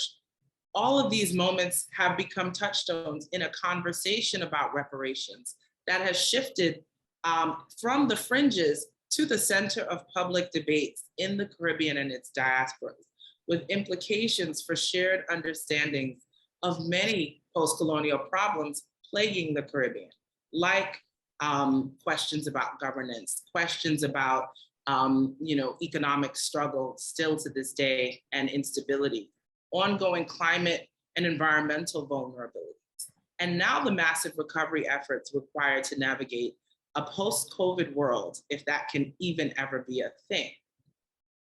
Each new regional crisis joins the host of the many unaddressed others of the recent and long-term past in reviving interest in and heightening calls for reparatory justice from former enslaving states like the British. Even with its strengths, CARICOM's 10-point plan still overlooks other longstanding issues, one of which I would like to raise today, around the inequities of gender and sexuality that I think disturb distinct forms of redress within the larger reparatory justice program. And I argue that those inequities remain an important future for the CARICOM reparations struggle to move toward. In many ways, that issue aligns with the longer term history of reparatory justice efforts that begin with freed people in the region itself. Because post-slavery riots and strikes like the ones I chronicle for Antigua were often in many instances organized or spearheaded by women. And you would often find in colonial archives, the administrators who are describing the actions taking place in very colorful terms that often misgendered Black women, that often rendered them masculine, that suggested that all of the people of the post-slavery Caribbean were ungovernable, and that future more draconian forms of colonial oversight were needed to make freedom the process that the British envisioned. So to that end, I would argue that the political, economic, and social injustices that face Caribbean women and queer publics represent major ethical issues that deserve their own space within the reparations plan. So I alluded already to how the colonial labor law known as the Contract Act hindered Antiguan freed people's search for material support for their freedom. Similarly, anti-Black laws passed by British colonial legislatures in the Americas that support both the violence of enslavement and an incomplete freedom have quietly underwritten the systematic disadvantaging of women and LGBTQ plus people in the Caribbean today. History underlines gendered and sexuality inequities, and having a better understanding of them will help to disentangle them from the reparations being sought by the descendants of the British Empire's bondspeople now to render this effort more inclusive. I will center the remainder of my remarks then around two such laws as a way to illustrate my point about the urgency of inclusion of these issues in any plan that claims to offer reparatory justice for all Caribbean people. First, I will begin with the statute passed by the Virginia House of Burgesses in 1662, which determined that the condition of the child of an African woman, regardless of the status of the father, would always take that of the mother, with the implicit aim to perpetually enchain African women's wombs so that they could only produce enslaved offspring. This principle, partus sequitur ventrum, which descends from the Roman code of laws governing the ownership of enslaved people and animals, would appear in every slave code in England's North American and Caribbean colonies before 1700. The partus principle wrought a devaluation of Black women's bodies by illegal and hereditary enslavement. It created a safety valve for ensuring the enslaved status and the profitability of the children born of white men's customary sexual violence toward Black women. That in turn also created the circumstances for Black men in the time of slavery to be physically and sexually violent toward Black women, while both suffered the bondage that was being imposed upon them violently by white, European slave owners. And this was an observation I have to credit to Dr. Hilary Beckles, because he most forcefully articulated it in Natural Rebels and Centering Women, two works that were certainly ones that I regularly consulted as I thought through my own work in developing Troubling Freedom. So this sordid history formed a real foundation for the present time in the Caribbean, in which women still face extreme violence in social relations and devaluation of their labor. Women in the Caribbean don't have equity in most public arenas, in leadership, in government, in business, the like. On the whole, since emancipation, routinely women receive lower wages in most lines of work and face greater economic insecurity than men. In addition, violence against women is sadly so regular as to be systematic across the region as well. The actions range along a horrifying spectrum, including domestic assaults, rape, sex trafficking, and femicide. The news from the Anglophone Caribbean offers up too many recent incidents to name. So now I want to echo generations of Black and Third World feminist activists and thinkers before me by making the basic point that Caribbean women have the right to live freely and without fear, to be recognized as capable beings, and to receive fair compensation for whatever work they choose to pursue. But there is unsurprisingly little state protection for Caribbean women's material and physical security, and thus requires communities to organize and protect each other instead in a feminist fashion. I raise here the work of certain women's rights organizations active on the ground right now, the regional body CAFRA, Red Thread in Guyana, Life in Leggings in Barbados, Femininity in Trinidad, Intersect in Antigua and Barbuda, among others, whose missions align with reparatory justice via a feminist approach, even if they are not readily recognized as such by the general public, or even by those central to the reparations effort in the Caribbean region.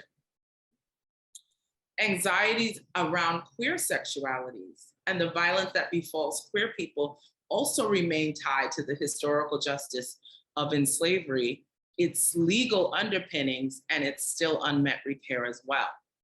Criminalizing LGBTQ lives in the region began with the inheritance of European legal and religious principles that reinforce the Protestant work ethic to harmful effect through the creation of vagrancy, namely various forms of idleness by law being situated as a criminal offense In Antigua and elsewhere after slavery, colonial legislatures outlawed vagrancy as a way to enforce the idea that Black people could only legitimately be present in public, ostensibly white space, if they could prove that they were laboring for white profit. Vagrancy gave the region's policemen, magistrates, and legislatures in the post-slavery period a very wide berth to control the movements and mere presence of recently freed people. Disproportionately, such offenses, which could have included any number of so-called crimes like loitering or drunkenness or foul language, carried high fines and jail with hard labor. And those offenses fell upon the urban poor of the region. Caribbean towns received streams of people after abolition seeking to escape the rather narrow possibilities that existed on rural estates to be able to control one's time, one's labor, and to foster a sense of space that was their own and privacy to build their families as they saw fit. Yet from the end of slavery through the present, laws against vagrancy have been intentionally utilized to sanction state regulation of sexuality as well, especially in the public space. Scholars of queer Caribbean experiences and activists for queer rights have firmly established that all people of the region have the right to pursue any form of intimacy and family that they desire. Yet because of their vagueness, vagrancy laws have historically punished poor people of color for not living in a so-called moral order based on largely the European tradition of monogamous, heterosexual, church-sanctioned intimacies and nuclear family structures. So unfortunately, this leads to LGBTQ people in the Caribbean being policed for their existence, both by extrajudicial violence on the part of ordinary citizens, as well as through continued discriminatory laws that remain on the books, despite adherence to the letter of the law being an impossibility for many people, both in the era of 1834 as well as now. The legal scholarship of Janelle Matthews and Trace Robinson at UWI's Cave Hill Law School exposes how regional laws against so-called buggery, cross-dressing, generalized indecency, which again, all heavily affect queer people, are actually descending from the laws against vagrancy and allow current Caribbean legal systems to thus implicitly or explicitly criminalize same-sex desire and render it deviant. Research by anthropologist Elisa Trotz demonstrates incisively the links between the state outlawing of homosexuality and police brutality and sexual violence against men and women through the politics of social respectability in Guyana. So there's these scholars' findings alongside these constantly newsworthy incidents, again, in the courts and on the streets, have implications for the reparatory justice program.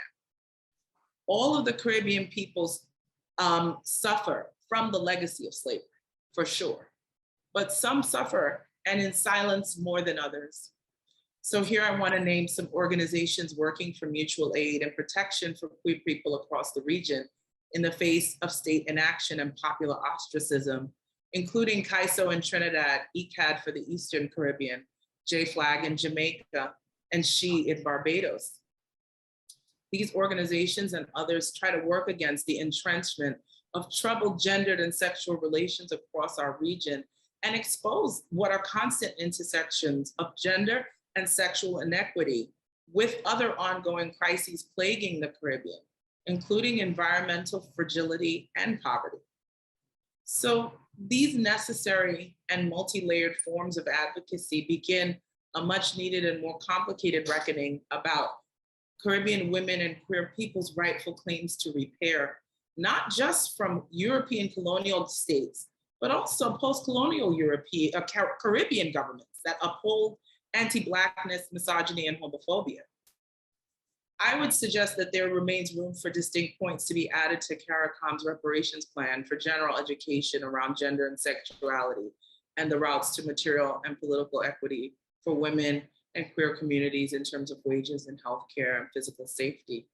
An infusion of language attentive to issues of gender and sexuality throughout the other points should be present in the plan at any given point.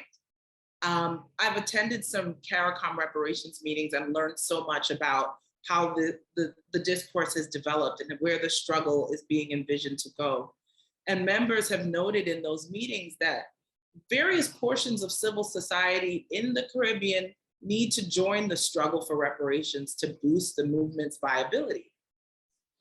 But it's also important to consider that reparations as a formal movement under the CARICOM auspices might actually want to invite these groups to the cause by proffering the most inclusive language and programming possible for all ends of civil society to feel like reparations is theirs to claim. I would say that CARICOM has made serious history, has brought some of the greatest exposure yet to the centuries-long theft against Black people that is still in process. And we have the potential to expand reparations work to wield even greater revolutionary impact by allowing for broader reflection on the many forms of social change that reparations can contain, that generates historically informed accountability to the multiple publics that make up the Caribbean at present. Thank you so much for listening, and I welcome any thoughts or questions about this.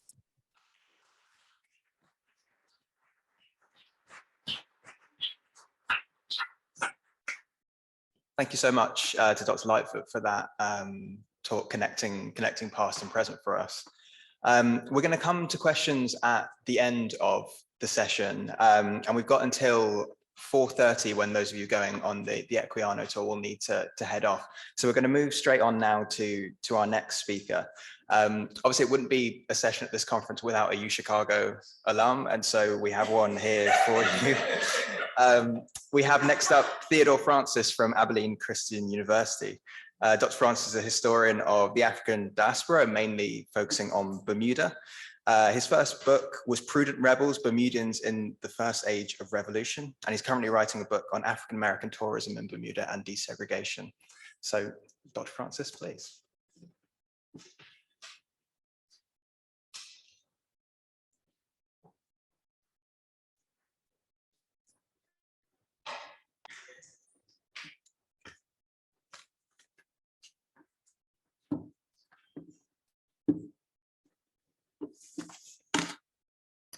Good afternoon, everyone.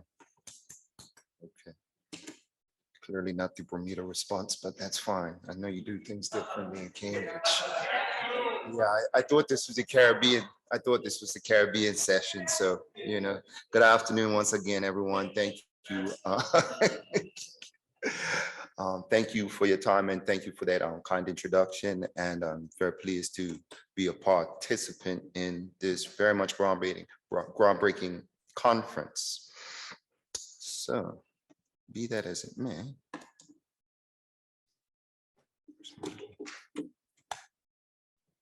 Yes, technology works. On December 10th, 2021, Premier David Burt presented the final report of the Commission of Inquiry for Historic Land Losses in Bermuda to the island's parliament. The report included the following statement. We are thus confronted with the realization that the acts of 1920 and 1940 were at best a breach of the rule of law and at worst outside the rule of law.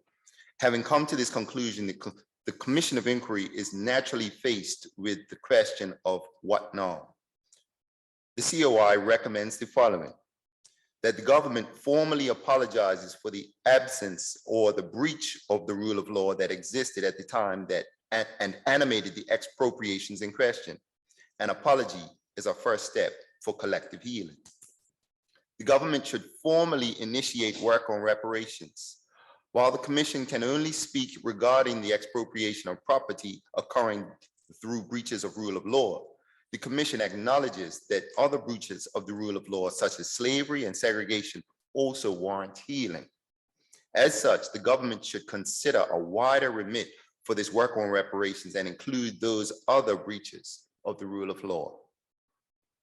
Furthermore, the report went on to reference restitution in its executive summary, as well as expounding on this topic of reparations in close detail in various sections of the text. The Commission's call for reparations materializes some of the questions at the very heart of this conference, such as, How do longstanding debates on stolen artifacts, material patrimony, and the repatriation of colonial spoils intersect with the reparations movement? For the case of Bermuda, we could add expropriated land. Or how do reparations calls relate to questions of power, sovereignty, and autonomy? Given the fact that this recommendation was made in Bermuda, a British Caribbean colony that still remains a colony, a UK overseas territory with a governor appointed by the Foreign, Commonwealth, and Development Office, raises questions about whether or not states lacking total governmental sovereignty can fully engage with all the stakes of reparations. And lastly, how would the Commission's conclusions increase the possibilities of reparations for occurrences of 20th century racial injustice in the Caribbean and the wider Black world? This paper explores the subject of reparations for racial injustice by surveying the work of the Bermuda Commission of Inquiry into historic land losses. My paper asserts that history was vital in helping the Commission arrive at its policy recommendations for reparations. I argue that the praxis of history is important when engaging public policy at the national or local levels, where the decisions to either enable or prohibit reparations are often made.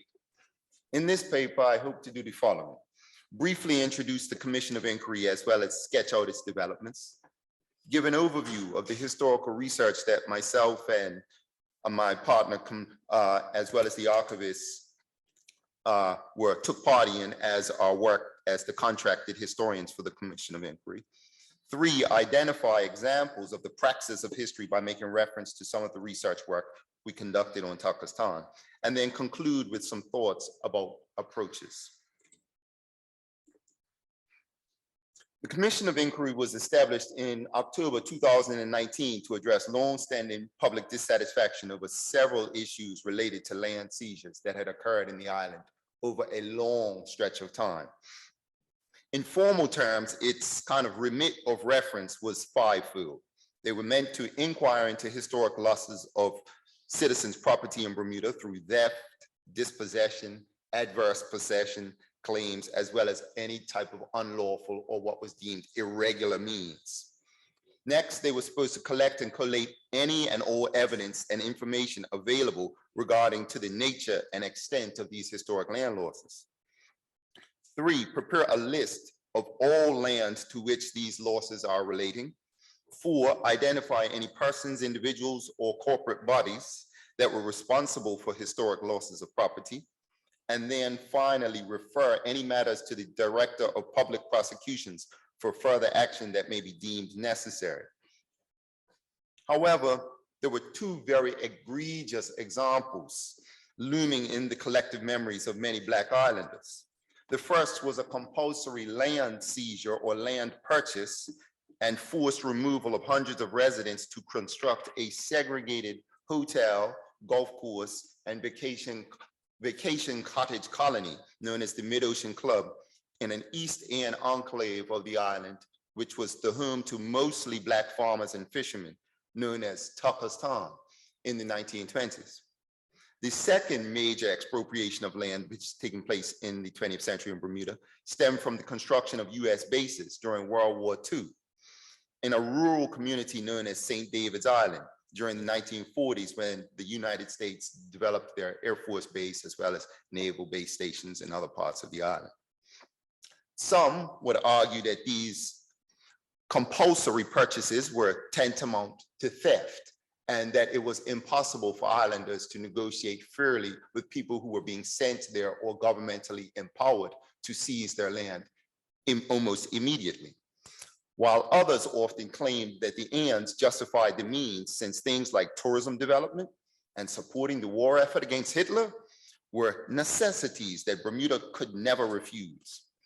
These matters were identified during parliamentary debates in July 2014, when the idea of a commission of inquiry into land grabs was initially proposed by the Honorable C. Walton Braun Jr., a politician in, at that time, the opposition Progressive Labor Party. Walton Braun.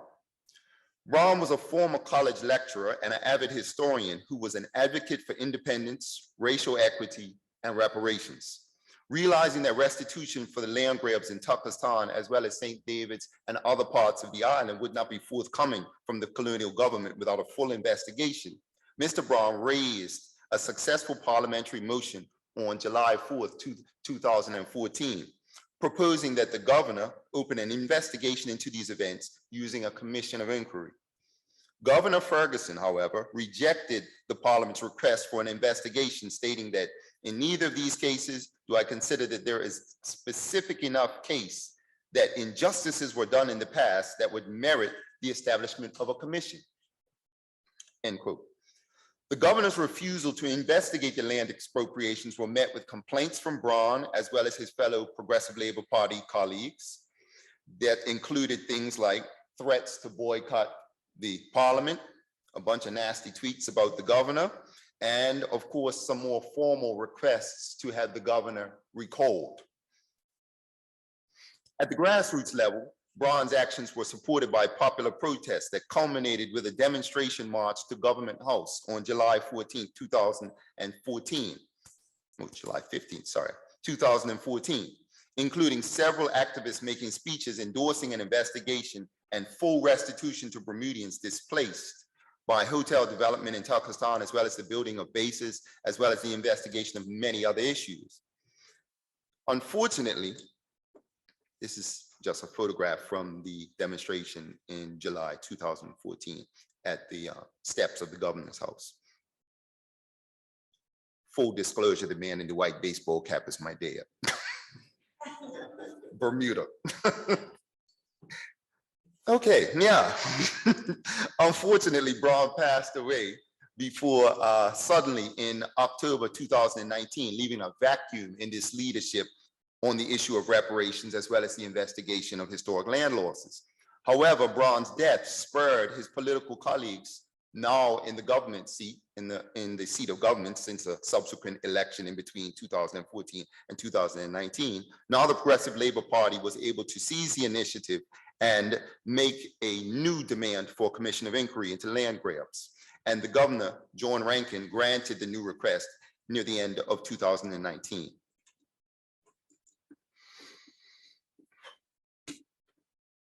After the launch of the Commission of Inquiry, they issued a limited call for proposals from scholars capable of investigating the expropriations.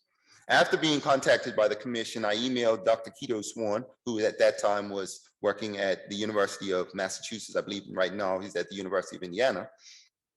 And I knew that Swan had published on Bermuda, particularly Bermuda in the 20th century, focusing on Black power and other issues. And we, after had a quick conversation, or a number of quick conversations, or lengthy conversations, quite frankly, trying to figure out how we might be able to tackle this and what the scope of this kind of research project was, particularly its political stakes and the fact that it would be a public historical project, which would entail a lot of public sentiments, as I will probably get into a little later. We devised a way to make a joint proposal, and we approached the commission with a joint proposal. After they had contracted us to be the historians of record, we kind of split our focus areas. Dr. Swan chose to work on the World War II US bases, expropriations occurring mostly in St. David's Island, while I chose to take the earlier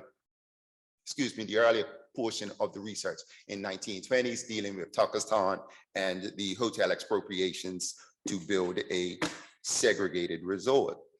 However, the key questions of the broad proposal that we drafted included things such as, what was the nature of these communities before the land loss occurred? When did the alleged land grab occur? Who benefited from the land seizure? What is the relationship with historic land seizures and systems of colonialism, racism, segregation, and political power? What were the possible social, economic, and political rationales and impacts of the land grabs, of the alleged land grabs? And how did the communities of residents respond to their treatment or these practices? These kinds of questions sought to balance the demand for empirical data, which was being called upon by the commission, as well as the need to have an experiential or qualitative descriptions of the loss that registered on both the social, cultural, and kind of psychological level as islanders experienced it. In addition to researching and drafting the report, our remit included testifying about our research as expert witnesses, not historians, which was a matter of contention at times, but labeling and politics, during a series of public Commission of Inquiry hearings that were broadcast online, as well as consultations with the commissioners. The timeline was approximately as follows. January and February, we were drafting our proposal and engaging with contract negotiations. February, we kind of launched and began our preliminary research and drafts of the project, or February to the summer, July. August to about October 2020 was still the last components of the research and finalization of the draft, which we handed in October 2020. As I'm sure some of you are all realizing from those dates that I quoted to you, that was right in the middle of COVID. Consequently, it was an enormous undertaking to try and do all of this research while there was travel restrictions, while none of us knew if we were going to live, while all of us were trying to buy up all the toilet paper in the United States, right? Consequently, we had a very interesting set of arrangements that were heavily facilitated by the government archivist, Ms. Carla Engelman. She was the former archivist who was assigned to our team from the Bermuda Archives, and she was absolutely indispensable, dealing with our consultations, our random questions, and her understanding of the Bermuda Archives and all the kind of collections which would be relevant to the type of work we were doing, especially when we started asking wrong questions or thinking that things might have been here. And she had a lot of very good answers to direct us in the right place. So without her, none of that research would have been completed properly, or at least definitely not as fast as it was completed. The preceding overview of our activities is really just intended to contextualize the following observations about the praxis of history, because the research we had undertaken had significant stakes for reparations and public policy in Bermuda. For the purposes of this, I'm just really looking at the term praxis as kind of practical application of knowledge and or theory, coupled with reflection on how the course of action was able to successfully, or maybe not successfully, manifest your objectives. Therefore, this paper is just referencing a couple of examples from the work that we conducted and the ways in which our methods conducted or demonstrated certain themes of historical inquiry.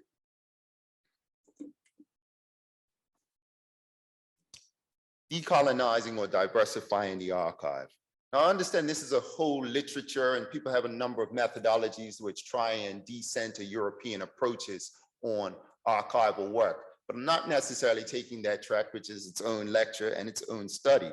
However, our mindset, and the quote from Michel Rolfe-Trouillot, the very famous Haitian historical anthropologist, reminds us that official and or state government archives are critical to the historical enterprise, and they shape the kinds of stories that we're about to tell, as well as the ones which may or may not be considered believable within academic and or professional settings.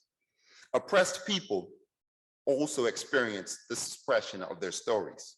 For Tuckerstown residents, their forced removal was accompanied by narratives amplifying the voices and opinions of the authoritative white men that dispossessed them in the first place. Case in point, one of the island's colonial secretary, the island's colonial secretary, Francis Goodwin Gosling, quit his job as colonial secretary to go and work for the Bermuda Development Corporation, which was the company which dispossessed these individuals. And he served as a guide for a number of the American and British visitors who came to the island looking for proper sites to build the golf course and hotel. In fact, it's Gosling who led the Furnace Withy Corporation, which eventually became the Bermuda Development Company, to Tuckerstown in the first place because he owned a strip of land in that area and said, well, you can buy all of that across the way as well too. So he was instrumental in facilitating this.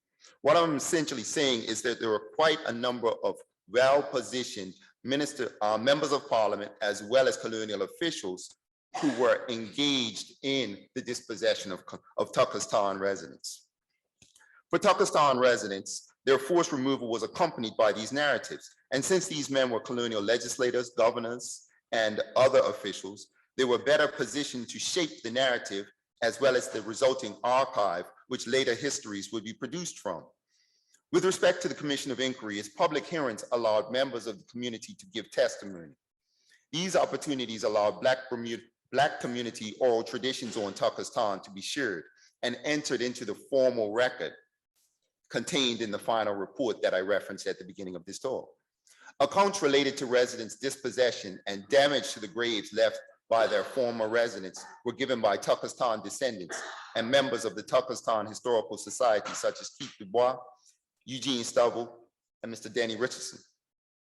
Since Mr. Dubois had introduced me to some of these narratives on Tucker's Town several years ago while I was engaged in dissertation research, I decided to act on some of them since I was now engaged in this position and tried to seek out formal archival traces of the people, events, and other stories that he had mentioned in these oral accounts.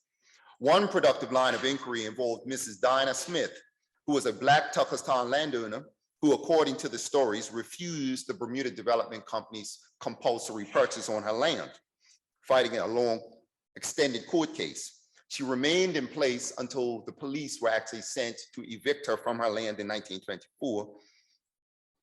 And then at her new residence, anytime whites, particularly members of the class who ejected her from her original home in Tucker's Town, passed by, she would sing a number of rude rhymes. One of those which was preserved was, "Goodwin Goslin is a thief, and everyone knows it. He carries a whistle, and Stanley Sperling blows it." Now, I'm not sure what the whistle means. I'm not sure about blowing whistles. I do know, Bermuda, like many parts of the Caribbean, loves to play with double entendre and innuendo in the music. So I wish Miss Dinah Smith was here with us so she could explain all the very intricacies of her rhyme. But I think the point that remains, though, is the fact that chasing after that in the archive enabled me to materialize her existence in a cool way.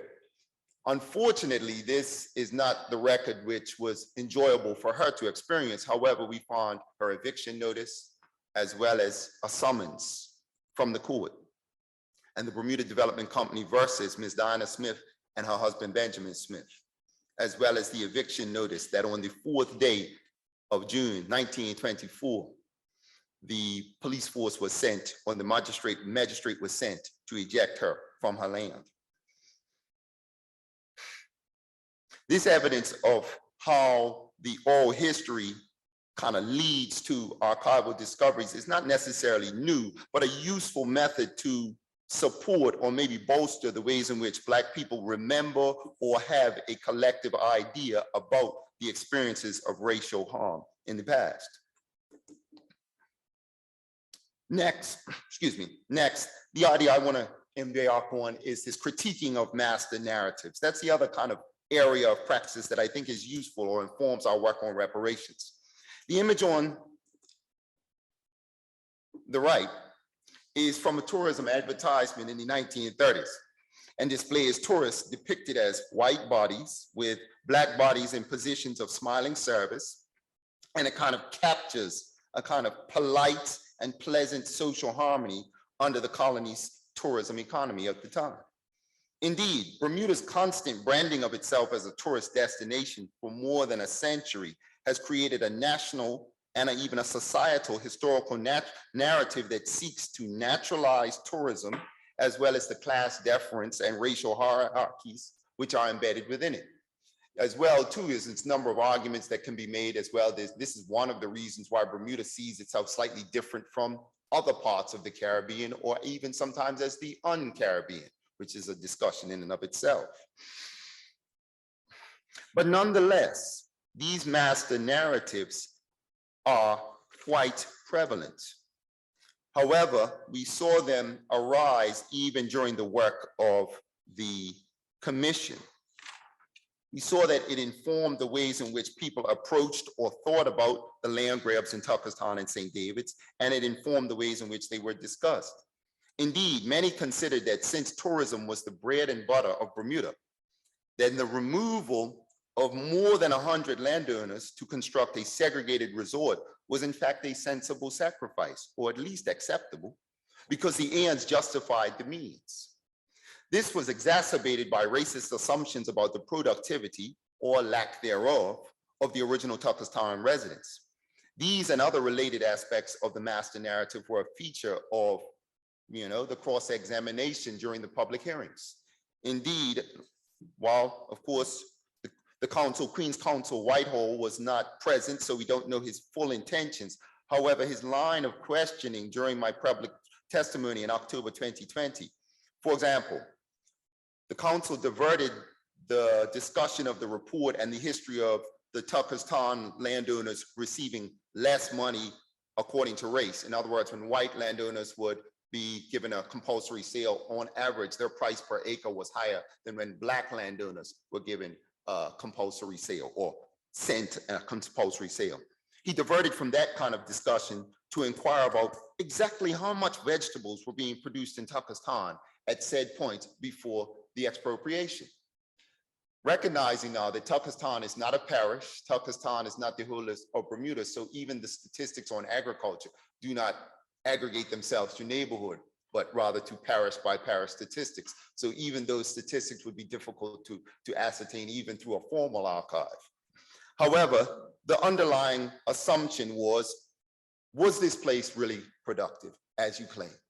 And since it wasn't really productive, maybe, just maybe, an expropriation to put a resort which is very productive or legible in certain worlds, that's actually a fair exchange.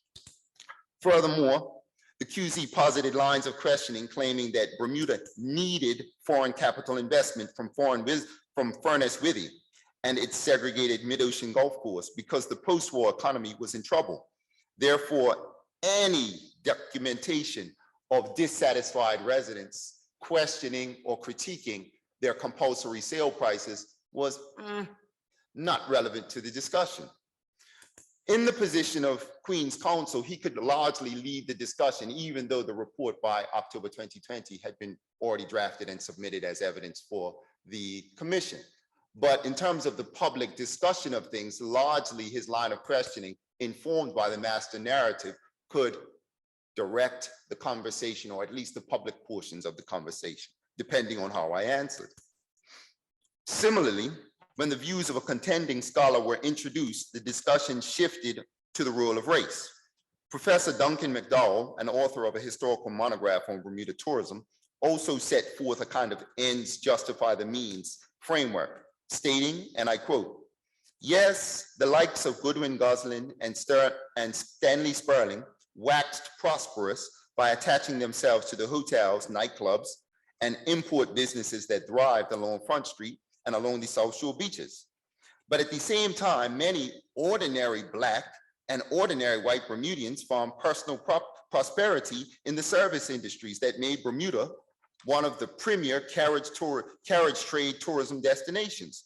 Today, Bermuda enjoys one of the highest per capita standards of living in the world.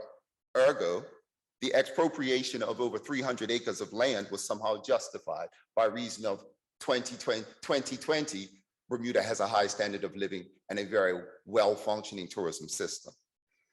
The replacement of Queen's Counsel Whitehall by Queen's Counsel Dirk Harrison later on in the proceedings allowed me a moment to respond to McDowell's work and some of the previous questions that had been asked by the previous Queen's Counsel. This allowed me to confront the master narrative about the island's history head on by identifying and explaining how it related to racism and the maintenance of the tourism elite that had been controlling the country largely since the turn of the 20th century.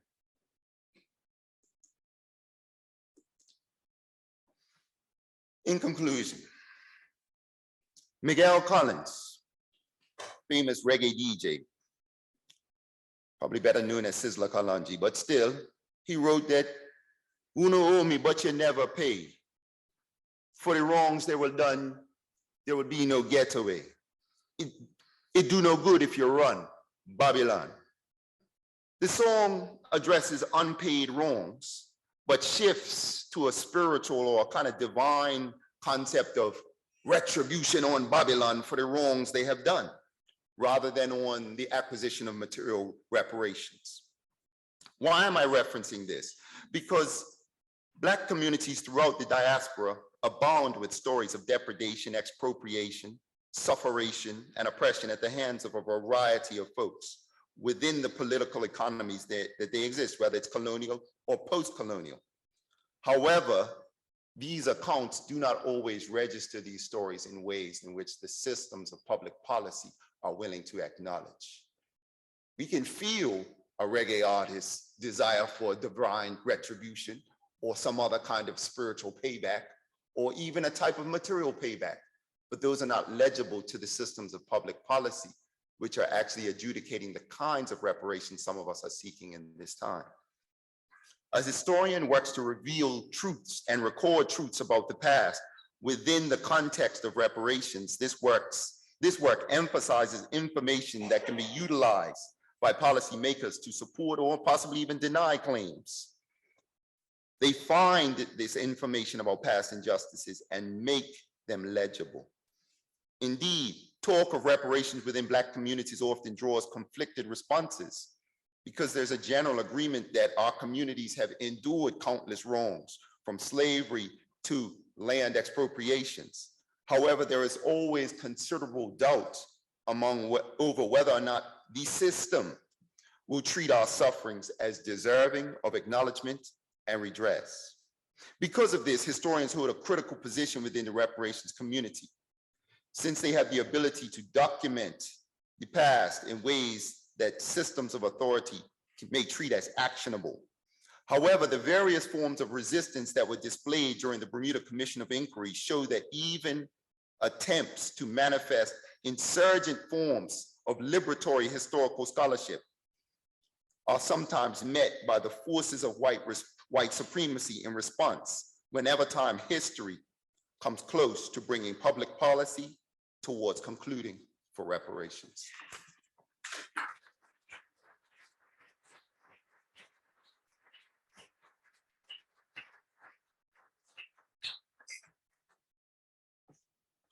Thank you so much, Dr. Francis, for that. We're very lucky in that the taxes have been pushed back until 5 o'clock, and we don't necessarily have to take all of that time for questions. But if you have questions, then for either of our speakers, please do put your hand up.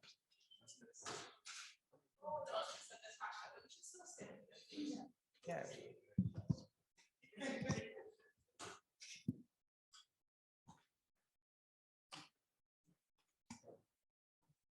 Do we have any questions in the room?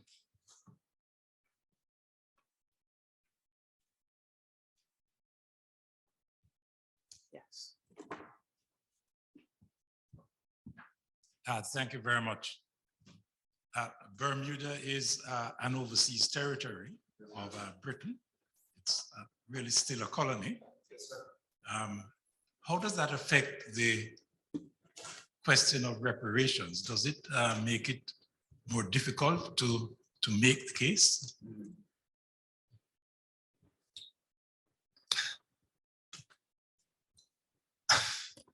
I think I was really trying to think that through with this paper. So I like that question. I really can come down on both sides of it because I do think it makes it difficult. Short answer, I know it makes it difficult. In fact, speaking to the issue, the 2014 protest that literally marched up to the highest official in the land, marched up to his house, the governor's house, literally up to the steps.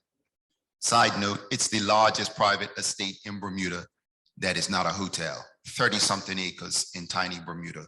You go do the math, that's ridiculous, but I digress. Yes, I do think it makes it difficult, the fact that Bermuda's sovereignty is still largely in the hands, or large aspects of its sovereignty are in the hands of a governor, right? Consequently, even when there are decisions which are not in line with the chief official, the chief executive of the island's government, the governor can push back. That's the case July 2014 in the case of the Commission of Inquiry is one example. More recently, they had one just earlier this year. They passed a decriminalization of marijuana act, and the governor was just like, nah, you know, we need to, or no, she said, we need to kick this to Britain. That's what it was. Oh, we need to kick this to Britain for review. And even though it had passed unanimously in the House, it got kicked to Britain for review, came back and they were like, no. So short answer, yes, I do think it does affect the actual public policy of reparations. Now, how does it affect the grassroots imaginary for that to be possible? I think that's maybe a different question, maybe to split her.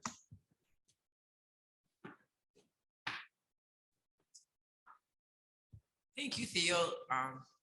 So this may be a very similar question to Judge Robinson, but I want to those of us who are from Caribbean islands that are majority people of African descent, Haiti, about 95%, right? So we don't really understand that. Well, I'm not saying I don't understand it, but the racial situation in Bermuda. But I am wondering about the elite. So in addition to the fact that Bermuda is still a colony, there's colonialism. What about the white elite in Bermuda and just so I guess what I'm asking is, so how does the racial the racial demography impact the demands for the demand for reparations, right? So I think the head of the inquiry in your case was it a white Bermudan? No, a black woman. She was the chair, but they had a white Canadian, white British Canadian Queen's Counsel, but he got replaced. I think he resigned or quit or something like that midway through the project. So I'm just wondering what work race is doing in Bermuda in that particular context, in the context of reparations, not just a colony, because it could be a colony but be a more black, right? But so does it matter? Short answer, yes, it does matter.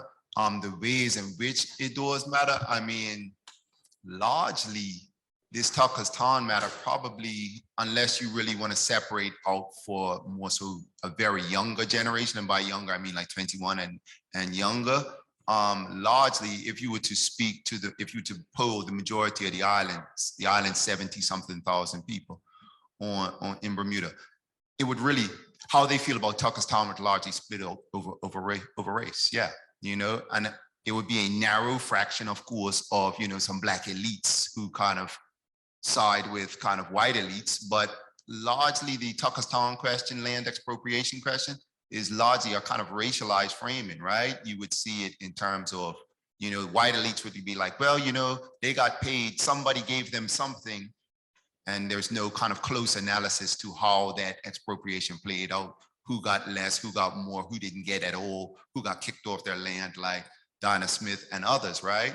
And a lot of that shakes out across racial lines. Whites, by and large, are kind of like, well, it was justified, ends justified. It means, look at how prosperous we are, keep it moving. You can't do nothing about the past type of reasoning, right? Blacks are more like, no, this is wrong. We've got to do something. Even in fact, if I took some time to show more photographs of the 2014 protests at Government House, largely black protests, right? So race does that work in Bermuda, because something that I didn't mention in the paper, Bermuda had the landed franchise right up until 1968, right up until 1968. In fact, Professor Lightfoot, when she mentioned Antigua and the ownership of land for political participation, that was essentially, that got passed in Bermuda around the same time as emancipation, the abolition or the ending of slavery act. So that land ownership and the dispossession of land was not just simply an economic loss, but it was a political loss, and it was a political action, you know? It's kind of disfranchisement by these expropriations as well too, you know? Just before we move on to the next question, can we have Professor Lightfoot back on the screen, please? Because I think she is still. Yeah, fantastic, yeah.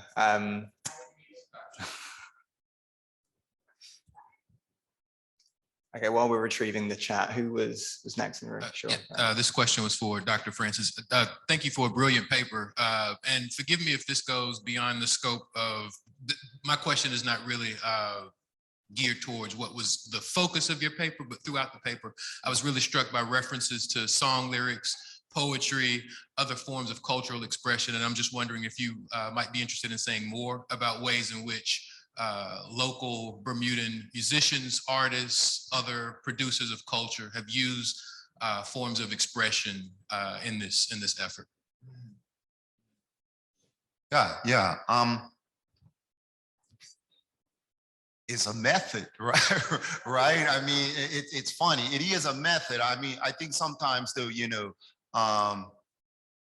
born and raised in Bermuda, grew up in late 70s, 80s, early 90s, dancehall, sound clash culture. So, mixtapes, exchanging mixtapes, Silverhawk beat this one, Stern Love killed this one, womp, womp, womp. My daddy is a big calypsonian, like a calypso head. So, if you hung around there, you're gonna know from chalk dust to sparrow to arrow to air buddy, right? So, yeah, I think it's kind of how I think about these things. And when I'm in Caribbean space, that's some of the stuff I look for. I look for that stuff, when I'm in historical regions outside of that, maybe I'm less inclined because I'm not also as well plugged in. But when I'm in Caribbean space, whether I'm going to go research Bahamas, Barbados, Antigua with Dr. Light, well, I can't do that. Dr. Lightfoot's here, brilliant on that. That door's closed, right? But any other spaces, yeah, in Caribbean spaces, that's where I'm looking. Yeah, I mean, because that really is the other space of political thought when you think about the other side of reparations, right? I'm glad Dr. Lightfoot mentioned CARICOM, and when you look at their 10-point plan, one of it is what? Formal education, not education, but formal education. Because I'm gonna tell you right now, some of the most brilliant things are encoded in song lyric and in music pattern. Bob Marley, the power of philosophy floats through my head, light as a feather, heavier than lead. Spend all afternoon unpacking that, right? Man, so yeah, I think it's a cultural repository of political thought from the so-called uneducated masses, right? And that's Williams, that's Eric Williams and them, that's Rodney, man, grinding with my brethren. That's what gets Rodney kicked out of the academy. He says, wow, them Rasta guys down here are actually saying wise stuff, and they never studied Foucault and all that foolishness. How they do that? So it's a repository of cultural thought and knowledge and memory. And I think it's a useful site for us as scholars to engage, or at least take a bit more seriously. That's all.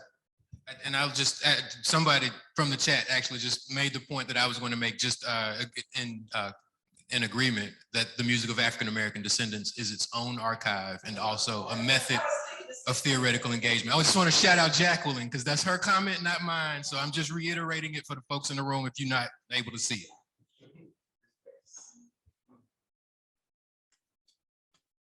Who have we got next? I think right back there.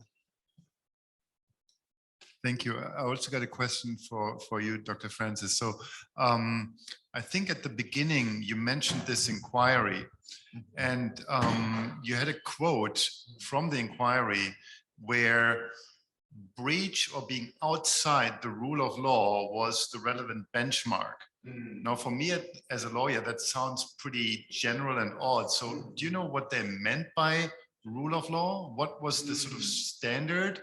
Also, because it seemed to be relevant for judging past injustices like slavery. So did the report elaborate on that? Thank you. No, thank you. Great question. Great question. When they were talking about the rule of law, they had an entire section on kind of trying to expound on that. Largely what was the issue was simply this: was if we look at just the simple passage of legislation, this expropriation was in fact carried out legally, right? And in fact, that was the argument that the previous governor, Governor Ferguson, in 2014 was making. He said, well, they passed some legislation. The legislation allowed them to do X, Y, Z. So boom, it's legal. But then they started using so they used that kind of language of rule of law to be like, okay, let's unpack this. If everything that is somehow legal, Dr. Lightfoot, Professor Lightfoot mentioned earlier, the 1662 enactment of the kind of enslaved womb, right? Legislate, that's legal. I mean, just because it's written on some paper and it's legal, we need to grapple with the ethical and the moral considerations thereof, right? And in terms of the report, that was kind of what our histories, myself and Dr. Swan, led them towards, was this discussion of these things were legal, quote unquote. Someone passed a law before they were done, but were they necessarily ethical? Did they violate human rights? And these kinds of considerations. So I think that's the kind of needle that they were trying to thread with that language of rule of law, you know? Yeah, so we've got a question in the chat for Dr. Lightfoot, which is, thank you for a richly suggestive presentation. Please elaborate. Did the elasticity of vagrancy laws for regulating gendered relations in public life extend to ostensibly private arenas, conjugal partnerships, reproduction as well? So I'm not sure if this is addressing this issue in the current day era or the post-slavery era, but I'm gonna sort of elaborate on the post-slavery era as the area that I'm most familiar with, and say that certainly the ideas about vagrancy and about sort of proving oneself to be productive could have a kind of elastic effect. And I would also suggest something else that I elaborate on in the book is this way that the churches, as they evangelize, they kind of can be very much the handmaidens of the post-slavery state in the British Caribbean. For Antigua, there's a lot of, shall we say, anxiety around whether or not men and women were coming together into formal marriage arrangements and nuclear family situations, so as to create more monetary obligations, more material, sort of exigencies that would send people to the fields, right? And so the linkage that was being made by the colonial state between sort of, the usefulness of a kind of church instilled forms of obedience to ideas about monogamy and sort of productivity in the family way was very much always tied to being able to regulate, to have a well-regulated labor force that was also obviously obedient then to public statutes, that their presence in public could almost always again be tied to sort of what kind of productivity was going to redound to the colonial state and to the sugar making enterprise through this sort of, through these sorts of, shall we say, gendered intrusions, really. And so I talk a bit about how, in my book about how the Christian churches do a lot of work to both extend benefits to free people, like offering them chances to be in schools and chances to, sort of have, social circles that are really kind of like benefits that come in place of what the state is not giving them. Healthcare, sort of mutual aid. But the price for inclusion in that is going to be compliance with ideas about what is the proper way to form a family, the proper way to run a home, the way to not be a vagrant, essentially. So absolutely, there's a kind of through line between what happens with vagrancy laws and the use of public space and how these kind of regulations of private space and conjugal relations are taking shape after slavery. Do we have any other questions? Yes. Professor Lightfoot, you're from Antigua, and the Antiguan accent is said to be closest, the one that is closest to the Jamaican accent. So I've heard it a lot. I've heard that point. Very carefully. You mentioned that the apprenticeship period, the person beside me said the apprenticeship scam, and she can explain why she described it that way. But Antigua did not have it. And I think you said you would come back to it. I went to the room for a little while. I don't know whether you did. I didn't get to it, but thank you for reminding me.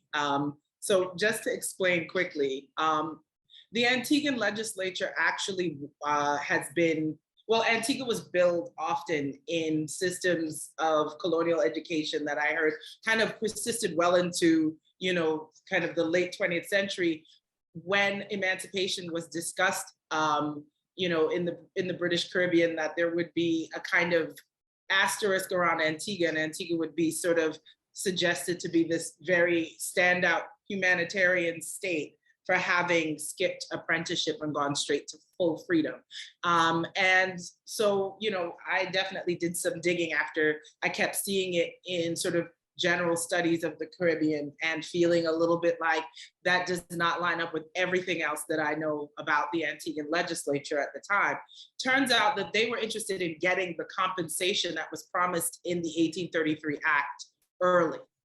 They wanted to appear to the colonial office as though, well, look, we freed our people early, and so we should get the money early that you all have promised. And by the way, can you also take off the 4.5% duties while you're at it for, you know, for our largesse? And the colonial secretary certainly saw through, and they also tried to set a price per head that was way higher than what they ended up receiving.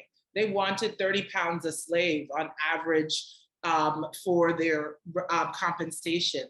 And the monies ended up working out to about 14 pounds per claim to an enslaved person in Antigua and Barbuda, with the Codringtons getting the most money per singular claim for the island of Barbuda.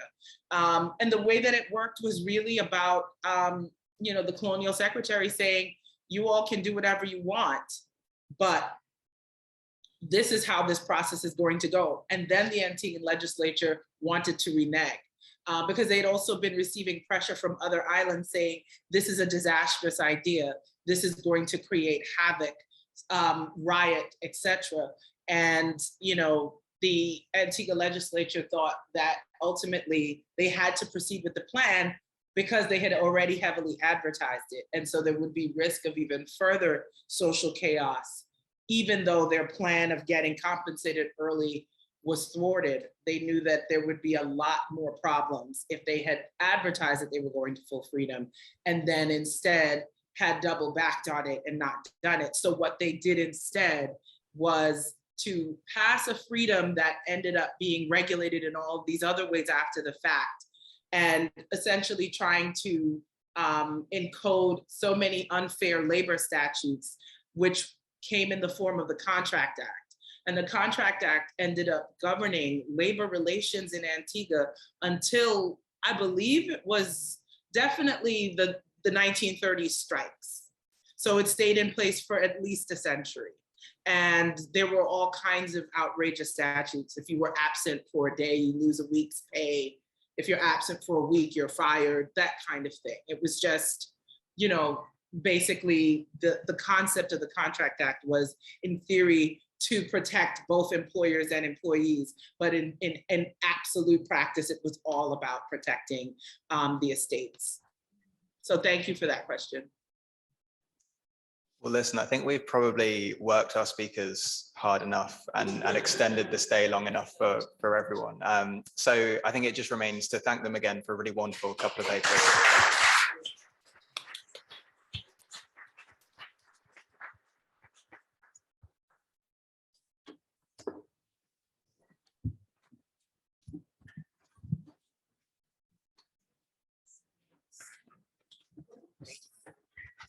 Appreciate it.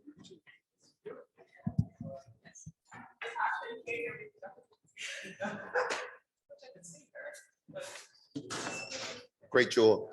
Really enjoyed your presentation. I enjoyed yours as well. I actually wanted to, we have to continue talking because there are lots of questions I had about the Bermuda situation because there are similarities to Antigua and Barbuda right now. Exactly. I was listening to you and firstly, big up, great talk. I mean, yeah, it could have gone in. I know you could have probably gone in more on the gender. No, the land question in Barbuda right now is huge. And also, the funny thing is the World War II bases that came to Antigua That was a massive act of land appropriation as well. And the villagers that were dispossessed got put in such piss poor like placement. Their village got rerouted to somewhere that was so much less convenient for them. And there was a racial element too. There was a white landowner who were not, they were in the same area and they were not dispossessed. So I was thinking so much about Antigua and Barbuda in your presentation in so many ways. We have to keep talking. Yeah, we need to talk for real, for real. I'm gonna open up my laptop and shoot you an email or something. Please do. Send me a note because you know there's more work to do. Yeah, bless it. Dr. Lightfoot, thank you. I mean, I know you have to go, but this was really, really creative. I'm so glad you were able to contribute when you brought. Yeah, I'm really happy to have been a part of the conversation, only remotely, but you know, it was wonderful, and hopefully we'll meet in person soon. I can't hear you. Oh, I was saying, hopefully we'll meet in person soon. I'll email you, but this was really rich. Can you hear me? Yes, email me. Email me. For sure. Send me. I would love to talk to you more. This was just absolutely wonderful. Take care. I haven't heard that approach yet, so it was great. Oh, thank you. Take care. Bye-bye.